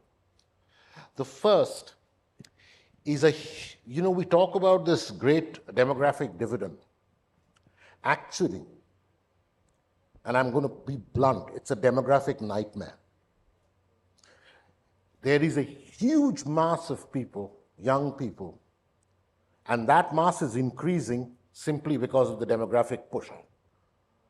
Many, a very large percentage of which, I won't bore you with statistics, are simply unequipped to be employed. Consequently, you are actually seeing a larger and larger pressure of unemployment and underemployment taking place in India. You will not see it here, but if you just move around, you will see a large number of underemployed people, all of whom are seeing how the better off live, but are not getting the benefits of employment, getting the benefits of jobs. And this, to my mind, is it has nothing to do with Mr. Modi. It is a long period of not focusing on what we should have focused on, but it is a huge challenge going forward with very, very large numbers. The second challenge is our complete and total failure of education. This is a long-term process. The failure started with Jawaharlal Nehru. Forget about the IITs, but basically we failed in primary and secondary education and high school education. Now, consequently, this large mass of people who are in the school and early college-going age are simply not, most of them are not educated enough to deal with a fundamental change that is taking place, which is digitization and artificial intelligence. So this is our second problem. Huge mass of people, inadequate education, massive technological changes taking place, and the inability to deal with it. And the third challenge is this: no advanced country in the world, no, capital N, capital O, no advanced country in the world has become advanced without a large percentage of women in the workforce. It has never happened. You take any advanced country and you'll find the percentage of women in the workforce is very high, relatively high, or very high. India not only has a low percentage of women in the workforce, but over the last 15 years, that percentage has been going down.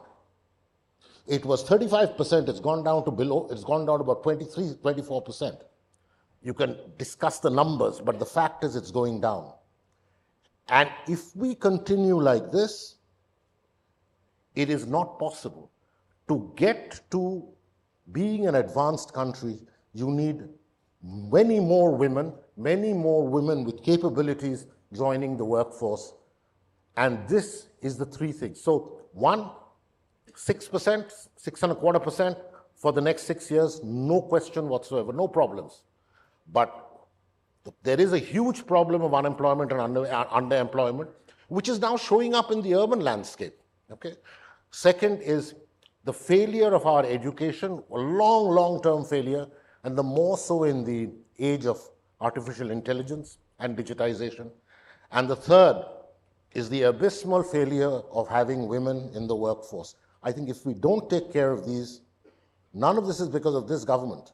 It's a long-term failure in policy, long-term failure of not just policy, but also action. But if we don't take care of these, then the cancer will be growing. It will still grow, but the cancer will be growing amongst us. I'll stop here. Thanks. Mr. Goswami, you raised some very, very important points about the gender gap, about underemployment, about unemployment in general. My follow-up question to that, today we're talking about making India a semiconductor hub in future, making India a hub for generative AI. This is extremely important for transformation of companies. How do we ensure that we have the right skill sets? One of the reasons why companies have been slow to invest in the semiconductor scheme is because right now you don't have an ecosystem and the right skill sets. You don't have employment, you don't have people. Skill sets. You don't have the skill sets to start a large semiconductor facility. So how do we overcome that? Work on education. Right now we'll have to overcome it by importing people. But we don't have the skill sets. We need the semiconductor hub, but we don't have the skill sets. And we have to import people. Right. Yeah. I have a slightly different take on the world, probably. I'm far more bullish about the world today than I was even a decade ago.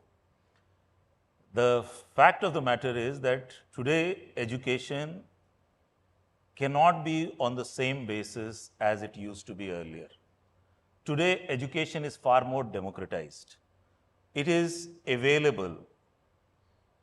And AI, to my mind, is not going to be artificial intelligence that changes our way of educating ourselves, but it is going to be the augmented intelligence. I have myself been using ChatGPT quite profusely. The reason is very simple. What I cannot fathom to collect from the world, and my education was based on how much can I cram in my head. Today, I don't have to cram things in my head. In fact, Ronnie in the morning said the right thing. We don't need problem solvers, we need problem spotters. We need people who are able to ask the right questions. And augmented intelligence gives us far greater power in our hands to be able to do something. The other day, we were trying to figure out, my wife was doing something and she said that, how do I make a panic door? Okay, let's ask ChatGPT. And the full description of how to make a panic door was there. And she handed it over to the designer. I think we are in a completely different world than where we used to be. As far as women in workforce is concerned, I think whether it is women or men, we have to start, first of all, recognizing that not all paid work is valuable work. And not all valuable work is paid work or economically recognizable work. I think women in workforce are always there. But men in workforce are always there. Let's start recognizing that first. I'm a product of a woman who has been a homemaker. And I owe a lot of my education to her. I have a lot of my cultural underpinnings owed to her. It is an insult to the women who are homemakers to be called as not participating in the economy. I'm sorry, I don't accept it. It's not something that I will accept. Thirdly, as far as our way of underemployment is concerned, time for employment as defined earlier. In fact, It was in 1971 that Alvin Toffler published his book Future Shock. And at that time, he had said death of the organization man. He had talked about death of the organization man. Half a century later, those words are coming true. There are more and more people who are going to be employed on their own terms, on the basis of their own skills, and probably they are going to create jobs that did not even exist in the yesteryears. Think of how many people are now earning by just putting their skills on the internet through YouTube, etc. And they are the ones who are really earning sitting at home. There is a different world we are living in. We cannot any longer blame anybody, be it the government, be it the society, be it anybody. All that we need to educate our children is how to leverage this power which has created a level playing field, a flat world in our hands, and how to be prepared to grab the opportunities that will come our way as we go along. Right, those are some inspiring messages from Mr. Jha. But at the same time, we need a greater involvement of women in Parliament. The Women's Reservation Bill is an example of that. We need a greater involvement of women in policy making, in boardrooms, and in all aspects of manufacturing as well. Mr. Mukundan, if I were to ask you, what is the roadmap for that? Every company is today talking about it. Today, we've spoken about a women's reservation bill in Parliament, which will possibly become a reality in 5 to 7 years from now. But when it comes to a roadmap for greater gender parity in boardrooms, what's the mantra for that for the future? Yeah, I think the first step in the mantra is to say, what exactly I heard as a point here. It's due regard to my friend here, Bimlendra. It's easy to say, we respect all forms of work. Then I challenge the men, why don't you do homework and let the women work? How many men would take that up? But it's a different point. Let me come to this point. Let me speak with data and statistics. For the first time in schools and in colleges, the undergrad ratio of students, the women have crossed the men. Yeah. There are more women coming out of the colleges today than men. Yes. And it will be very difficult, forget about policies and reservation, it will be very difficult for you to sort of, when you go out and interview people, if the same talent is there, you will end up recruiting people because they are now available and it's coming through this. And this is the latest data, and this has been there for the last 5 years. We actually flipped, the men actually are underperforming than women in all parameters of higher education now, and it's a matter of sort of giving them the confidence that they can come and work in the workforce.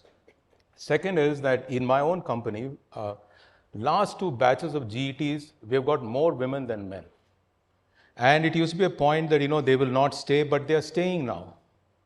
They are making their spouses to come to their place of work. And this happened for the first time in a place called Babrala, which is in UP, which used to be our plant. So if you think a place where things won't change has completely started to change, there are indicators of change.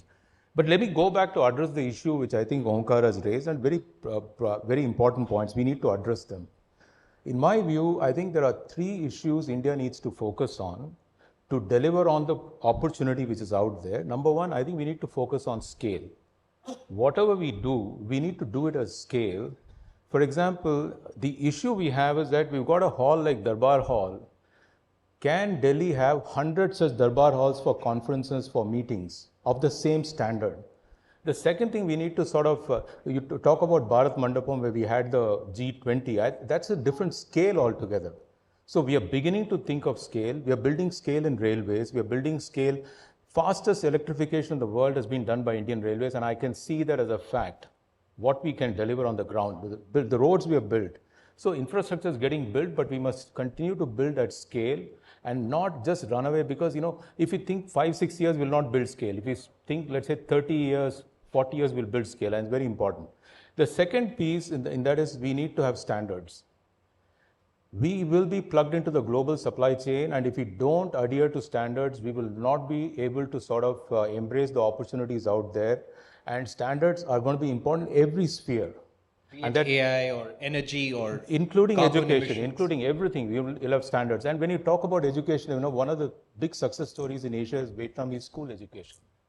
what they have done to incentivize school teachers and the infrastructure, exactly what Onkar mentioned in terms of the primary, secondary, I think that we need to address and fix.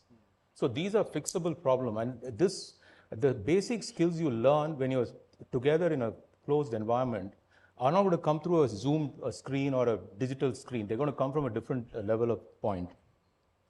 And lastly, I think we need to focus. So I spoke about three things we need to do: scale, standards, and the last one I think is the one which we are trying to fix, but we're finding it extremely difficult. And that one is called skills. Skills is not same as education. Skills are ability to do things which are very practical. And for example, I didn't know till I joined one of the skill sector councils, we have shortage of security guards because we don't have enough skilled security guards who are certified. You can put a man at the door, but then a certified security guard is a very, very different person. The person understands the basics of what is there to secure the place, secure a perimeter, secure a property. So I think we need to focus, which is why again going back to standards and do it at scale. So these are three critical components. We are getting there, but have we done it? Is there an opportunity to improve? I think always there'll be an opportunity to improve. And do it faster as well. Mr. Goswami, I'd like to follow up with you. When we speak about Atmanirbharta, self-reliance, now this has been a major push from the government. We've got PLI schemes as well. We'll speak about life after PLI. But when you are betting for the future, do we need to choose the areas we want to focus on for the next 10 years, next 20 years, very carefully? No. Straight answer. Because whichever country has done that have royally screwed it up. No. You need to focus on where the entrepreneurship comes. You need to focus on where the energies of people are who are making goods and services. You have to get the best people in that, and it doesn't matter what you're producing. Anybody who says, these are the desirable things that we need to produce, I'll take them all, put them in a time machine, and take them back to 1971 and say, welcome to the license, control, and permit Raj. No, what I meant was, there are always countries which are going to have some competitive advantage. That competitive advantage does not happen ex ante. It happens ex post. It happens because of education. It happens because of the universities. It happens because of where they started to focus on. Our problem was around the 70s, early 70s, all the great and glorious people hanging around in Delhi wearing bush shirts decided that they knew what was best for India. And we suffered hugely because of that. Hugely. And there is always, believe me, there you don't know, but in North Block, there are rooms with hidden almaras, where every single bad debate or decision not taken is kept in the almiras to take out and reuse again. Okay. And at the heart of all these guys, barring a few, is how can I figure out a little bit more control? How can the guy come over and have a cup of tea with me in order to get an okay? No bribes, just to sit with me. No. We've gone through it. We've suffered. We've lost a minimum of 15 to 18 years of growth because of it. And thank you, no. Okay, Mr. Mukundan, you, I think, wanted to come in on that. We're talking about the need for self-reliance. And of course, the need for self-reliance is great after COVID-19, after the Ukraine war. We need strong supply chains here in India. But should we be manufacturing everything? Because if there is somewhere you can get something in a cost-effective manner from at a lower cost, shouldn't you do that and build your expertise somewhere else? What should be the definition of self-reliance for the future? Yeah, I think fundamentally when you pick any industry and you start thinking scale, you will think differently. And that will build self-reliance automatically. Yeah. Let me just say this. With scale comes cost competitiveness. With scale comes ability to sort of get all the inputs. And also you make the market when you really build at scale. So all these three things come together. But to think scale, you need to fundamentally remove the roadblocks and start imagining the future that you can serve everybody. So when Gandhi mentioned Sarvodaya, Antayodaya, he was not mentioning in a very That concept still works. If you build for 1.4 billion, you got a market right here, and you don't want to go anywhere else. The thing which I wanted to come in was about the semiconductor. One of the biggest learning for me is that we did all the right things, but didn't follow through to scale them up. If you look at semiconductor complex, which was set up in Chandigarh, when generation that was two, in 80s, right? Yes. Yeah. When Gen 2 was the generation 2 of electronics, India was already at par with the world. And when that whole thing got fired, somehow we didn't rebuild it again, and we lost track of it in the policy mire, whatever we were in. So it's not that we have not thought ahead of the curve. It's about forgetting what we created an ambition for and not following it through. So similarly, when you talk about hydrogen economy, when you talk about digital AI, if you don't follow through on the promising opportunities, someone else will be supplying. On hydrogen, for example, I can tell you 3 countries top the world in competitiveness today measured by most research institutions, not practical. It's Saudi Arabia, Australia, and India. If we don't get our act together and we don't build scale, I don't think Saudis and Australians are waiting for us to sort of give us time. They're also building. So we need to build that scale. So really these opportunities should not let go. These are once in, let's say, decadal opportunities, and we should embrace and push ahead. All right. I think we have some time for audience questions now. Can we have some hands now? All right. I'll just take 1 or 2 questions which have already come to me for Mr. Goswami. Mr. Goswami, this is from Dr. Ranjit Kumar. He's asked you, will the new national education policy address the long-lasting problem of failure of education? If yes, please highlight. We'll have to see. We'll have to see. Frankly, education is a far more difficult concept because it is a state subject. It's very much a state subject. Some states have institutions that impart good educations. Many states do not have institutions that impart good education. And even within states, some districts do it very well, others don't. So I'm not sure about a national education policy delivering the goods. And even if it did in part, it will take time. I mean, look, we will overcome. The great thing about India is India is superb in overcoming things. But, you know, this is a failure which is not a 5 or 10 year failure. This is a 30, 35, 40 year failure. It will take time. More questions from the audience, please. Yes, the gentleman there, the blue shirt. Can we have a mic set? Hi. Yeah. So I have a question. So as we scale up and the economy grows rapidly and there is more capitalization and privatization, an auxiliary problem that arises is that the economic gap between the poor and rich gets larger and larger. So how do we tackle that in the long term, and what are the maybe short-term solutions to it as well? The inequality gap has increased. I mean, regrettably, you asked a very good question. Regrettably, we don't have the latest data because we don't have the consumer expenditure survey, which is the best data that we could have. One we did not publish, the other one we've got the data, but it's not been printed and put out in any form, so we don't know. But whatever we have seen from other sets of data, inequality has increased at 2 levels, both in urban and in rural separately. Inequality has increased between the people who are at the high level and at the lower level, and also the inequality has increased between urban and rural. Both have increased. It's worrisome. At one level,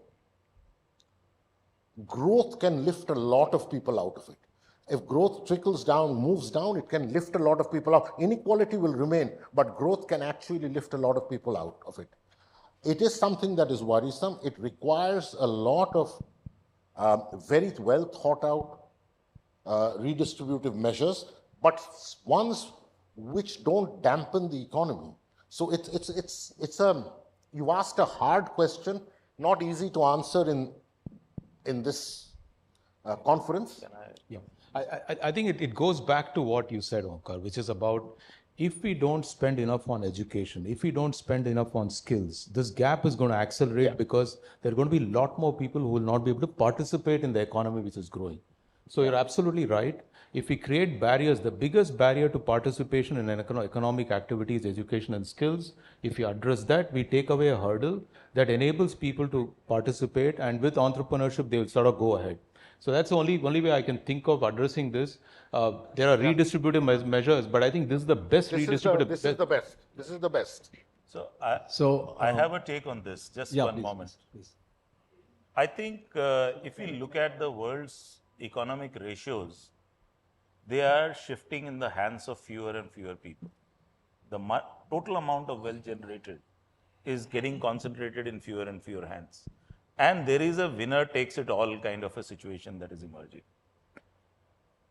How do you deal with that? Because the other extreme that the world has experimented with is that of the communism and the socialism. That has also failed. Any redistribution of wealth on those principles have already shown that it only lowers the overall standards. So what's the only way by which we can actually tackle it? It is not going to be by the communist or socialist way. And we cannot grudge those who are doing fantastic work to come up with some innovation and therefore try to corner the wealth in their direction. Ultimately, even they will not use it. They'll put it into philanthropy. But what we can do, and this is where India, with its own past, has something to learn from it. India has been a land of entrepreneurs. It has succeeded for centuries in spite of the government, not because of the government. As long as we keep on looking at the government to do something, as we keep on looking at somebody else to improve our life, there is no Masiha coming. We are unto ourselves and we have to make ourselves capable enough to keep on attempting on innovation. The level playing field exists. How much can we leverage it? There is enough technology available. How can we leverage it? I think those are the sources of our future's wealth. So explore opportunities on your own. Yes, please go ahead. So my name is Praveen Dwivedi. I come from Lucknow. And I run an organization called Evoke India Foundation, which is into financial literacy and financial inclusion. We work with RBI, SEBI, and others. So taking a cue from the last question and answers to it, I just want to ask, under NEP, there are 21 employability skills, and financial literacy is one of them. How do you think this huge divide, inequality, I personally feel, and actually not only I feel, but it's a study by Bain and Company, which says that 9 out of 10 startups or businesses, they fail because of, not for marketing or technology obsolescence, but because of financial mismanagement. So I think financial literacy is something, and all of you are, I think, financial wizards here. So I would want to ask a question, how important it is and what government is doing actually. Because despite Jan Dhan account, 50 crores accounts open, when we go to rural areas, we work with some 81 blocks in villages, what we see is that still it's very primitive. We are hardly any understanding of finance. So just your take on that, Mr. Goswami, please. Thank you. If you're talking of districts, if you're talking of states, many states, if you're talking of districts, if you're talking of how they are using finance for the monies that are coming in from the center or from the state capitals, it's very poor. It's very poor. I mean, we don't have, one great thing is, given how poor it is, we should have rampant cheating, but it doesn't happen that much, okay? But it is very poor. And I agree with you that financial literacy is extremely, extremely important. And more people, in addition to arithmetic, in addition to algebra, can be given some sense of finance, it would be very helpful. By the way, I'll tell you one thing. You're talking of education. I think if you took a sample of the top 300 boards in India, and you looked at the non-executive directors on the board, I wouldn't be too wrong in saying that about 15 to 20% also have financial illiteracy.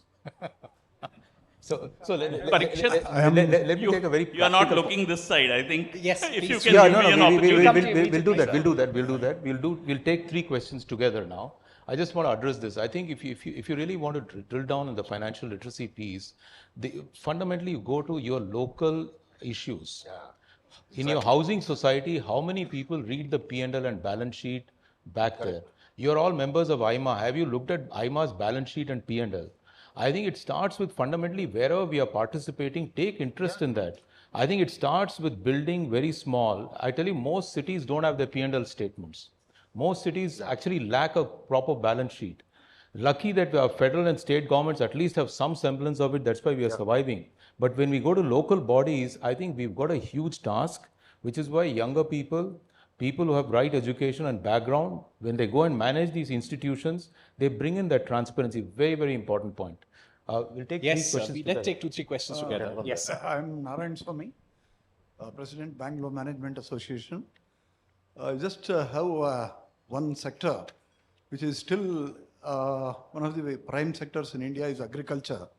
And the problem in agriculture sector is the farmers are not getting the remunerative prices. It has become a big challenge everywhere, whether it is with MSPs or with the various price commissions, the state price commission, central price commission, the doubling of farmers' income, which the scheme government of India has envisaged. Nothing is happening.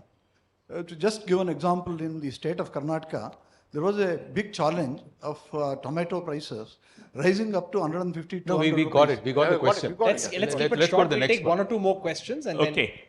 I'm Sumit Chaudhary from Third Millennium. My question is rooted in three statements which were made by the excellent panelists.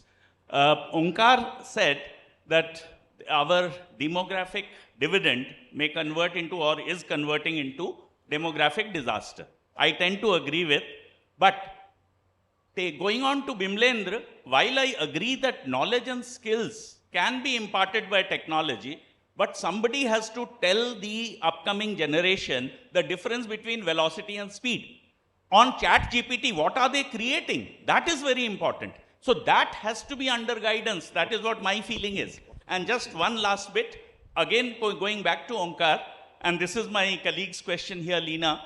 She was interested in knowing that when women needed, more women are needed in the formal workforce.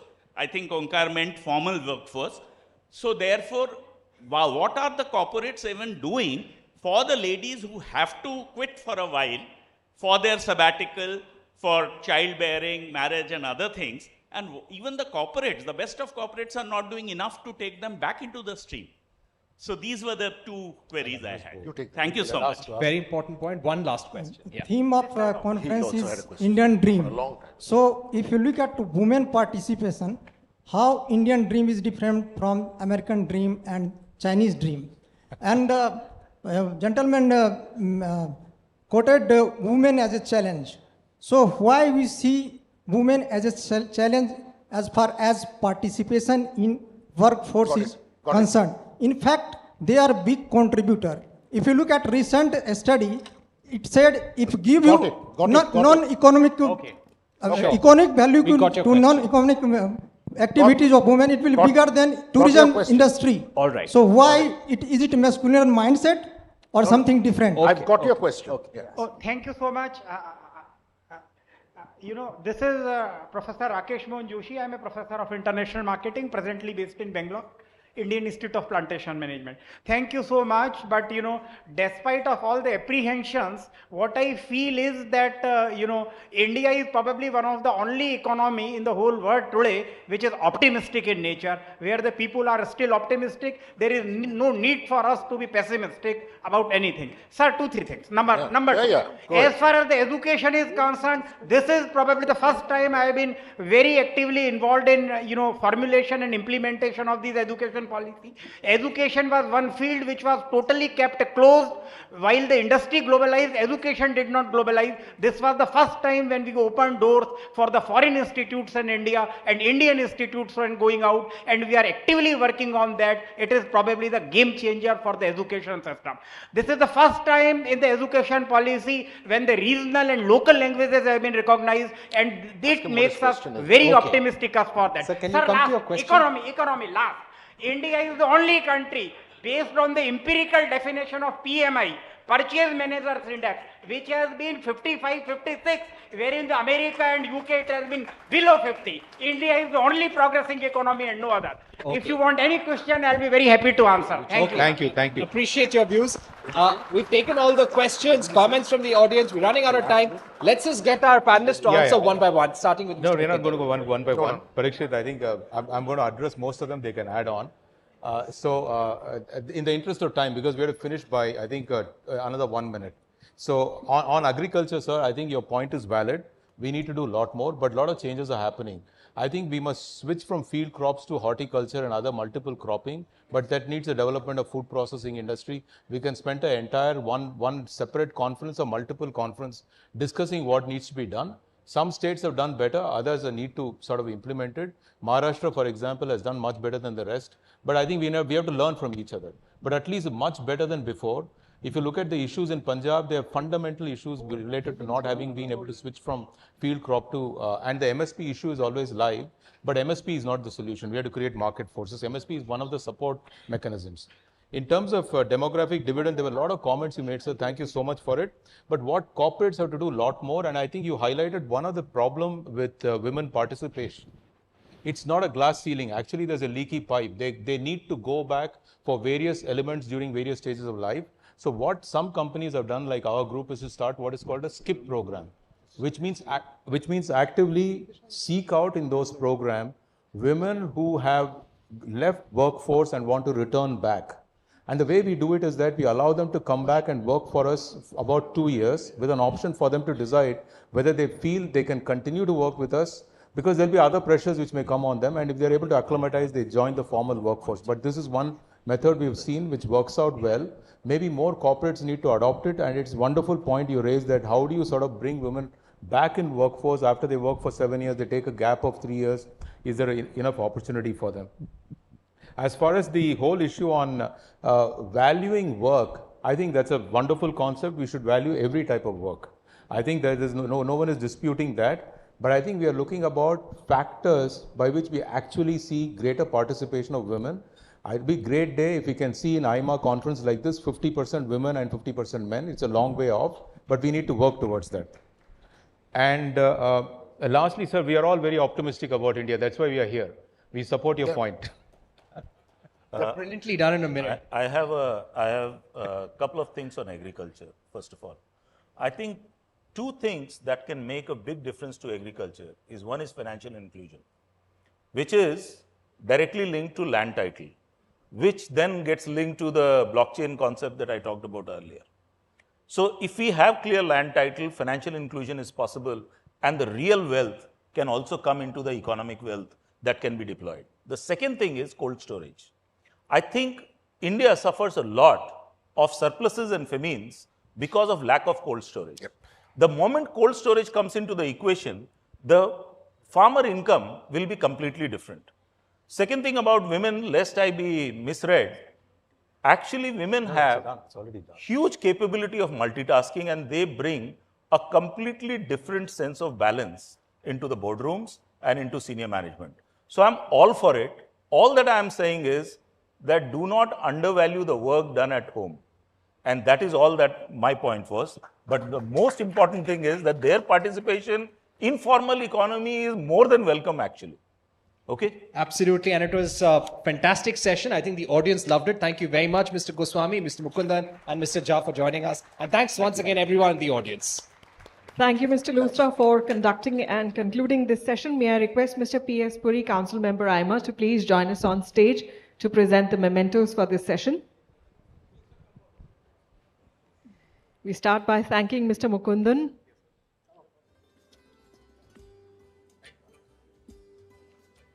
Our thanks to Mr. Jha. And our thanks to Mr. Goswami as well. Our thanks to Mr. Luthra for conducting the session. And thank you, Mr. Puri, for joining us on stage to present the mementos.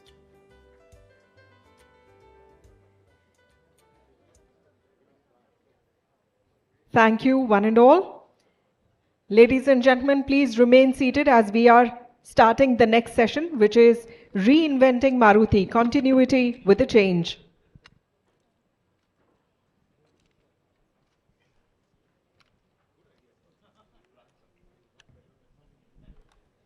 And the poll question for this session is,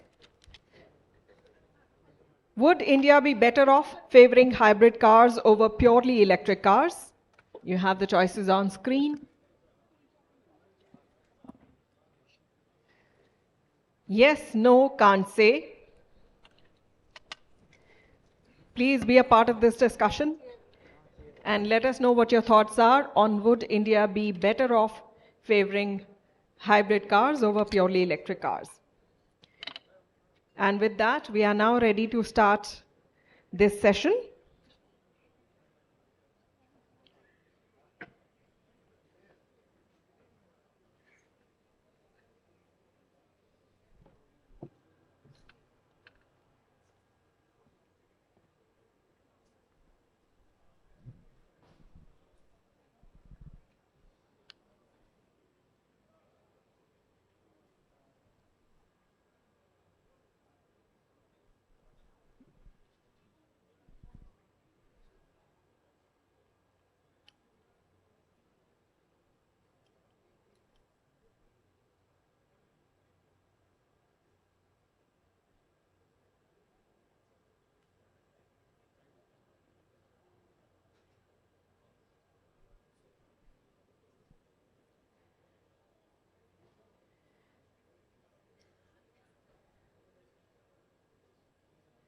Ladies and gentlemen, please join me in welcoming on stage Mr. R.C. Bhargava, Chairman Maruti Suzuki India Limited, accompanied by Ms. Rekha Sethi herself, and we warmly welcome Mr. Sumit Chaturvedi, Senior Business Editor, ET Now.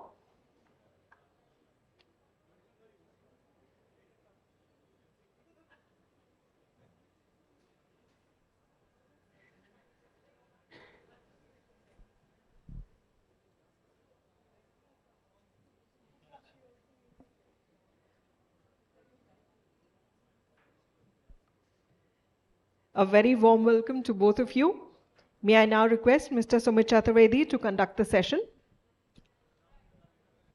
Well, thanks for the opportunity. And let's begin by talking about Maruti Suzuki, which is not just a household name in India. It is the epitome of manufacturing success of the country. It is what Made in India stands for. And the world of personal mobility changed after Maruti cars started coming on Indian roads. But Maruti has faced many challenges.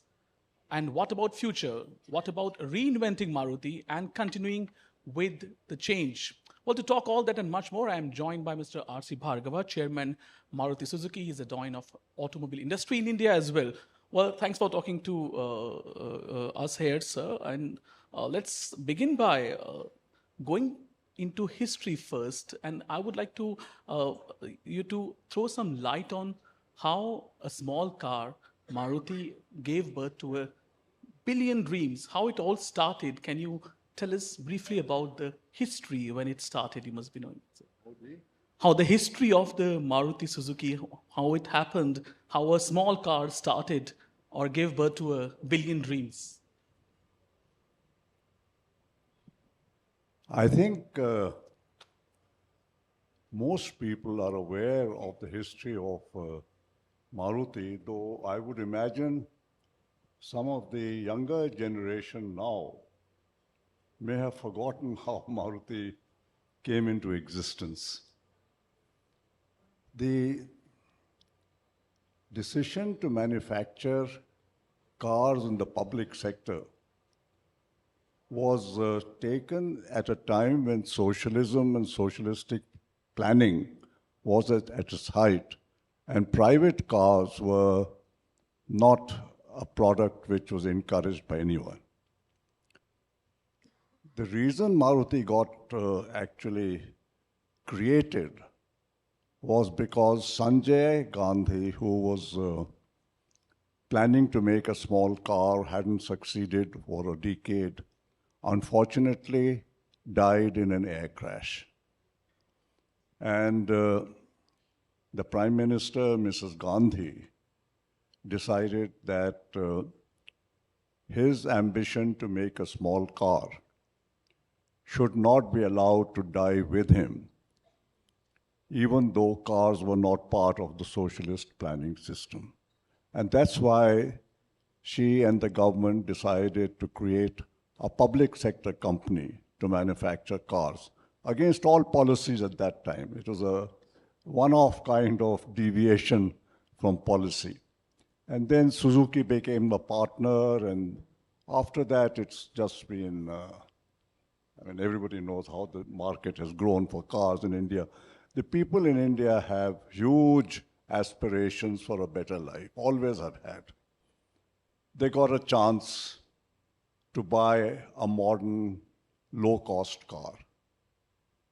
And that is really what got this company going, because it's ultimately nothing can succeed if the people don't want it to succeed.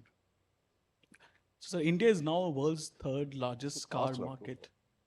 Third largest car market now India is. Majority of the cars in India are still being made by you. And challenges are not new for you. Challenges you have always witnessed. What, according to you, is the next wave of challenge that you are ready to stand or ready to face now? See, India is now the biggest growing market in the world. There is no other country in the world of any size which has the potential of growth in the car market which India has. Whether it is the United States, whether it's Europe, whether it's Japan, whether it's China, all these countries have now become saturated in terms of their ability to absorb more cars. And all these countries really are not having any growth in their market. Their production is a replacement kind of situation. India is the only country which has still a lot of distance to go before the market becomes saturated. And it is for this reason that in the last 15, 20 years, almost every car manufacturer in the world has found his way into India, and those who haven't come are still looking to come now because they think that the changing technologies and requirements give them an opportunity which they might have missed earlier. So the Indian car market is going to be a growing car market. Equally, it is going to be a highly competitive car market. It has been a competitive car market for the last 15 years.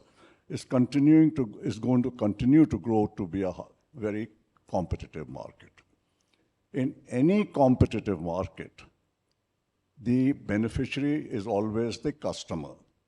And to get the customer to buy your cars, companies have to work to bring the best of technologies, the best of products, the greatest reliability in the products, the best of after-sales service. That's what Maruti has been trying to do all these 40 years.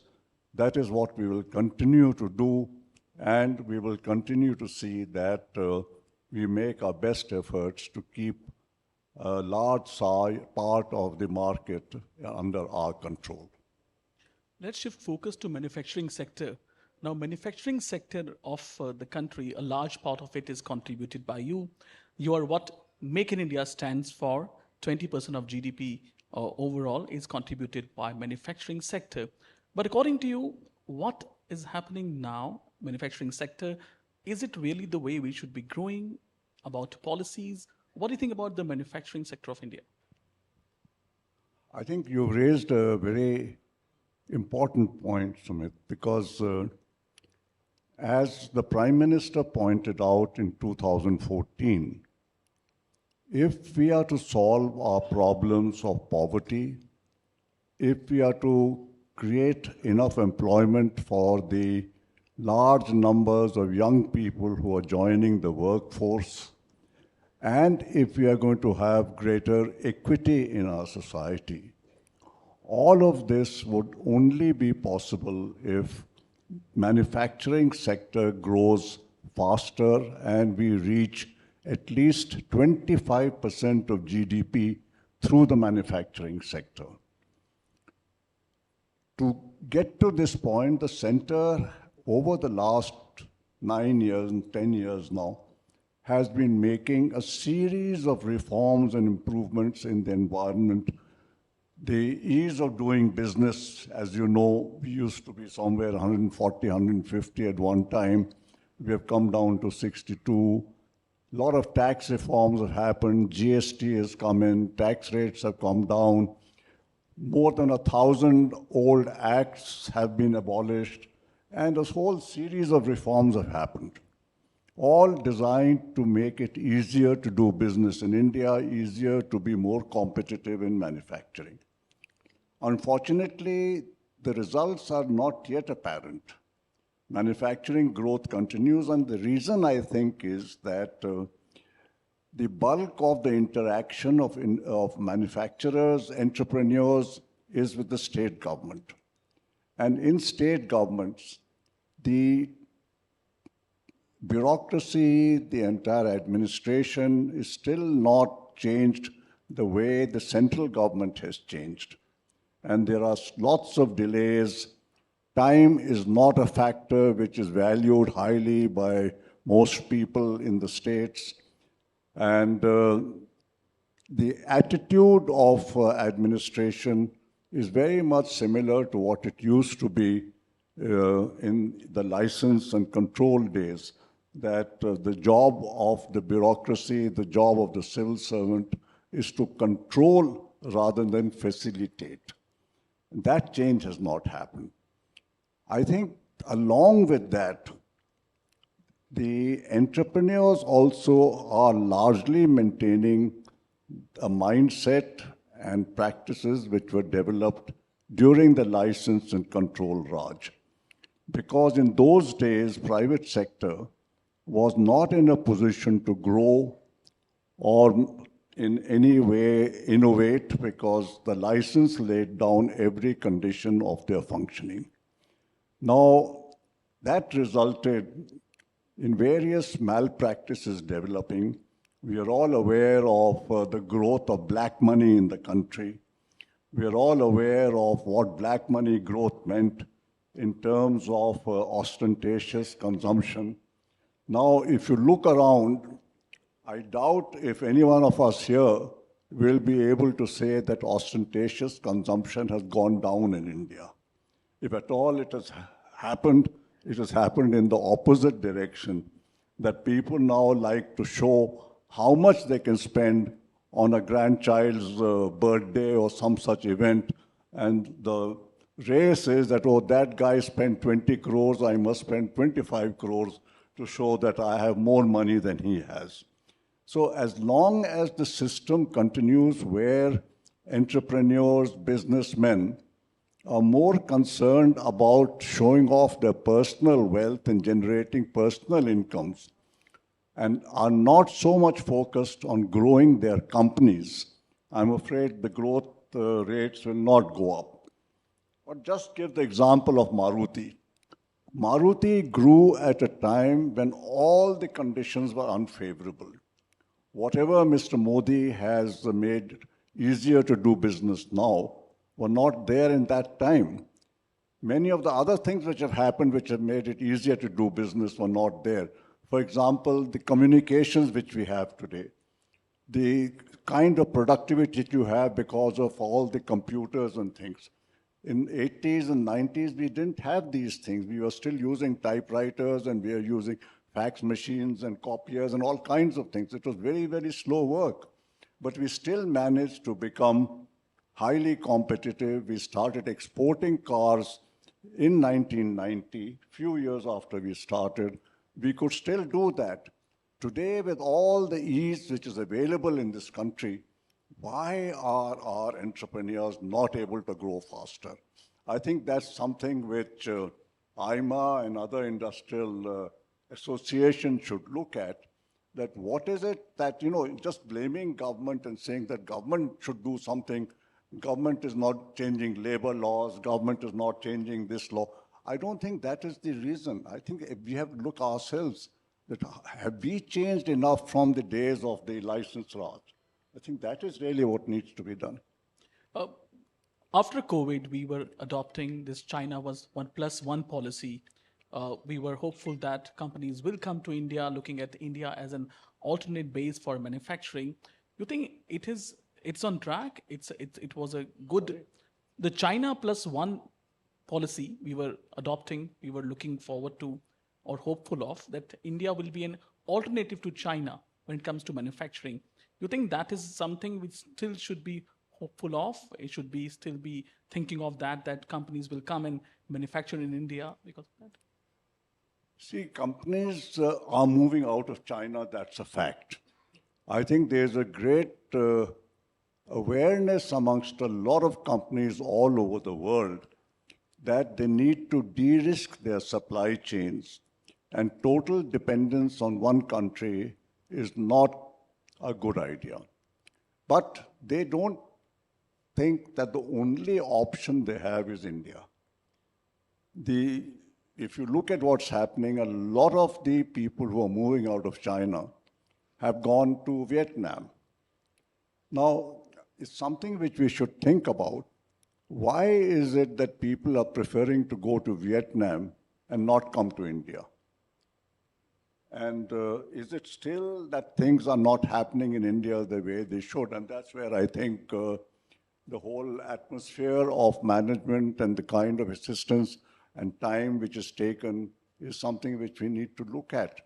Things are changing. I think it's not that nobody's coming into India. You look at what Apple is doing, and other companies are doing. Foxconn has come in here, therefore.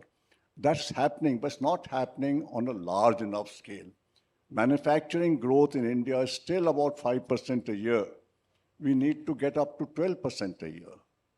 That's the kind of change which is needed, and which will not happen unless everybody involved in this business, whether it's people who are vendors, people who are dealers, people who are entrepreneurs, people who are large industrialists, they all decide that our first priority is to grow our companies, not our personal wealth.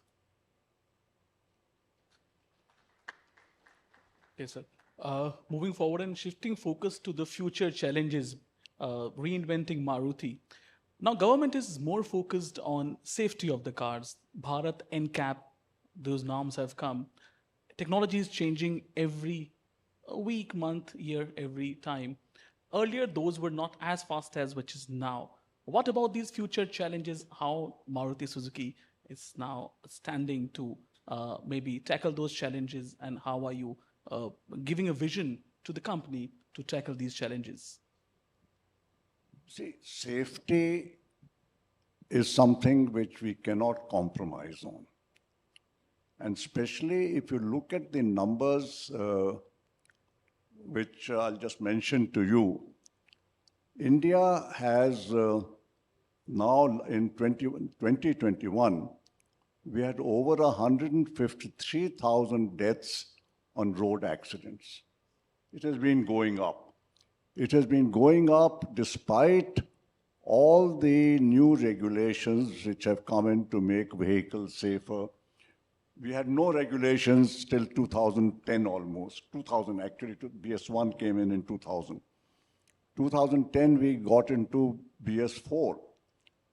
Much safer cars compared to. But despite the safety of the cars, the number of accidents and the number of deaths have been going up. We therefore have to continue to do what the government is doing, more and more standards to prevent deaths happening. But at the same time, we cannot get safety on the roads unless a number of other things happen. The process of teaching people how to drive and testing people before they get licenses. If you look at what happens in India compared to what happens even in Middle Eastern countries or the Western countries, is a huge difference. In India, it's very, very easy to get a license.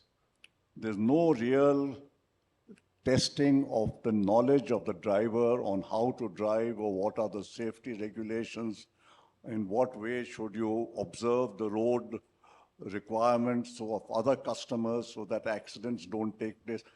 There's very little which happens that way.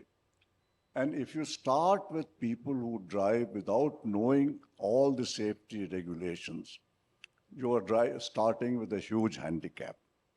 After that, there is a question of enforcing the laws relating to driving and safety. There again, I think people who should know much better, people who drive in very expensive, swanky cars, even they are not very conscious about the need for observing what are well-accepted standards of the method of driving. And I think that's the second cause. The third cause is still today, we are one of the few countries in the world which does not have a mandatory fitness certification scheme for cars. And a lot of accidents happen on the road because of a failure of one or the other safety system of a car. We do have a system for safety certification of commercial vehicles. But like a driving license, it's very easy to get a certification of fitness for a commercial vehicle also without the vehicle actually being tested for fitness. And unfortunately, that is going to remain until the state governments again decide that they are going to give greater priority to safety. The two-wheeler segment, which we talked about a little while ago with somebody, contributes to about 60% of the fuel consumption in the country. It carries more people on two-wheelers are carried for commuting than in cars. There's no safety system there at all. The two-wheeler owners, I think all of us have seen how they drive. And in that situation, the accidents are inevitable. The maximum number of road deaths, which I mentioned, 153,000, the last figure that I know of, over 60% of those consist of two-wheeler drivers and pedestrians. These are the long-term challenges. But in short-term challenge, is demand slowdown a fair and challenge? It is happening in two-wheeler sector, especially in scooters. Demand is slowing down. But in the car market, in the near-term challenge, demand slowdown, is it one of those fears, though you are putting up a lot of capacity? Demand slowdown, is one of the fears for the car sector or not? See, the demand of cars has been in the last 10, 12 years being going up and down. If I look at the car demand from 2010 onwards, from 2010 till about 2014, the market was absolutely stagnant. That happened at a time when we had the effect of the 2008 financial crisis and the government policy which made the difference between petrol and diesel much, much larger than it used to be. It's come back to normal again, but at that time, so that time there were 4 years when nothing happened. Then we had 4 or 5 years of reasonable growth, something like 7-8% growth. Then BS6 came along. The first year of BS6, the car market dropped by 18%. The moment that year was ending, COVID came along. And so we had 2 years of no growth because of COVID. Along with COVID, we had then the shortage of semiconductors, which again retarded production. The result was that the first year, that is 22-23, the year which has just ended, was the first year when production and sales of cars in India actually crossed the level of 18-19. So again, 4 years of lost sales. Now, the future, because of the expensive nature of all the changes which we are talking about, including Bharat NCAP and others, which most companies will have to comply with. The result of that is the projections of growth for the next 8-10 years is still about 5% a year. And that is assuming that, again, no unexpected event happens in India or outside India, which will have an impact on the growth of cars. So let's talk about diesel debate now. Now, we know that Indian government is discouraging now production of diesel engines and diesel cars. You took this call in 2019 when you said you will be stopping diesel car production in phases. But on behalf of industry, will it be easy for the industry to shift to diesel manufacturing capabilities so soon or quickly? See, government is not saying don't manufacture diesel. Government is saying that we have to achieve our carbon neutrality norms.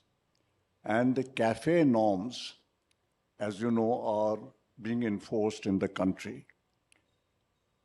Diesel cars are very, very difficult in terms of their technology in meeting the CAFE norms, which are already there and which are coming. The costs become exorbitantly high. The reason Maruti and some other companies have given up diesel production is because of the cost factor. That if you want to comply with the norms which exist for carbon neutrality, you will not be able to sell the car at a price which anybody will buy.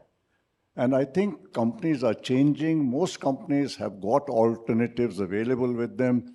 And it's not going to be difficult for companies to give up diesel completely. Let's touch upon electric cars now. Electric cars, you were a late entrant. You announced that now you'll be coming with 6 models in next few years. What about the overall electric car journey? Why did you not prefer it earlier, and why coming with so many models now? And is it the real alternative to India's problems when it comes to pollution, when it comes to sustainability and carbon neutrality? Actually, it's not quite correct that we were late. I think if you remember, we were the first to say that we are converting the Wagon R into an electric Wagon R. That conversion work actually took place. But then we found that the cost of the electric car was coming to electric Wagon R was so high that it would not be a viable proposition. And that is why we gave it up and said that now let's look at developing a bigger model of a car, because the lower car segment of the cars were not such as could be converted to electric operations and still remain within the affordability region for customers of that car. And so we did that. The market for bigger cars is now becoming reasonably sized. I think by the time we come into the market with electric cars, there would be the possibility of reasonable volumes being sold. We are coming up with 6 models because, remember, by the time we are talking of these electric vehicles up till 2030, the sale of cars in India will be, the domestic market itself will be somewhere close to 6.5 to 7 million cars. Now, if we are to keep 45 to 50% of that market, you can't do it by having 1 or 2 models. You need to have a large number of models to get the kind of volumes which we want to have. And 6 models, we feel, is the minimum which we require. Even with 6 models, we think that by 2030, only about 15 to 20% of our sales will be electric vehicles. And are the hybrid cars and CNG cars going to fill up the vacuum created by diesel vehicles? The hybrid cars, if you look at their carbon footprint, and if you look at the electricity which is generated today in India by burning coal, actually the carbon footprint of the hybrid car today, with 75% electric energy coming from coal, is better than the carbon footprint of an electric car. Because remember, while the electric car is clean where it operates, it is using electricity which is generated by burning coal. It's not a clean car. A hybrid car does not require that electricity. It generates its own from the momentum of the car. And that position will hold till such time as about almost 50% of our energy comes from green energy sources. Then they will come on par. So a hybrid car is going to remain very much a part of the transition to clean energy. CNG is a better product than petrol. And for smaller cars and cheaper cars, where electric cars become very expensive, and there are other issues why electric cars are not suitable for people who don't have parking places, who don't have nowhere to charge the car. CNG is a better option because if you use petrol, you have the highest carbon footprint. If you use CNG, you come down much lower. So please remember, it's not 0 or 100. We have to go through a transition process to reach 0, but that will take a much longer time. We have till 2070, and we have to find other technologies because we cannot generate electricity 100% from clean sources for I don't know how long. For green hydrogen, fuel cells is one option. Biogas is another option. These are totally clean options. Ethanol is another option. These are all 100% renewable clean sources. We have to maybe move towards these rather than electric cars in the longer term. So Indian market was once dominated by small cars, hatchbacks. Now the love of SUV is seen everywhere. 60 to 70% of the new cars are SUVs. You have target of becoming #1 SUV player in the country as well. How do you see this shift from hatchback? Once we wanted to be a hub of small cars, now shifting to SUVs entirely. You know, what has happened is people have shifted from sedans and hatchbacks to SUVs. It's not that the whole market has shifted because the small car entry-level kind of market has just stopped. It's not growing at all. And that is why a country like India, which should be having a growth of 8-10% a year in cars, is having a growth of barely 5% a year. And that's because there is no lower-end market. The SUV percentage wouldn't have been so high if there was growth happening in the small car segment also. But today the total volume has shrunk, so the percentage of SUVs has become higher. Well, it took one step when you partnered with Toyota, though it's a Suzuki and Toyota global partnership. It's in India also, Maruti and Toyota, the rebadging happening. Are you open to more partnerships? Do you think industry-wide these partnerships should benefit more and more companies and players? You know, the partnership is between Suzuki Japan and Toyota Japan. There's no partnership in India between Toyota and Suzuki or Maruti.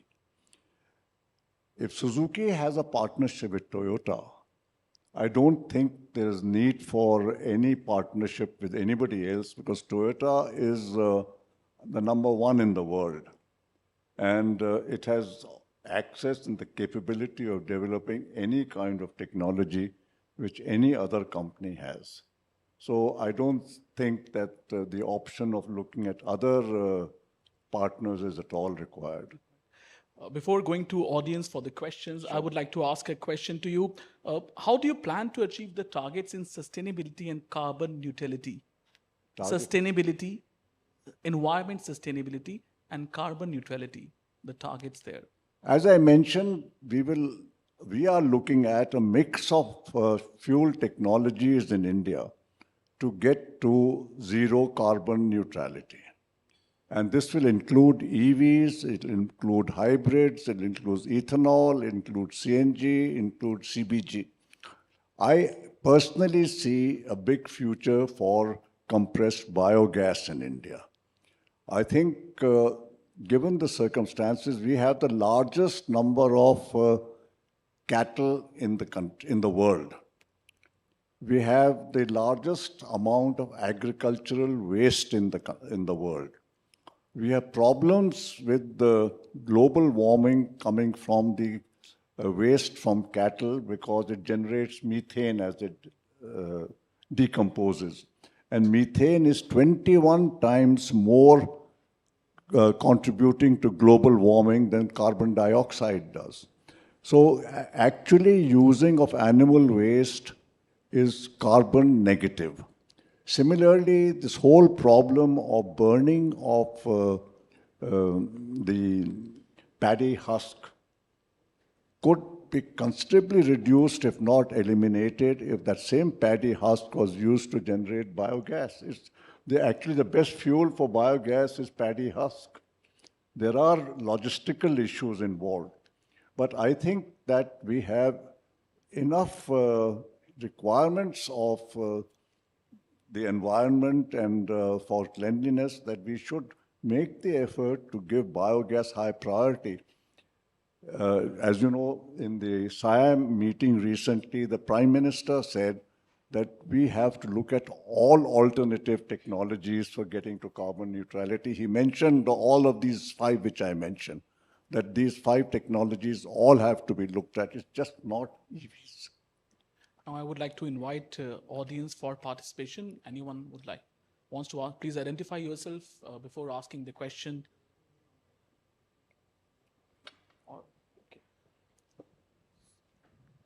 We have already taken questions from the audience, and I would like to... we already have questions. Yeah. Yes. So one question is, how do we see the challenge in supply chain of automobiles?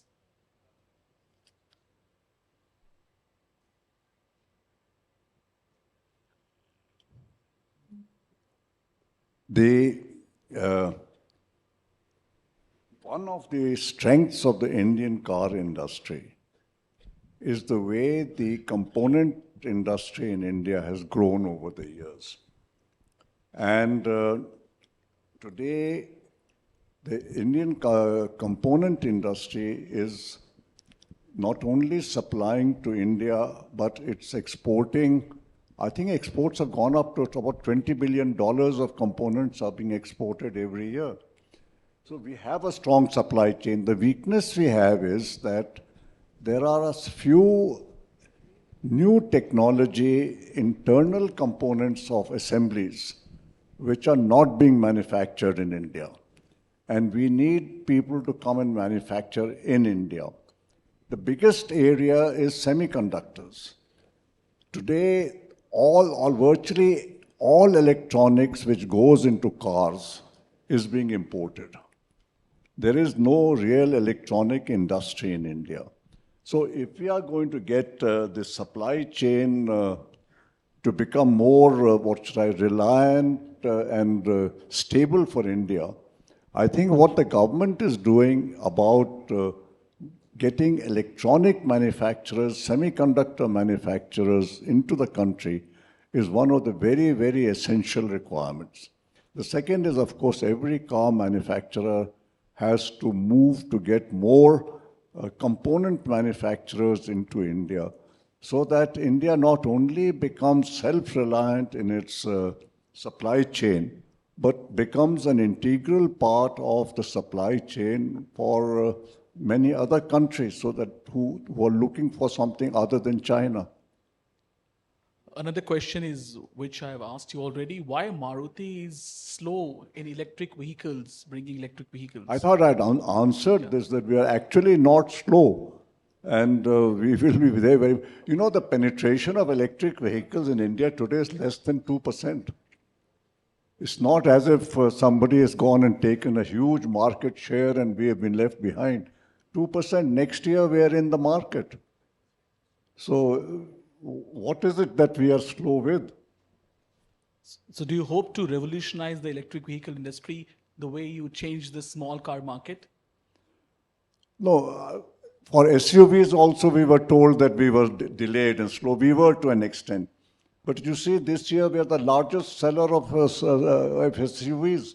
We have 24% of the SUV market already. Sure, we came in a little bit later, but that doesn't mean that we are going to lose the market in any way.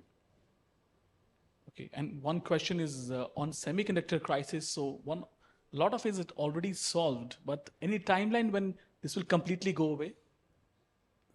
At the moment, there is no real constraint on the semiconductor front.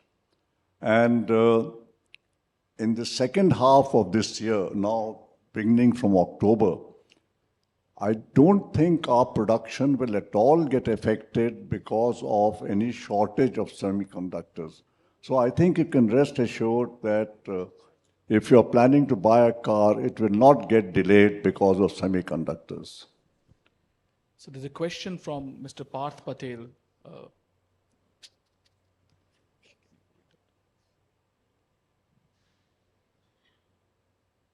I can read out the question, sir. You know, when you have, this question is any difference of opinion with Suzuki and how did we handle it?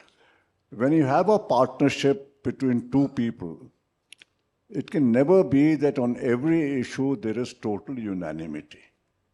It can never happen anywhere with any two people, actually. There always will be differences. But the correct way of dealing with that is to discuss it openly, frankly, without reservations. And if both have the same objective in mind, which is the good of the company, you will come to a proper solution. And that is exactly what we happened. People do not reach solutions when their end objectives are not the same.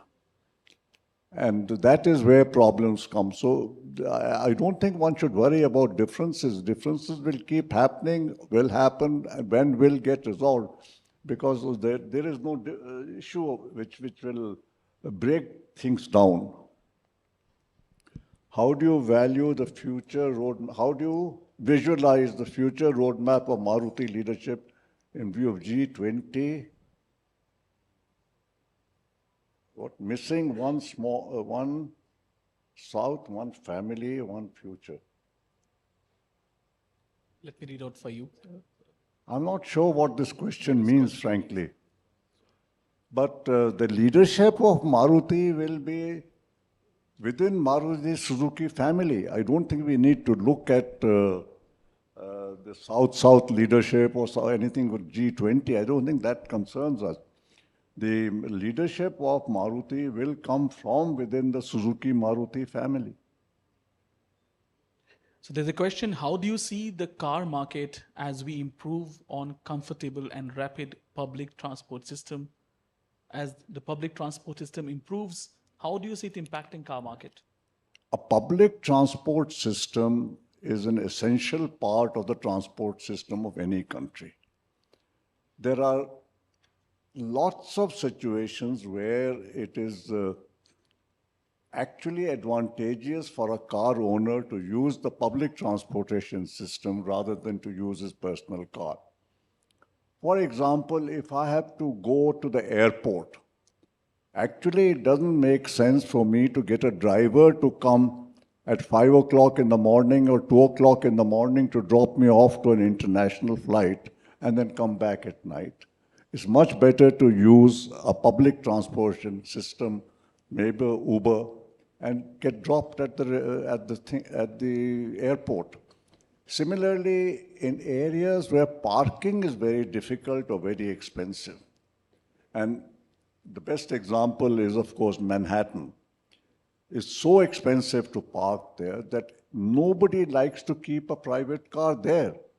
You use public transport because they keep moving around, they just drop passengers, and it's more economical, more convenient than to find parking for your cars. So public transportation systems are required. At the same time, public transportation systems cannot take over the requirements of what a private transportation system does for people. If I have to go to somebody's house for a dinner or party or a visit, it's very difficult to do that with the public transportation system. And the kind of independence which I get from a private transportation system, I can never get from a public transportation system. So I think the total transportation requirements of a reasonably developed society require both public and private transportation systems. Both have to work in conjunction with each other. Neither can replace the other. So one last question we can take, and somebody is asking, Mr. Waranghai's asked the first one. Do you think cars should be rolled out looking at the road infrastructure, basically? The traffic situation and road infrastructure, should cars be rolled out in such good numbers, such high numbers? Should the convenience of the citizens be determined by the infrastructure which we have built, or should we build more infrastructure so that the quality of life of people should be improved? Because what this question implies is that the infrastructure should determine the quality of our life. You look at what they've done in China. They built infrastructure to ensure that everybody could have advantage of all the benefits of economic development. I think the same thing should happen in India.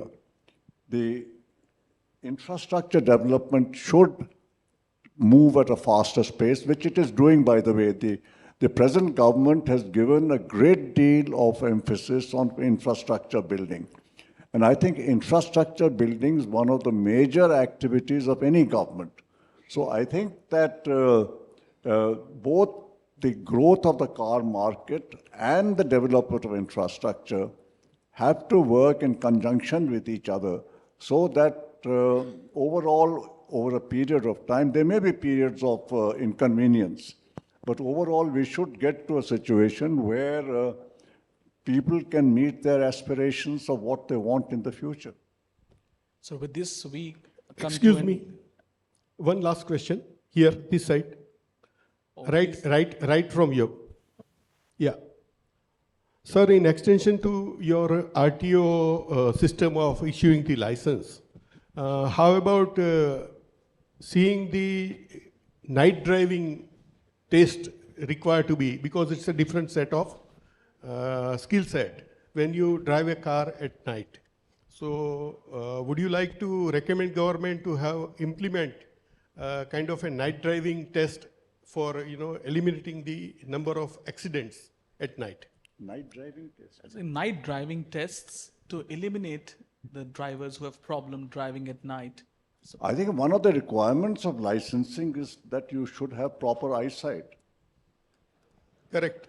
Yeah, that's right, but I mean, if you're colorblind, they don't give you a license. Looking to the bizarre system. You should be able to make out a green light from a red light. Very well said. Thank you. I think with this, we come to conclusion of this current session. We come to conclusion of the current session, sir. It was very great talking to you. You focused on a lot of things which Maruti will do now, and manufacturing sector, how will it improve now? So I think it's going to be an end to this current session on to this, sir. Thank you. Thank you very much for joining me here and in this good audience. Thank you for coming. We're very thankful to Mr. R.C. Bhargava, Chairman Maruti Suzuki India Limited, and Mr. Sumit Chaturvedi. To do the honors of presenting mementos to the esteemed speakers, may I invite on stage Mr. Rajeev Vastupal, Past President AIMA.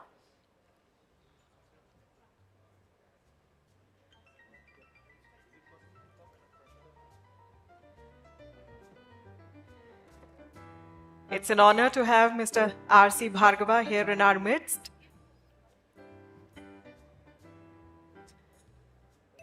Chairman Maruti Suzuki India Limited, And thank you, Mr. Sumit Chaturvedi. He's Senior Business Editor, ET Now. Thank you for conducting the session.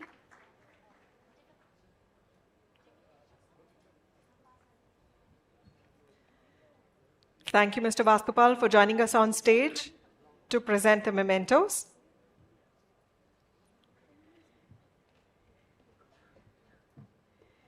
And now, ladies and gentlemen, from one interesting session to the other, we now move on to our next session, which is entitled Cinema with a Conscience, a Choice.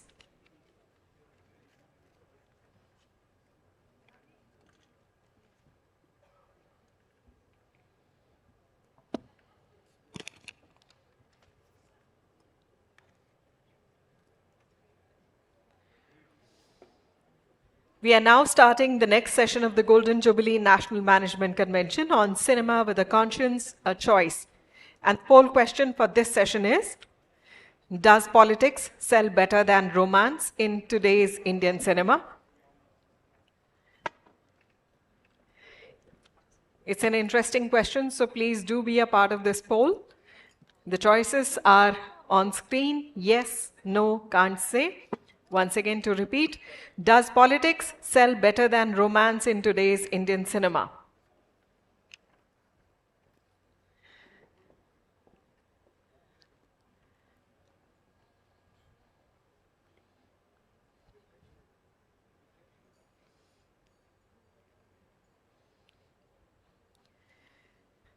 Ladies and gentlemen, a gentle reminder, you have been given question slips in your kit. Please do make a use of that. Please put your questions on paper and kindly send them through our volunteers to the respected speakers.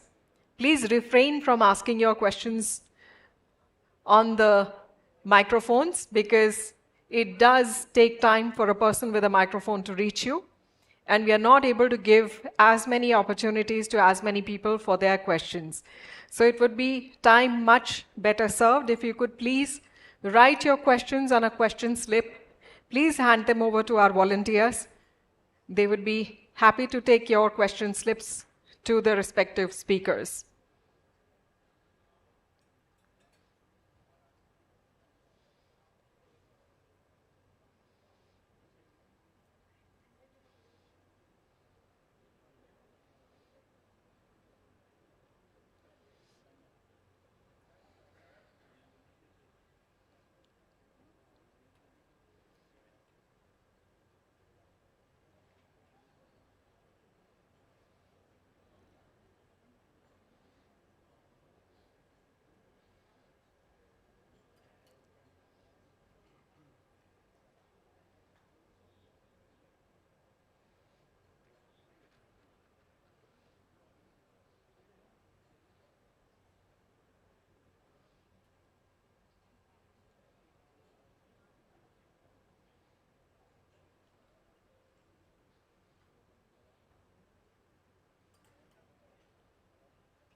Ladies and gentlemen, please join me in welcoming Mr. Srinivas Dempo, President AIMA and Chairman Dempo Group of Companies, and Ms. Nandita Das, Indian actor and filmmaker.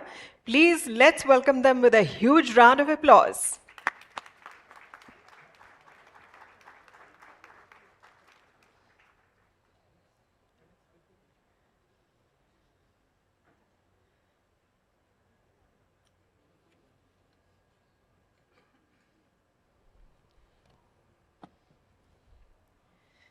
Good afternoon and a warm welcome to you both. May I request Mr. Dempo to conduct the session? Thank you, and a very good afternoon to all of you, management and innovation enthusiasts. It's a real privilege and a pleasure at this moment for me to share the dais with a remarkable individual who embodies the confluence of art, activism, and leadership.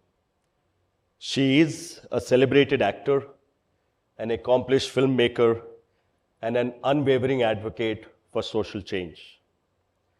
She has graced both the silver screen and the world stage with her immense talent and unwavering commitment to make a huge difference. With her extraordinary range of roles in films that span multiple languages and genres, she has enthralled audiences not only in India, but around the world.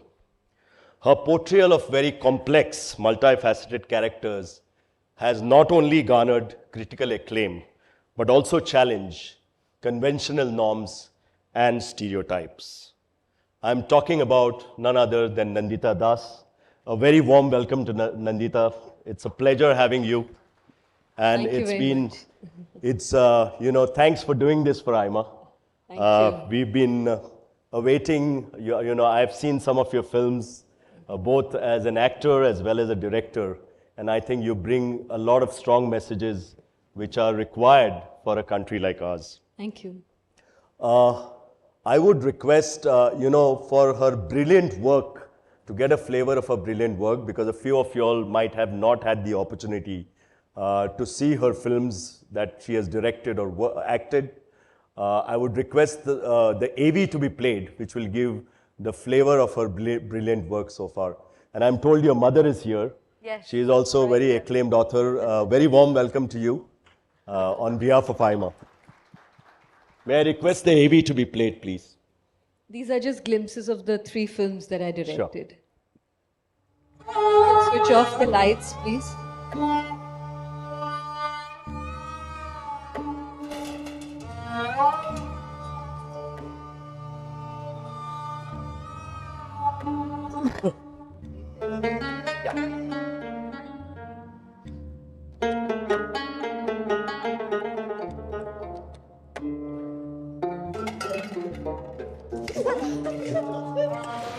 Dad also is coming in the evening. Great. Very nice.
Thank you.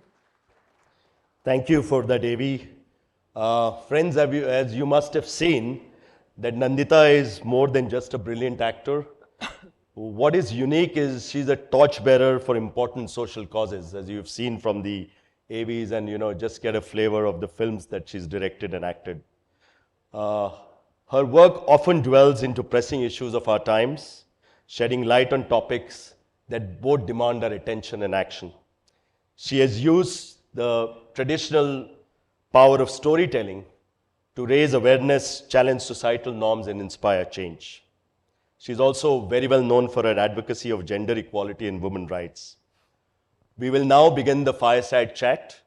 I will ask a few questions to Nandita first, and then if the audience has any questions, may I ask you to use the slips that are circulating around to pose your questions to Ms. Nandita Das, and then we'll endeavor within the given time frame to respond to you.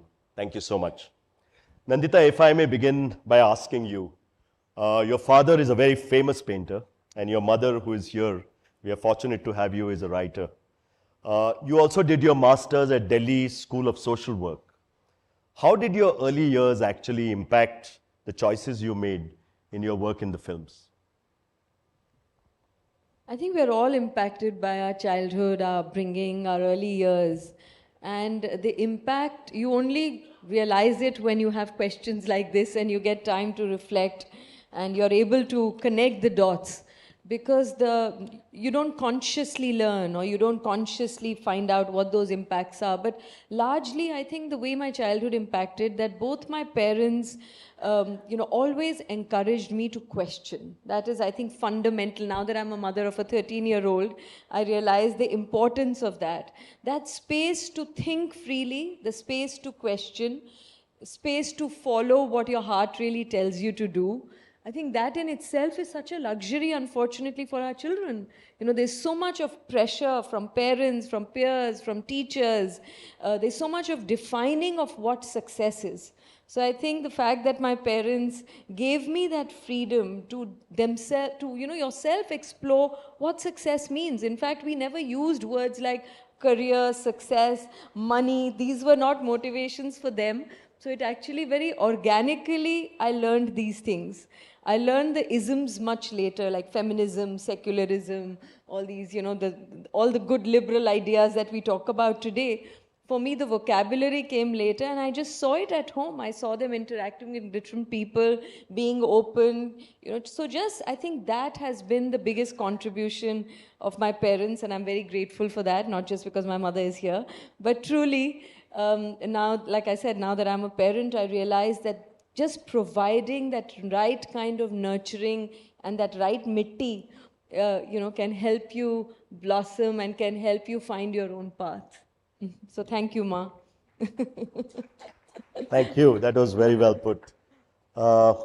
You started your acting career in a film that actually drew a lot of outrage and upset a lot of people those times. How did you deal with that situation then? And do you think that, because we've all evolved in the decades that followed, do you think the response would have been any way different today if the same film had to be played or relayed now? Are you not allowed to say the name of the film in a management convention? Of course, we all know he's talking about Fire, because some of you may not know which is the first film that I acted in. And this is 27 years ago, almost 26. It was in 1996 that we shot the film. That time there was not even the vocabulary of LGBTQIA+. That time we only called it homosexuality and heterosexuality. It was fairly binary in that sense. And we didn't talk much about it. Even in my liberal household, that was just something that as a society, we never brought it out in the open. And when Deepa Mehta told me about this film, and not just acting in it, because acting can be a very technical thing. You are just focused on the scene, on the role, on the logistics of it. It is the conversations that happen after that that makes you realize that, you know, you're probably doing a landmark film, that it is suddenly going to bring something that's been shoved under the carpet for so long. It's going to bring it out in the open. And I'm really happy that I could be part of it, because it also changed my journey. Of course, not because I came into acting more, but because I started engaging much more with issues of human concern. I realized that what an insensitive society we were in, where hating is okay, but loving the person you want to love, whatever their sexual orientation may be, is a problem. And, you know, so for me itself, I think that that film was a very, very important film, both personally, and there are very few films where you can actually see a tangible impact. Otherwise, a lot of the impact is so intangible that you kind of get a sense of it, but not really tangibly. But I think Fire really had an impact that changed. It had its role in changing our law, our archaic law, which criminalizes homosexuality. So today, if we are in a freer country in terms of, you know, our laws about how we deal with same-sex relationships, I think we're definitely better off. I don't know whether today we'll be able to do that film or not. We are always taking 2 steps forward and 1 step backward. So, you know, it's a film. I'm not sure that we can, but there are a couple of other films that have actually come up, but not as many. The number of heterosexual films that we see, which is the norm, and, you know, we think there is no other way, but there are, I feel like more stories could come out about people who are more marginalized, people who are called the other, people who are just underrepresented in our cinema, in our arts. Thank you. You talked about Fire, and you talked the message around Fire, of also the films that you've directed. Do you actually think, and I know that you've always tried to challenge stereotypes, do you think that films like these films succeed in changing the mindsets in people in a society like ours? Changing the mindset is such a slow process. I mean, you know, all the things that I'm sure all of us have goals for our own selves. We are all grown-ups, and I'm sure every New Year or every birthday or every time, you know, somebody dies and we say, oh my God, see how fragile life is, and, you know, we should be more mindful of how we live, and choti-choti baaton pe hum kyun, you know, why do we make a big deal about it? And we say all kinds of things, but do we change? In reality, it's so slow. We can't even change ourselves when, even though our intellect tells us that something is right or wrong. So changing a society which comprises of so many people, it's a very slow process. But I do feel that art has a way of subliminally going into our subconscious and impacting how we think. You know, good art, of course, art is a neutral, it's a medium. It's, you know, you can use it for good and you can use it for bad. But I would say art that can move people, art can challenge prejudices, art can create empathy for those we know less about or those we, you know, are outside of our world. So there is a role of art. If there wasn't, then people wouldn't be threatened by it. Why are films banned? Why are books stopped? Why do these things happen? Because the more conservative people know that it has a way of getting into your psyche and, you know, making you question about things, making you reflect about it. And it's very slow, but because it's subliminal, because it goes into your subconscious, it manifests. And some of us who are kind of aware of that process will know that after all, we are, you know, we are a composite, we are an amalgamation of all that we have read, the films we have watched, the people we have met. We may not be able to point out exactly how am I different today than I was 20 years ago, but it's definitely through all these exposures that I feel that I am a different person. My core might be the same, but I'm not the person I was 20 years ago because of those influences. So I think art can be a powerful medium of slow, personal, and collective change. Why and how did Manto happen? I'm told it's a film of an Urdu writer in the 40s. Yes, you saw a little bit of the glimpse of it. Any specific reason why it happened and how did it happen? Any story behind it? Yes. Actually, 2012 was Manto's centenary year. And I had read his stories, but I didn't even know he wrote essays, or I didn't know much about him. But in 2012, much was written about him. And I realized that even though the film was about the 40s, about a writer in the 40s, it was still so relevant because it talked about censorship, it talked about human rights, it talked about the role of art and literature in making those changes. It talked about freedom of expression. All of these things are very close to my heart, and I felt that by telling that piece of history, by talking about Manto, one could also reflect about what we are grappling with today, or what are our concerns as a society today. And you know, there are more films about underworld dons and whole lot of criminals, and then we have films about writers and artists and musicians. How many films can you think of? In fact, a journalist told me after Manto was released that this is the first film about a writer, and I said, no, it can't be. In 100 years, are you telling me there's no film about a writer? That's impossible. And then I did some research and I found out there was one more film about a writer, and that was Mirza Ghalib, which was actually, the script of which was written by Manto.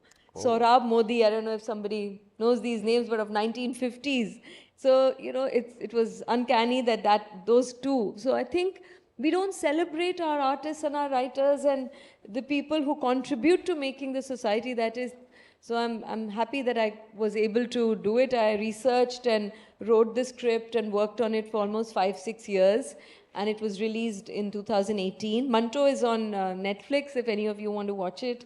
And Firak is on Amazon and YouTube. Sorry for plugging that in, but now that you've shown the clippings, if it has triggered a little bit of curiosity, then please go and watch it.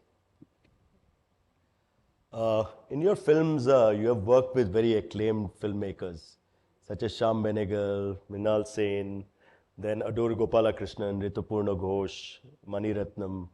These are all very respected and acclaimed names.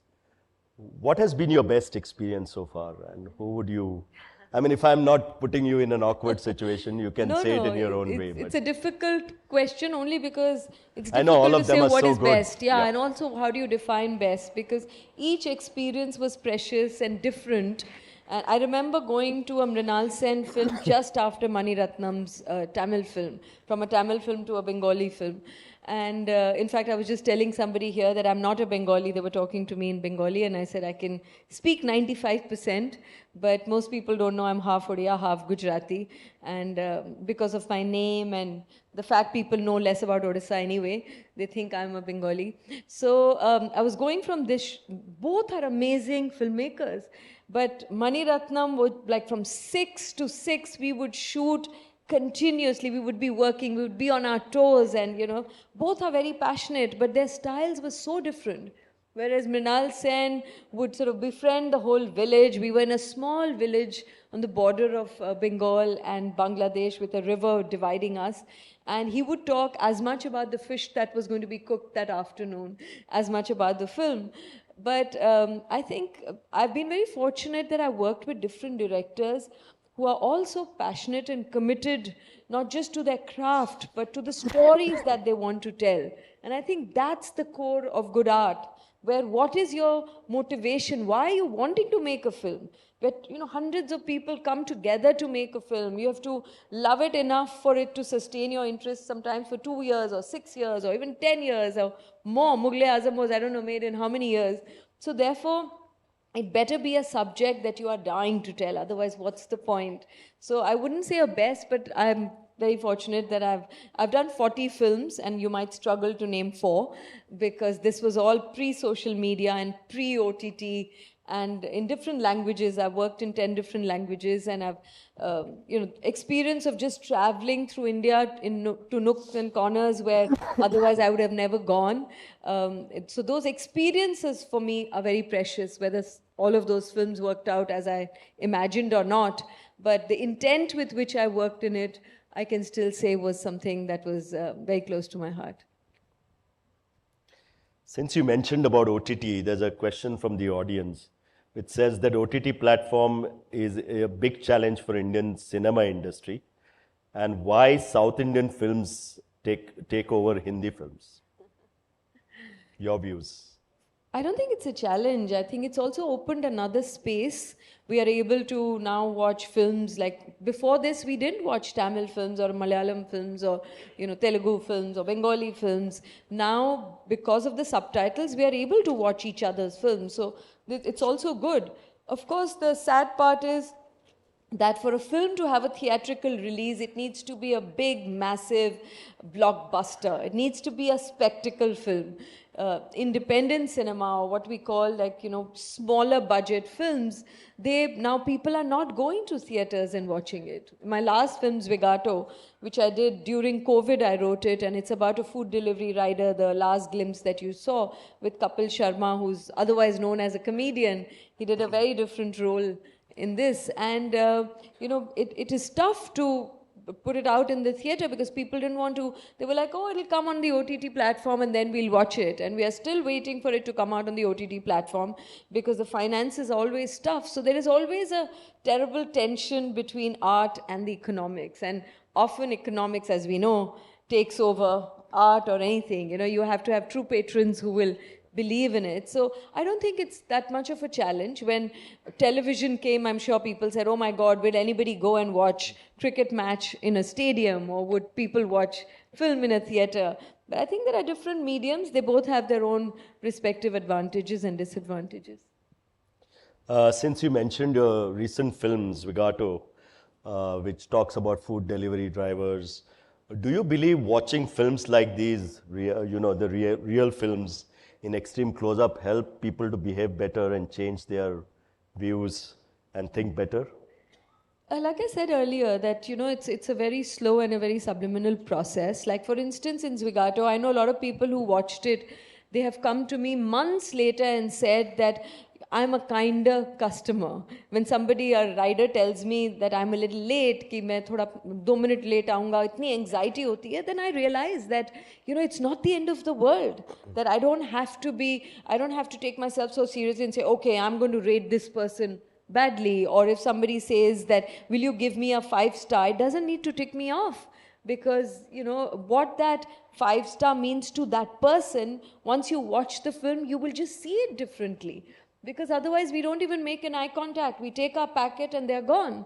During COVID, there was contactless delivery. We didn't even know who's the person who's delivering, whether it's hot or whether it's raining, whether it's wintry season, they're there. Through COVID, I'm sure we all ordered more than we normally would, right? So those who kind of serve us, we have no idea sometimes that what is their life. So, and we remain in our silos. And I want to believe that each one of us is sensitive, but sometimes we just need to scratch ourselves a little bit to be able to remind ourselves that there is a world beyond our problems and, our little world. So I think in that sense, the film gives you that opportunity to look at other people's lives more closely. When box office decides the success of a film nowadays, how difficult and important do you think is to make a cinema with a conscience like your kind of films? Well, the mainstream will always have an upper hand in terms of, reaching out to more people, getting funded. Those stories will always be more. It's here, it's everywhere in the world. So it's like, should we even be making documentaries just because less people watch it? Should anybody be going into research because it's not so glamorous and you're not out there and you're in your lab working on it, So these are questions we all have to ask. But if we believe that the world is not just made of, just towing the line or doing what is more mainstream, it has its place, But I think for me, good cinema is the one that engages. By calling it just a means of entertainment, we have limited the definition of cinema. I want to cry, I want to empathize, I want to think, I want to feel, I want to, it might remind me of my own experiences. I want all of those experiences through a film. So I do believe that it is important to do a cinema that has a conscience. When we say message, we feel that somebody is coming and harping a message. Nobody wants to be told, do this and don't do this. I don't want to be told. So I will never do a film where I'm harping on a message. That's why I feel cinema with a conscience just means that can we not stereotype? Can we not have regressive ideas? Can we not, label people? Can we do something which creates an understanding of other people? So that's a cinema with a conscience, that it is there for a reason. There is something that you want to share through the story you want to tell. So I do feel that the space is shrinking, but there will always be people who will find a way, come what may, to tell their stories or to do something that's not on the beaten track. So it's a tough journey, but yeah, we are on it. There are lots of questions coming from audience, so I'll shift to the audience questions now. Somebody asks, which are the couple of films which are not directed or where you have not acted have created an impact on you? Oh, many, many, many.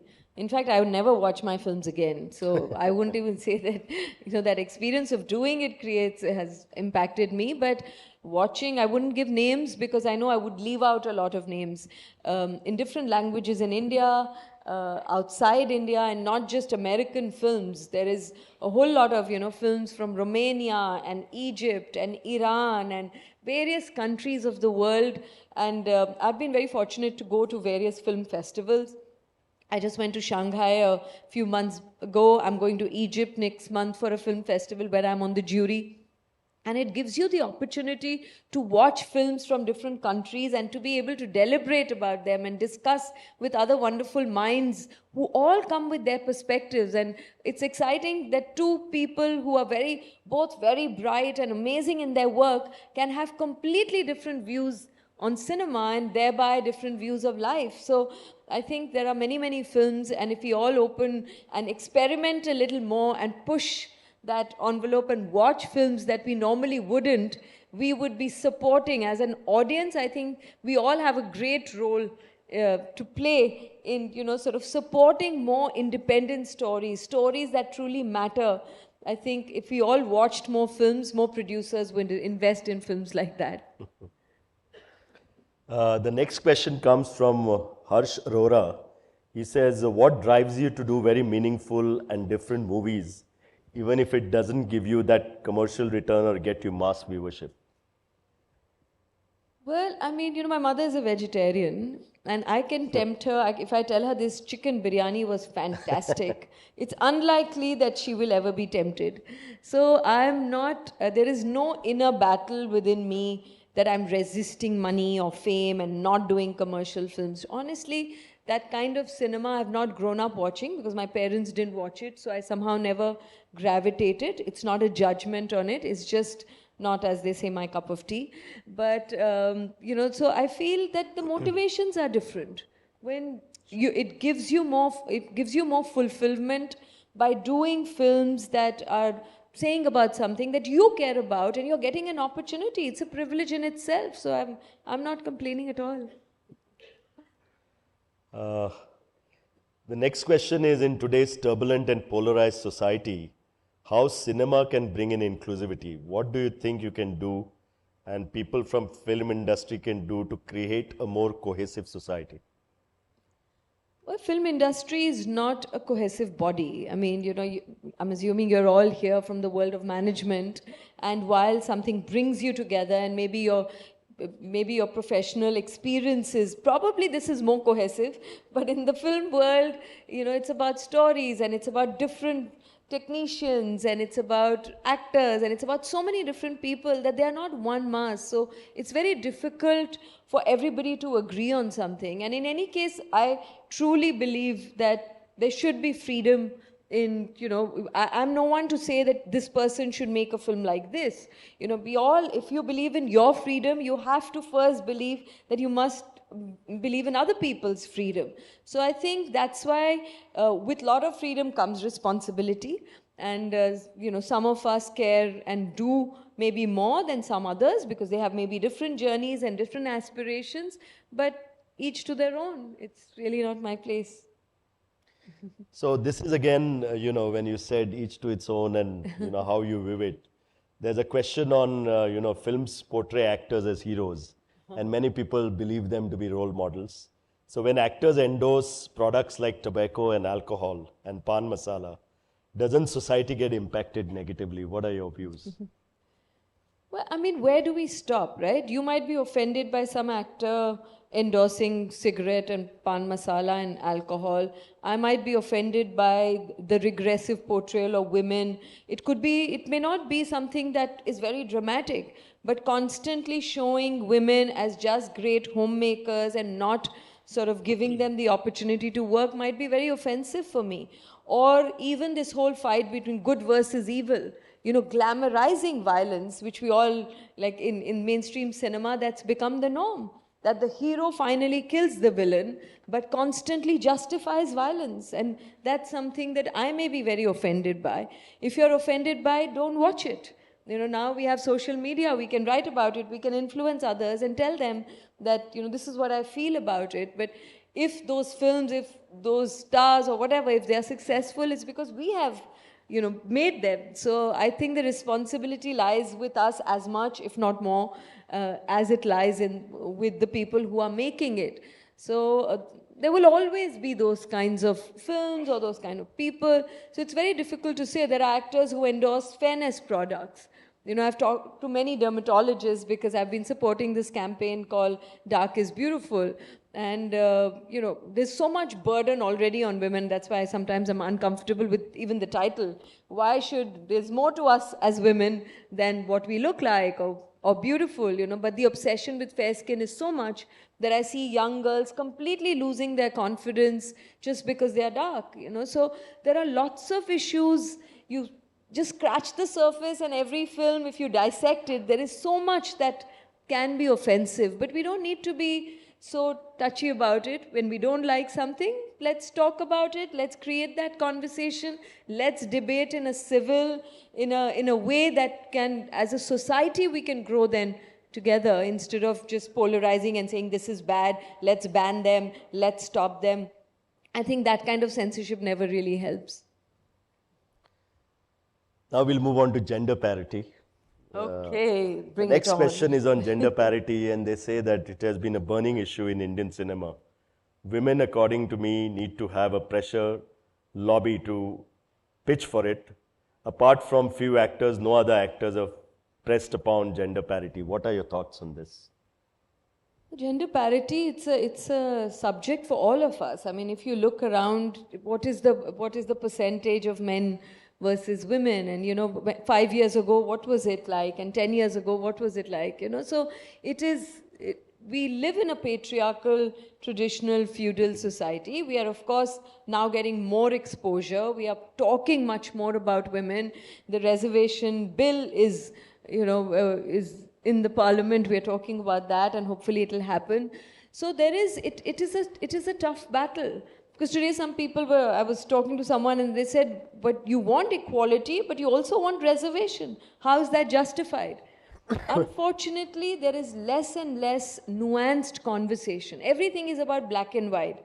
We are not talking about that, yes, we want gender parity, but historically we are so left behind that we also need affirmative action so that, we can catch up. We have lots to catch up, and that's why we need reservation. It is not out of pity. It is if we occupy 50% of the population, to ask for 33% in decision-making posts is not asking for too much. So I think we do have a long way to go, and this is not a man versus woman fight. This is for all of us, and we want allies. Just when I did Fire and someone asked me, but you are straight, how come you're supporting an issue, which deals with lesbian and gay issues? But you don't have to be the victim, so to say, or the person who people are being prejudiced about. We all need allies. So I feel as much it's my issue as it is an LGBTQ issue. Similarly, we want all you good men to be our allies so that, we can come there faster, and hopefully there will be a day where there will be no reservation. Unfortunately, it's very far away, so let's not start celebrating it. But we definitely have to start talking about it much more. Now we are talking, so everyone thinks that women empowerment is happening and parity is happening. There's still a big gap between what we are talking about and what really is happening. And men and women, we are both conditioned by that patriarchy. It's not just men. We are used to taking the shorter end of the stick. As women, guilt comes to us far more easily. So there are many issues that we have to grapple with, and it would be really good that in your organizations and in your corporate offices that you do, sort of deeper work on these issues. Then you'll also start changing things in your workspace, because your home space and your workspace, I'm sure, impacts each other. My personal question, you started with acting and you were an actor and then you evolved into a filmmaker. What was the thought behind this? Do you really felt that enough films with conscience were not being done, or the messages were not reaching to the general audience like all of us? What are your Actually, I views never on wanted this? to be an actor. I did my master's in social work. I was working with an NGO, and I was very happy working on issues of gender and, on issues of children. But fire was something I stumbled upon, and then one thing led to the other. Even after 40 films, I was more like a hesitant actor. Even now, I don't really perceive myself fully as an actor, because there are years I've done no acting, and there are years where I've done 5 films in a year. So even direction, both, Firak, Mantos, Vegato, all of these films just sort of, came to me in the sense that I felt almost compelled to tell these stories. So strangely, nothing in my life is part of a design or planned, and I do think that specialization is sometimes overrated. If you know your calling, great, but it's okay to dabble in different things and let one door open the other. If you believe in that journey, I think then you are invested in that journey and you have really no specific place to reach. So I'm still on that journey. I might change, I might become a teacher.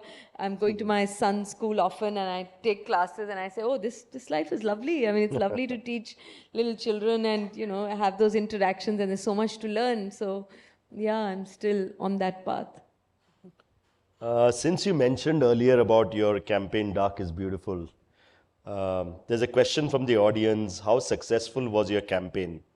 And could you please elaborate on what drove you to start it? I didn't start it actually. It started in 2009 by an organization called Women of Worth in Chennai, and they came to me in 2013. I, in fact, felt it didn't even merit a standalone attention, because thankfully my parents never put that complex in me. We never talked about the skin color. It didn't impact my choices or my confidence. But when I supported this campaign, I think it just suddenly the campaign got a face, and suddenly there was a lot of conversation, a lot of media approached me, the word colorism started coming into being. But this is really in the last 10 years. Before 2013, we didn't talk as much about it. And I realized that maybe this needed that attention. Maybe it was something that we were just, again, not addressing. Because if you see the matrimonial ads, if you pick up the matrimonial ads of the last 40 years, it still says fair and lovely, homely, convent educated, So that unfortunately just hasn't changed. And for women, there is a greater burden, because we have objectified women much more, and therefore the parameters of what we think is beautiful and being fair is right on top. So when you're not there, everybody is trying to fit in. How many skincare products have come about?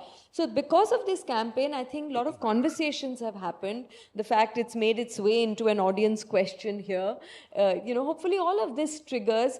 In 2019, which was their 10th anniversary, I created a small music video called India's Got Color, where it was more about whether you're dark or light, we are all shades of brown anyway. So to celebrate whatever skin you're in and to be comfortable in that, literally and metaphorically, just to be yourself, I think that's important.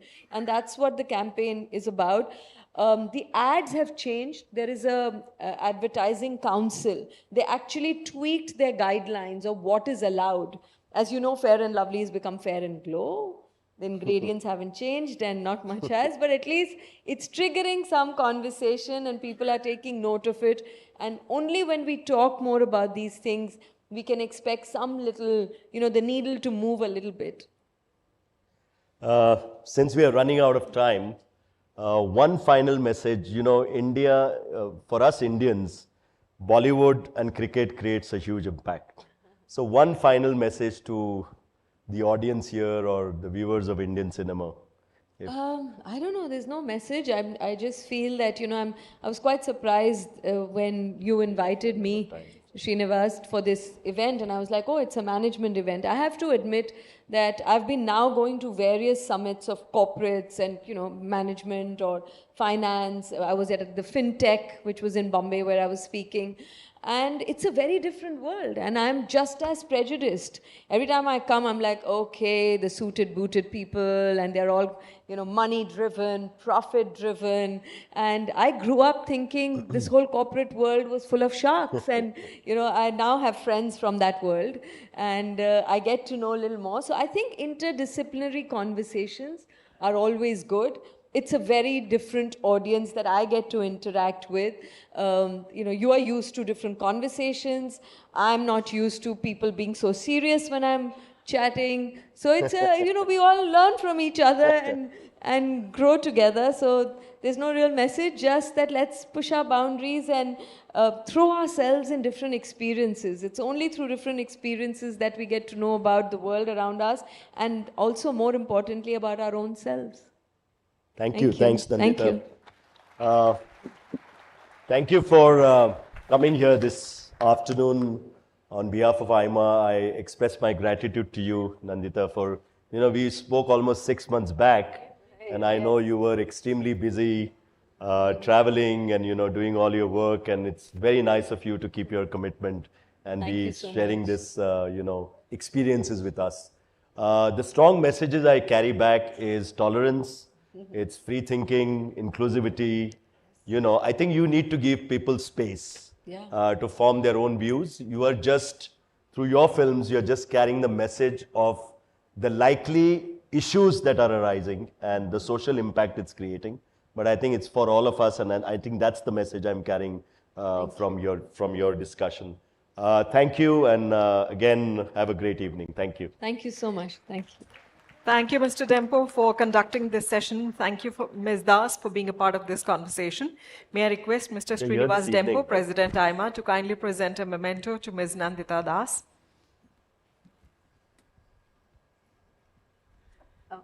Thank you so much.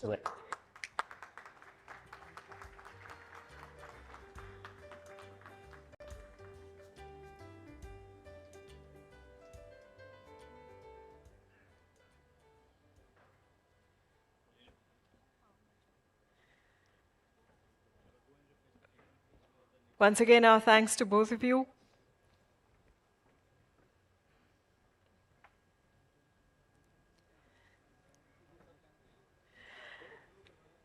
Ladies and gentlemen, before we move on to our next session, once again, a gentle reminder, please do note your questions on the question slips which have been put in your kits. Kindly address your questions to the respective speakers, and our volunteers will collect them from you and carry them to the respective speakers on stage. Let's not ask questions on a microphone because it takes a long time, and we would like to address as many questions as possible. So please do kindly note your queries on the question slips, which are a part of your kit. Please remain seated as we are starting the next session. We are starting the next session immediately. Please remain seated. It is a panel discussion on leadership in uncertain times, learnings from the Samaj sector. And the poll question for this session is a Sarkar Bazar nexus helpful for an aspirational Samaj? The choices, yes, no, can't say, but please do be a part of this conversation. Once again, the poll question is a Sarkar Bazar nexus helpful for an aspirational Samaj? Please help us in settling this debate. You can answer by a yes or a no or a can't say.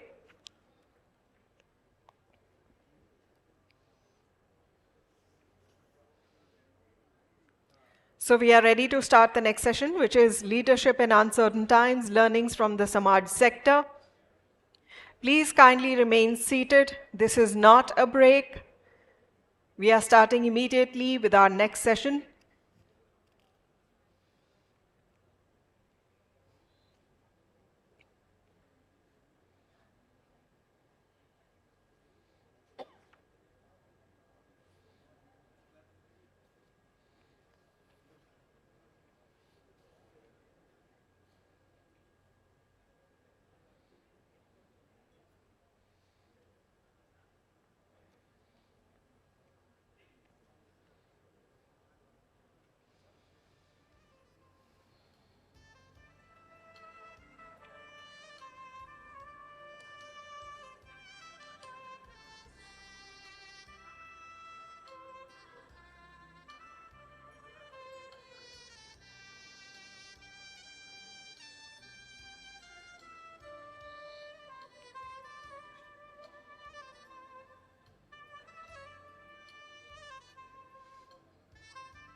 Ladies and gentlemen, please welcome on stage with a huge round of applause Mr. Sunil Kant Munjal, Chairman Hero Enterprise, and Ms. Rohini Nilekani, Chairperson Rohini Nilekani Philanthropies.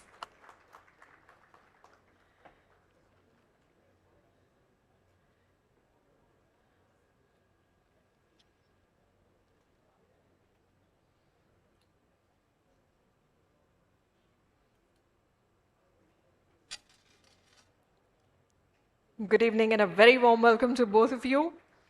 May I now request Mr. Sunil Kant Munjal to conduct the session.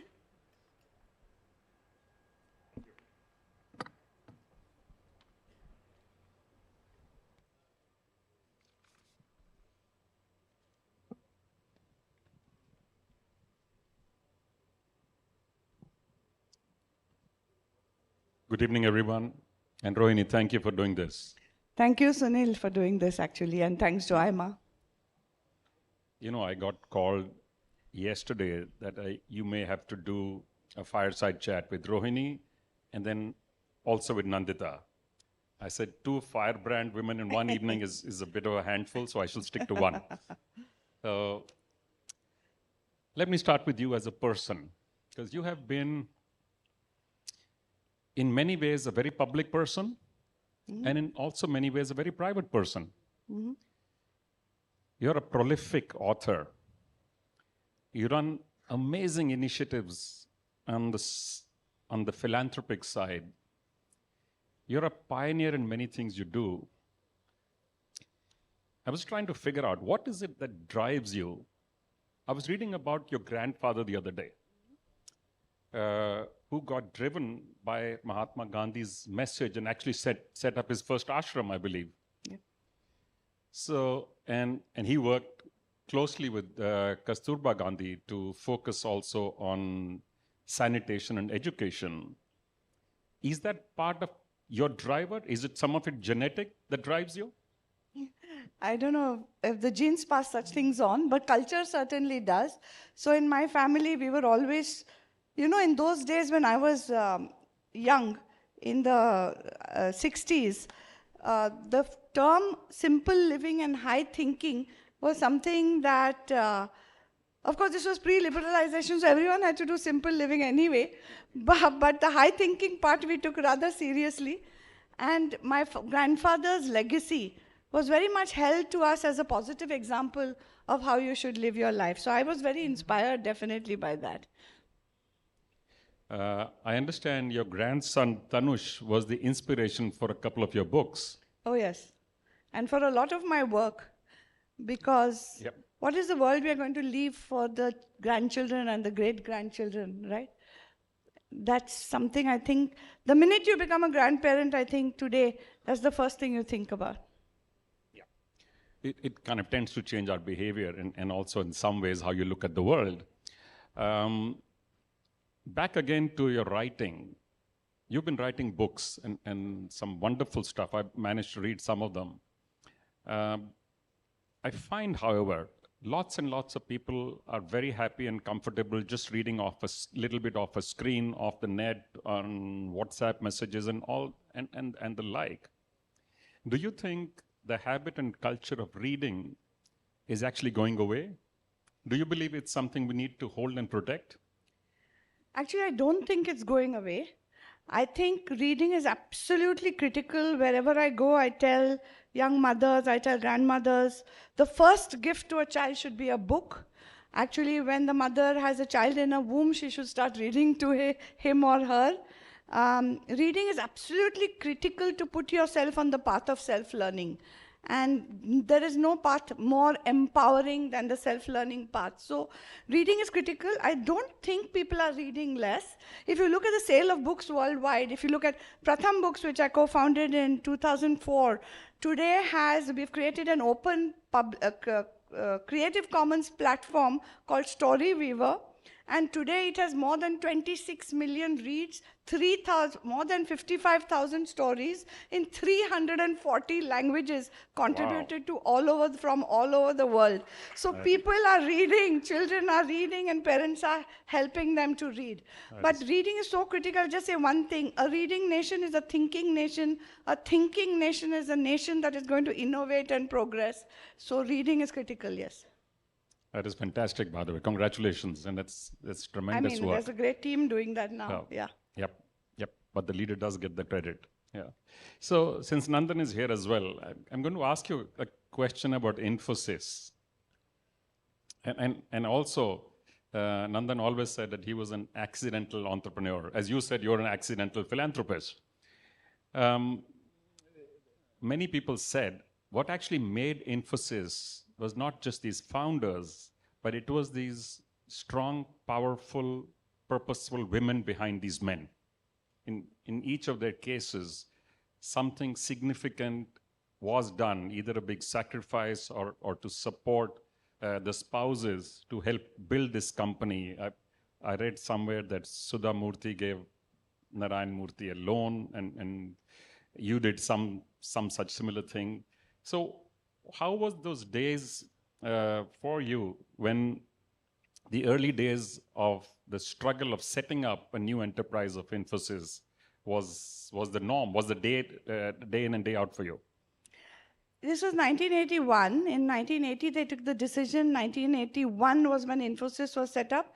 It was also the year Nandan and I got married. So two big things happened in our life together. I tell you, it was a momentous journey. Both were like roller coasters. And, the idea of Infosys dominated our lives. It was much bigger than anything else we wanted to do or could do in our personal lives. We saw the dedication of the founders, and we supported them. I used to be a chauffeur, I used to be a cook. We used to have young engineers staying with us, and I used to worry about them like a mother hen. They were very young, And it was great. We were young, we were free, carefree. We could afford to take the risks. Of course, Nandan and others worked extremely hard, 24/7. They weren't really there. But I wouldn't call it a sacrifice. It was a great learning journey. And by God's grace, Infosys was successful. But even if it hadn't been, we would have done the same thing and backed our spouses in exactly the same way. So it was an adventure. It was a total adventure. Yeah. Yep. So you wrote this very interesting book about Samaj, Sarkar, and the Bazaar. Clearly, three great influences on our lives, on policy making, on action, on what actually happens.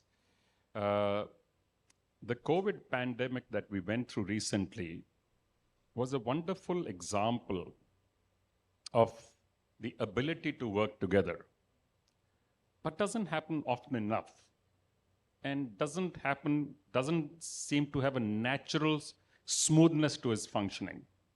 What do you think we ought to do to improve the rough edges in this relationship? Yeah, thank you for that question. For me, this trifecta of Samaj, Sarkar, Bazaar is very important, but I think Samaj comes first, and I do want to reiterate that to everybody. Delhi is a lot about the political space, the Sarkar space, but I do believe that even if you're a CM, even if you're a CEO or anything else, you are part of the Samaj first. You're a citizen first. So every evening we do have to take out our other role hats and come back to being a human and a citizen first. So how we are as citizens and what is the leadership, because AIMA is a lot about management and leadership. The kind of leaders that we want in the Bazaar and the Sarkar are going to come from the Samaj, because Samaj is the water in which we all swim. So my attention in my work and my life has been very much, how do we keep on improving our Samaj? How do we ourselves become better part of the Samaj? But I agree completely that Samaj, Sarkar, Bazaar have to work together to achieve any societal goal at all. So what we try to do in our work, and certainly XSTEP is one example of it, which Nandan and I and Shankar co-founded in 2015, we have to think, how can we continuously reduce the friction to cooperate? And I think there are clearly ways to do that, and we saw some of that in the pandemic. When there's a higher goal that people subscribe to, everyone wants to cooperate to work towards it. And there are ways to do it. There are new technologies which can help everyone do their own part and do it with much less friction. So that's what some of the things that we now invest in do. So you want to expand a little bit about, So for about example, the how? So in Pratham books, in fact, when we started, it was much before the kind of technologies that are available today were there. We saw it as a very clear partnership between civil society, between every storyteller of the country for children. We also saw a very strong role for the state. And we would go state government to help make sure that children could get books in the libraries of government schools. So the state had a role. And the market, we encouraged the market because our books were free. Publishers, we wanted to improve access to books through the entire publishing industry. And if I may say so, we did have a significant impact on the bazaar of children's publishing as well. That's one example. The other one quickly is Xstep, where the tech team that Nandan and Shankar set up helped the union government to set up its national teacher platform called Diksha. And also now Diksha, the government has encouraged private education sector players to participate in it. So it's literally Samaj Sarkar Bazaar through the government's Diksha platform, and billions, not millions, billions of learning transactions happen on that platform every month. It is kind of the basic public open infrastructure for learning in India.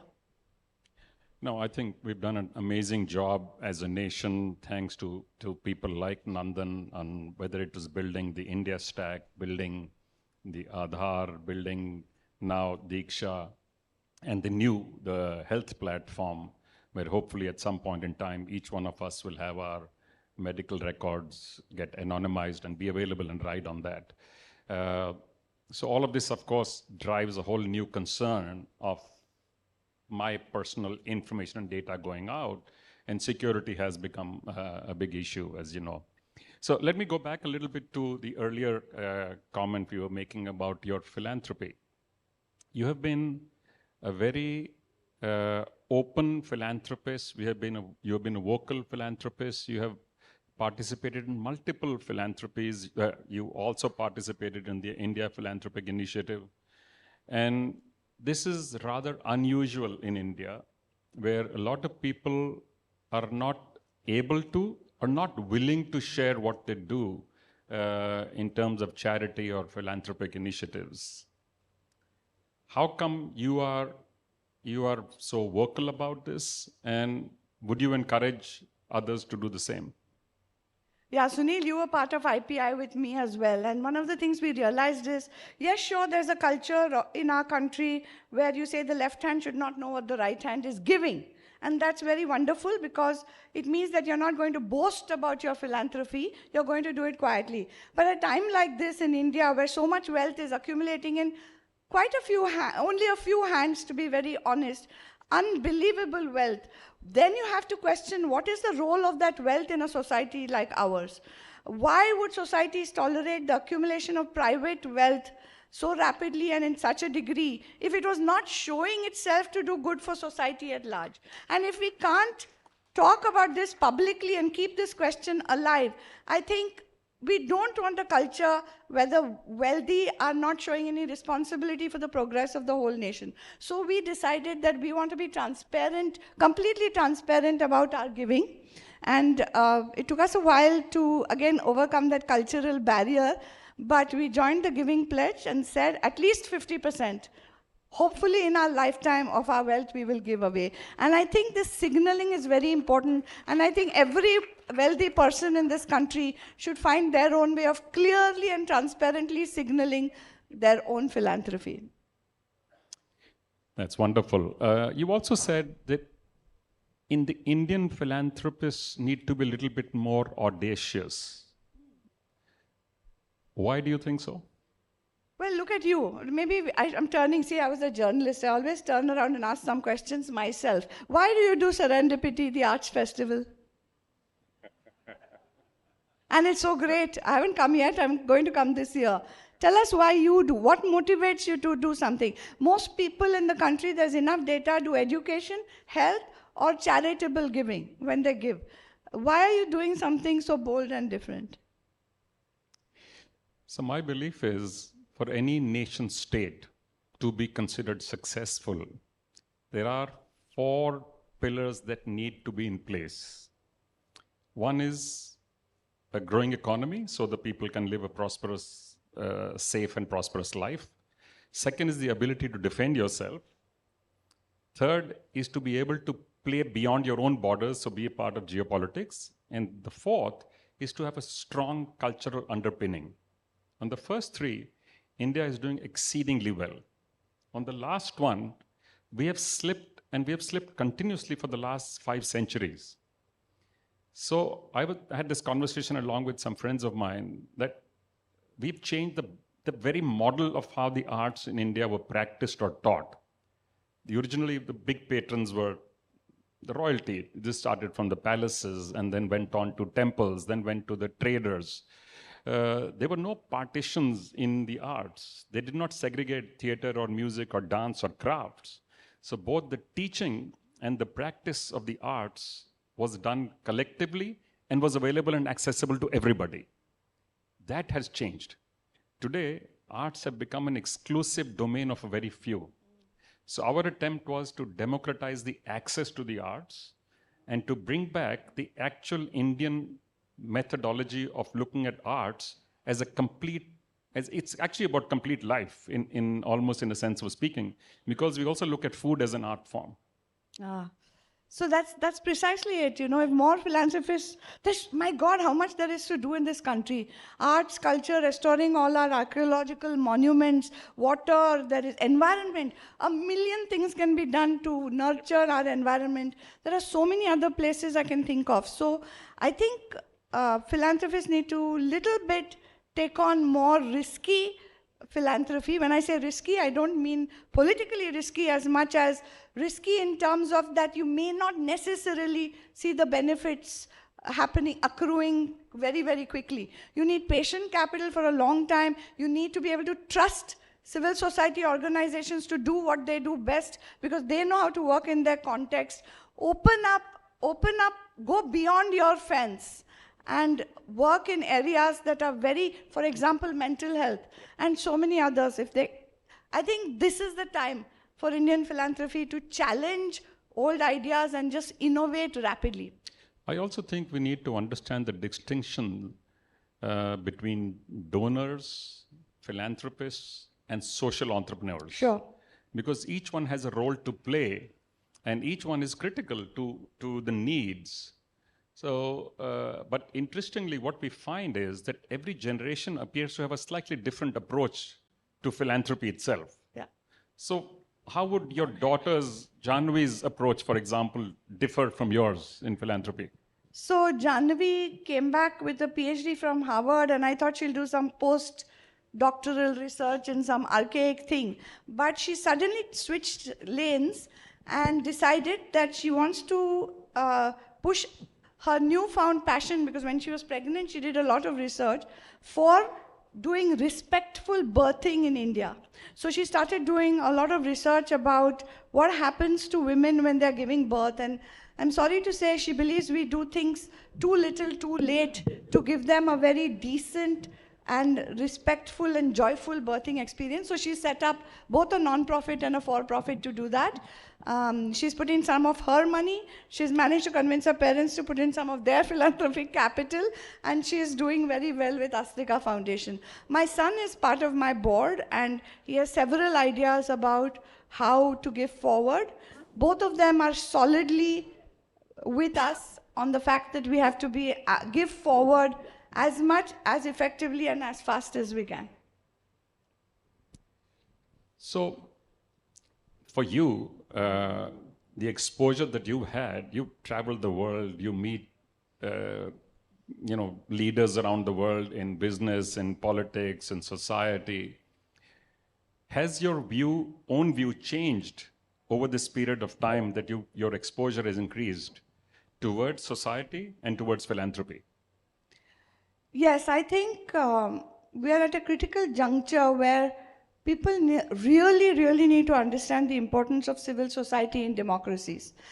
Even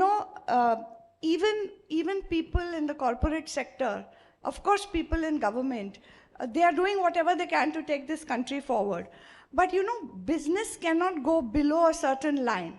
You cannot reach those without paying capacity. Sarkar, no matter how hard it tries, cannot go to every door. It cannot set up such a large establishment. Who is there between the people who are left behind, the people whose aspirations are to be in this room? Very often it is civil society organizations who represent them and make their case wherever it needs to be made. And civil society organizations right now need help.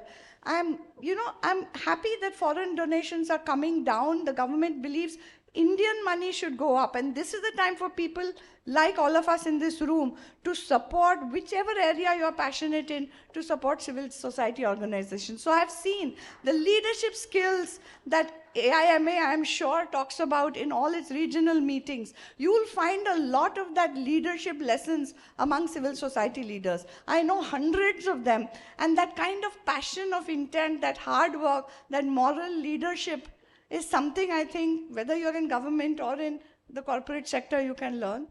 And philanthropy, I've learned that, definitely India has now a chance to show the whole world a new model of philanthropy. And I hope we begin yesterday. I think it's a wonderful, inspiring message, because there is potential for each one of us to do something, whether we do it around ourselves, because the question actually I often ask a hall like this is, and I'm going to ask this question of the audience here, how many of you know the names of the children of the domestics who work in your homes? People who clean your floors, who cook for you, who wash your clothes. May I actually ask by a show of hands, how many of you know that children's names? Thank you.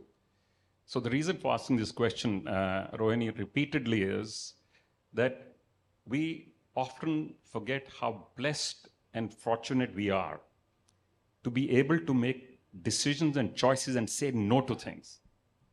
There are not many people in the world who can do this. So people who are cleaning our floors did not have this as their life ambition, saying, oh, when I grow up, I'm going to clean Rohini's home. Okay? Now that person does not have a choice. Can we allow the children to be able to make choices? So if we can start literally from within your home, that is a very easy but a very powerful thing to do. It enables people to truly make choices, and it impacts the entire family and complete generations after that. And we have seen, I'm sure there are many people who can give examples in this room where they have helped to educate the children of people who work with them. In one generation, have we not seen such a rapid complete transformation where somebody was working as a maid, her daughter or son is now studying medicine or engineering or even becoming an entrepreneur. Of course we can do it. This is what I mean by the role of Samaj. If you want to create a better Samaj, then you have to start with yourself. Now, I can give you many examples, by the way, it actually works. And we often don't realize how much of this is due to opportunity. Yeah. Access to opportunity. We run a school, actually we run multiple schools, and one of them in Ludhiana was set up specifically and especially to encourage children of industrial workers to come in and study. When we started, the principal had a problem because children came who were 4 years old, 8 years old, and 14 years old who had never been to school. He didn't know how to handle them. Now, for the last 10, maybe 15 years, every year in Punjab, in the top 10 in the entire state, there are at least 2 or 3 kids from this very school, one school. Congratulations. Yes. And they've gone on to join IITs and become doctors and all kinds of things. And so it just shows you, it's not as if any one of us is born smarter. It is about opportunity. So a large part of the philanthropy is to expand the opportunity pool. Correct. Absolutely. That's why it is important for those who have the ability, the capability, and the resources to do it in a manner as if the same way we run our businesses and our companies. You gave me an opening when you said run our companies. I hope this question will be interesting to the audience. What do you think the corporate sector can do better to do this, build a better Samaj, create more equity of opportunity? How can corporate sector, especially today, when India needs to grow at 7, 8, whatever scorching pace that we need to grow to get all the remaining people to the level where they want to be, how are we going to do that with the risks of climate change, with all the other risks that we have in terms of global supply chains? What should corporate India do differently? Especially because you have a philanthropic mindset, you very much think along those lines. I can share what we do. Yep. So what we've attempted to do is in all of our foundations, and we run separate foundations for every activity. We don't have one. Yeah, but I'm talking about your core businesses, not your philanthropy. What should corporate India do? Not in terms of CSR, but in their own core business. Let me expand on. You'll see the connection. Okay. So what we've done is we've set up a separate foundation for every single activity, and we have very low attrition in our companies. So people who join the companies usually end up retiring from there, but they don't actually retire.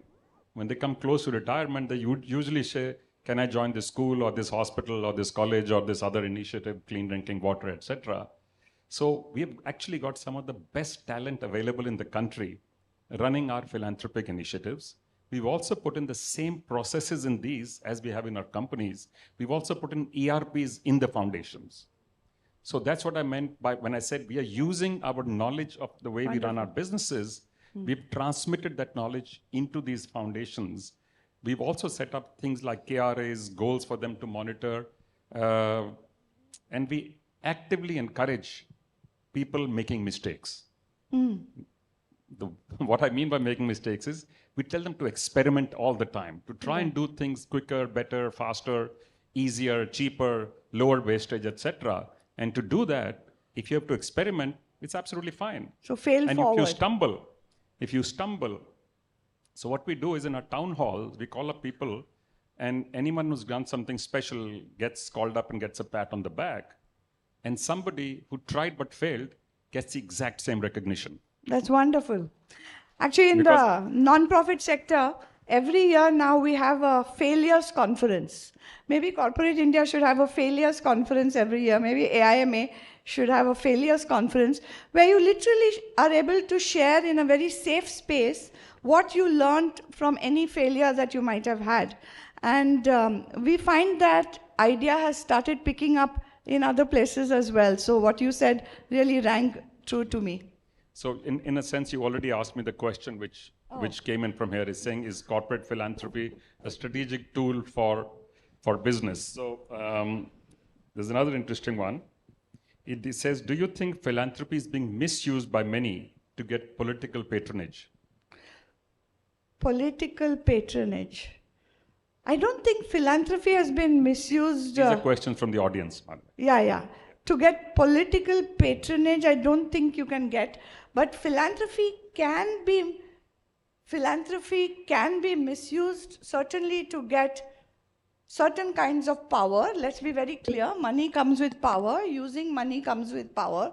And that's why, to me, it's very important that philanthropists always keep a mirror in front of themselves to understand that their power should be used only for the larger public interest. If you don't do that, yes, you can go wrong. So there's another one which he's talking about the order of the three of Samaj, Sarkar, and Samaj. And Bazaar. He says. I like it. You said Samaj, Sarkar, and Samaj. You're moving towards my side. You forgot Bazaar, Sunil. But it always seems nowadays Bazaar is shaping Samaj. Means the sequence is Bazaar, Sarkar, and then Samaj. Yeah, actually that's how this journey of mine started in terms of trying to do a lot of research about these three pillars. When one of our partners called Prem Kumar Verma, when we were going in the middle of the night towards actually a Naxal-infested district, and he said, So much has changed. Samaj used to be the solid base, even when there were monarchs. They had to respond to the praja. And he says now it's all upside down and bazaar has become so powerful. Sarkar is next and Samaj ko piche dhakel diya hai. So that's when I started to think how important Samaj is. Samaj is the neve, Samaj is the foundation. Samaj is from where the bazaar people and the Sarkar people will come. So it has to be Samaj first. And then, of course, I think the Sarkar and the bazaar, but it's not really 1, 2, 3 at all. It's a continuum, doesn't have very sharp borders. But I would say Samaj is the foundation and Sarkar and bazaar were created millennia ago so that it could work for the larger public interest of the Samaj. Bazaar didn't come first, Sarkar didn't come first, Samaj came first. Sometimes what has happened today is the bazaar is everywhere. We wake up in the morning, pick up our phones, you can buy half the world if you have the wherewithal. We have begun to think of ourselves as consumers first, and that's very dangerous. We are not consumers first. We are citizens first. We are humans first. We are consumers next. You can't keep on consuming your way out of bad governance, out of bad markets. We have to be active as citizens first. So at least that's what I've learned to believe in the 30 years that I've been in this service. So this question says, there are very few philanthropists working for elder care, where the need is increasing rapidly. Any thoughts or suggestions on this? Because the world is turning older, and as no, definitely, Sunil, we have to start thinking about this because India is going to age very rapidly in 30 years. I want to interrupt for one moment here. People keep talking of the demographic dividend. Yeah. You actually forget, in the next 8 to 9 years, we will also be the oldest country in the world, not only the youngest. No, I completely agree with you. We'll have more people over 60 than almost any other country on the planet. And it's going to be frightening if we don't set in place some things now. I think with AI, I was just reading today that maybe you will have different forms of technological assistance for the future. But I would completely agree that we need a lot more philanthropy for thinking through the implications of an aging India. The HelpAge and other organizations started almost 40 years ago to think about it. But I agree with you, this is one area which is quite neglected. There's some innovation happening. There are young leaders who have started civil society organizations that are thinking differently about aging. I do hope more philanthropy will come in. So, while on young philanthropists, is there any advice you have for the next generation of philanthropists, people who are not yet earning, but will be in the coming years? Is there something you would like them to learn, train themselves in, coach themselves, counsel themselves in, to become better at this as they get along? Many people ask me that, many young entrepreneurs ask me that, and the best news is they're already asking that. Even before they've made their first billion. They say if you make hundreds of millions of dollars, you're still all right. The minute you make $1 billion, you try to change the world. And hopefully for the better, but not guaranteed to do so. So they want to know, what should I do first? I think the first thing to do is don't wait. Don't wait till you become too old and too rich to really do anything. Start early. Some of the wonderful young people I know who are entrepreneurs have already joined the Founders Pledge, which says that they will give some 10% of when they sell out or they come into their first money, they will commit. In advance, they're committing that they will give 10% of that away. And there are many such models that have come out which are saying, don't wait. You owe, however brilliant you are, you owe your success to fate, destiny, and luck. And you must share that forward. And so I would say, don't wait. Surely there is one thing that stirs your blood. There has to be. Find that and start work, however small, but as soon as you can. You are so deeply involved in so many different things, at so many different places. I wonder if you actually get time for yourselves. And what do you do for fun? No, see, Nandan taught me that... This is fun. This is fun. Exactly. Nandan and Infosys also taught me that your work and your life shouldn't be so separate, you know. It should be a continuum. The Americans started this idea of Le Weekend, where your life is on the weekends and your work is during the week. But that's an artificial sort of boundary. I hope everybody in this room has a job which is also rewarding for them. And so our work is rewarding for us Monday to Sunday. But we have a lot of fun also. It's not like you work morning to night at your philanthropy. And we have lots of fun. We travel a lot. We go into the wild a lot.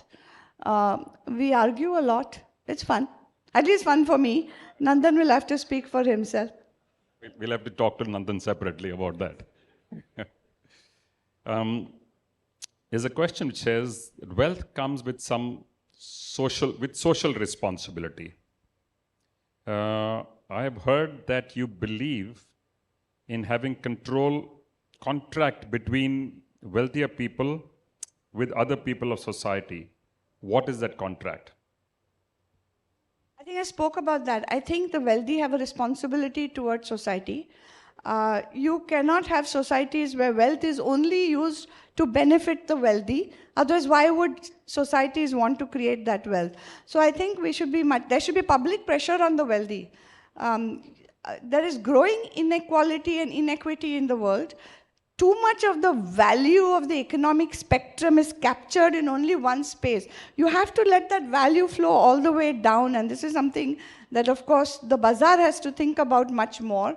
But the wealthy have a very clear responsibility. Otherwise, why should governments, right now I think the top tax rate is about 42%. Why should government not make it 80%? 39, but okay, fine, 39%. Why should the government not make it 65%? Why should it not set up inheritance taxes? Why should it not do other means to make sure that wealth is distributed more equitably across a society like ours? I think the wealthy have to show the reason why their wealth creation is beneficial for society. They have to do it more boldly, and they have to do it in a bigger way. So you raise an interesting point here. Over the last 80 years or so, we've followed this market economy model so successfully, country after country, that it lifted many boats. And please note the word I'm using, not all boats, many boats. What it did do, however, is it created this amazing excessive disparity between the top and the bottom of the economic ladder. And it carried on for quite a while, but it did not create societal strife until all of this became visible. And now, with the advent of technology and internet, everybody can see how, exactly as you said, the super wealthy are living, where they spend. And the question people then tend to ask themselves, what have I done wrong? Yeah. Why is the road outside my home only potholes? Why can I not get my kids into a good school? Yeah. Why do I have only one room if I have 6 kids? And so I think the compact between industry and society itself needs to undergo some change. That compact needs to be a little bit more inclusive. And industry and business have learned the knack and technique of doing research, finding easier and more effective solutions to problems. So I think we do need to deploy more of that in societal problems, in anticipating them rather than only solving them. Yeah. So we don't actually trip on them. Agreed. You know, wherever I go, I ask people, in India, do you feel optimistic about your future? 99% of the hands go up. See, right now we don't have that crisis, okay? People are seeing wealthy people spend, and that includes me. Let me be very honest, we live a very good life. And you too, Sunil, you live a very good life, and so do many people in this room. But wherever I go, people are not yet, the young of India are not yet resentful of this kind of wealth disparity. But it really depends on how we all behave in this next decade, the next decade after that, because many constraints are coming. And we still have 360 young people in this country below the age of, I mean, that's the population of the United States of America waiting for their turn. How the wealthy behave, how the markets signal how their businesses are going to be conducted, are going to make the difference between 10 years later, if I ask the people, young people in any gathering I go to, whether they're going to remain 99% putting their hands up, yes, I'm optimistic for myself. We need a country where people, 100% of young people can raise their hands and say, I am optimistic about my future in this country. So let me ask this question. How many in this hall are optimistic about the future? This is definitely 100%. How wonderful. So a slight angle here now, and this is the point you were making. Is there a case for a bigger focus on ethical leadership? Has there ever been a time in human history when there isn't? I think it's at the core of successful societies. If we didn't have, what do we remember when we remember even say the Roman Empire? We remember the decline and fall because the ethical leadership let the citizens down. So of course we need a very core ethical, but how do you, again, where do these ethical leaders come from? I think we have to start at home and in schools, right, to develop ethical values. So how would you do it, Sunil? What do you think of the role of ethical leadership? And what does that mean? How do you create ethical leaders? So I think there are two parts to this. One is our behavior at home with our families, with our children, because the first learning actually comes. So I'll tell you what happened. We were, when we were setting up our university, so I asked our faculty whether we could design a course on ethics and moral dilemma. And they all pushed back and saying there's no need. This is not supposed to be taught in college. I said, frankly, it's not even supposed to be taught in school. It's something you learn when you're 8 months old and 10 months old at home.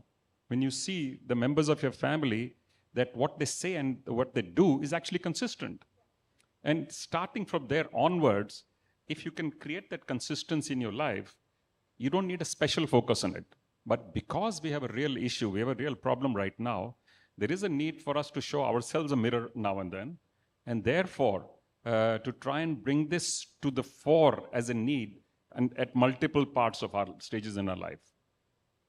Yeah, one of the things that always inspires me is that when there are surveys of employees around the world, more and more of them say they want to work for companies that they consider ethical. And I think that's a huge thing because they can see what's happening around the globe, and therefore it allows markets and bazaars and companies to go beyond the idea that the business of business is only business. And I like it because it's coming from below.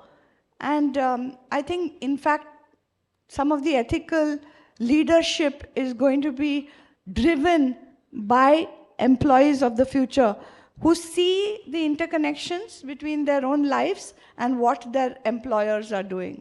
So yeah, that's good. Again, to be fair, I think the business of business is only business is clearly history. I have not heard this in recent times, almost in any conversation I've heard in any place. ESG looked like something which was a fashionable statement about 10 years ago. Yeah. Today, companies are seriously looking inward and saying, what is it I can do? Not just have an officer designated, but what is it that we can do in our actual behavior, in the DNA of an organization to be a more effective organization. And you're right, it is actually giving companies more value in the stock market and becoming a more attractive employer and therefore giving them an advantage in the very business itself. So this is something which in some sense is almost inseparable. And the moment we understand that, you don't actually have to make an extra effort for this. Do you think it's going to take more regulation, or will it come from within? I think it's a combination because the big push has come with regulation. That is for sure. Earlier, you had some companies who stood apart because they behaved in a certain manner, whereas many others did not. Today, you are seeing more and more either actually doing it or at least trying to show that they're doing it.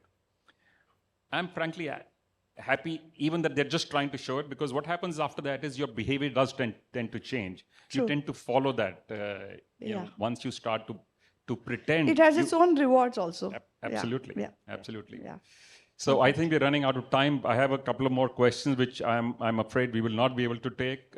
But Rohini, thank you very much for this wonderful conversation. You're an absolute inspiration to just so many of us.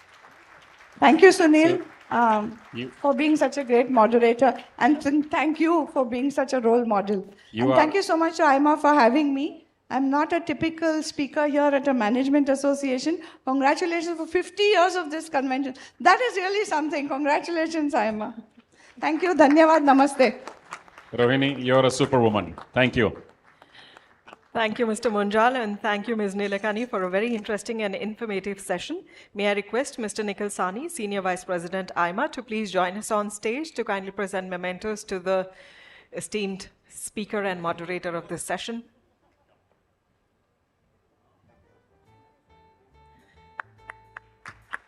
Thank you, Ms. Nilekani, for being a part of this conversation. It was a very interesting and informative session. We all enjoyed it. Thank you, Mr. Munjal, for conducting the session. Thank you, Mr. Sani, for joining us on stage to present the mementos.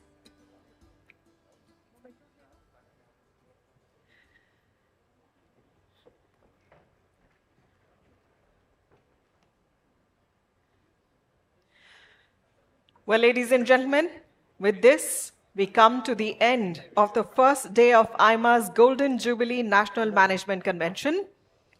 Once again, thank you all for joining us. The gala evening will start at 6:30 p.m. this evening here at the same venue. Meanwhile, I'll request you all to please help us by vacating the hall immediately so that we may prepare for the next program.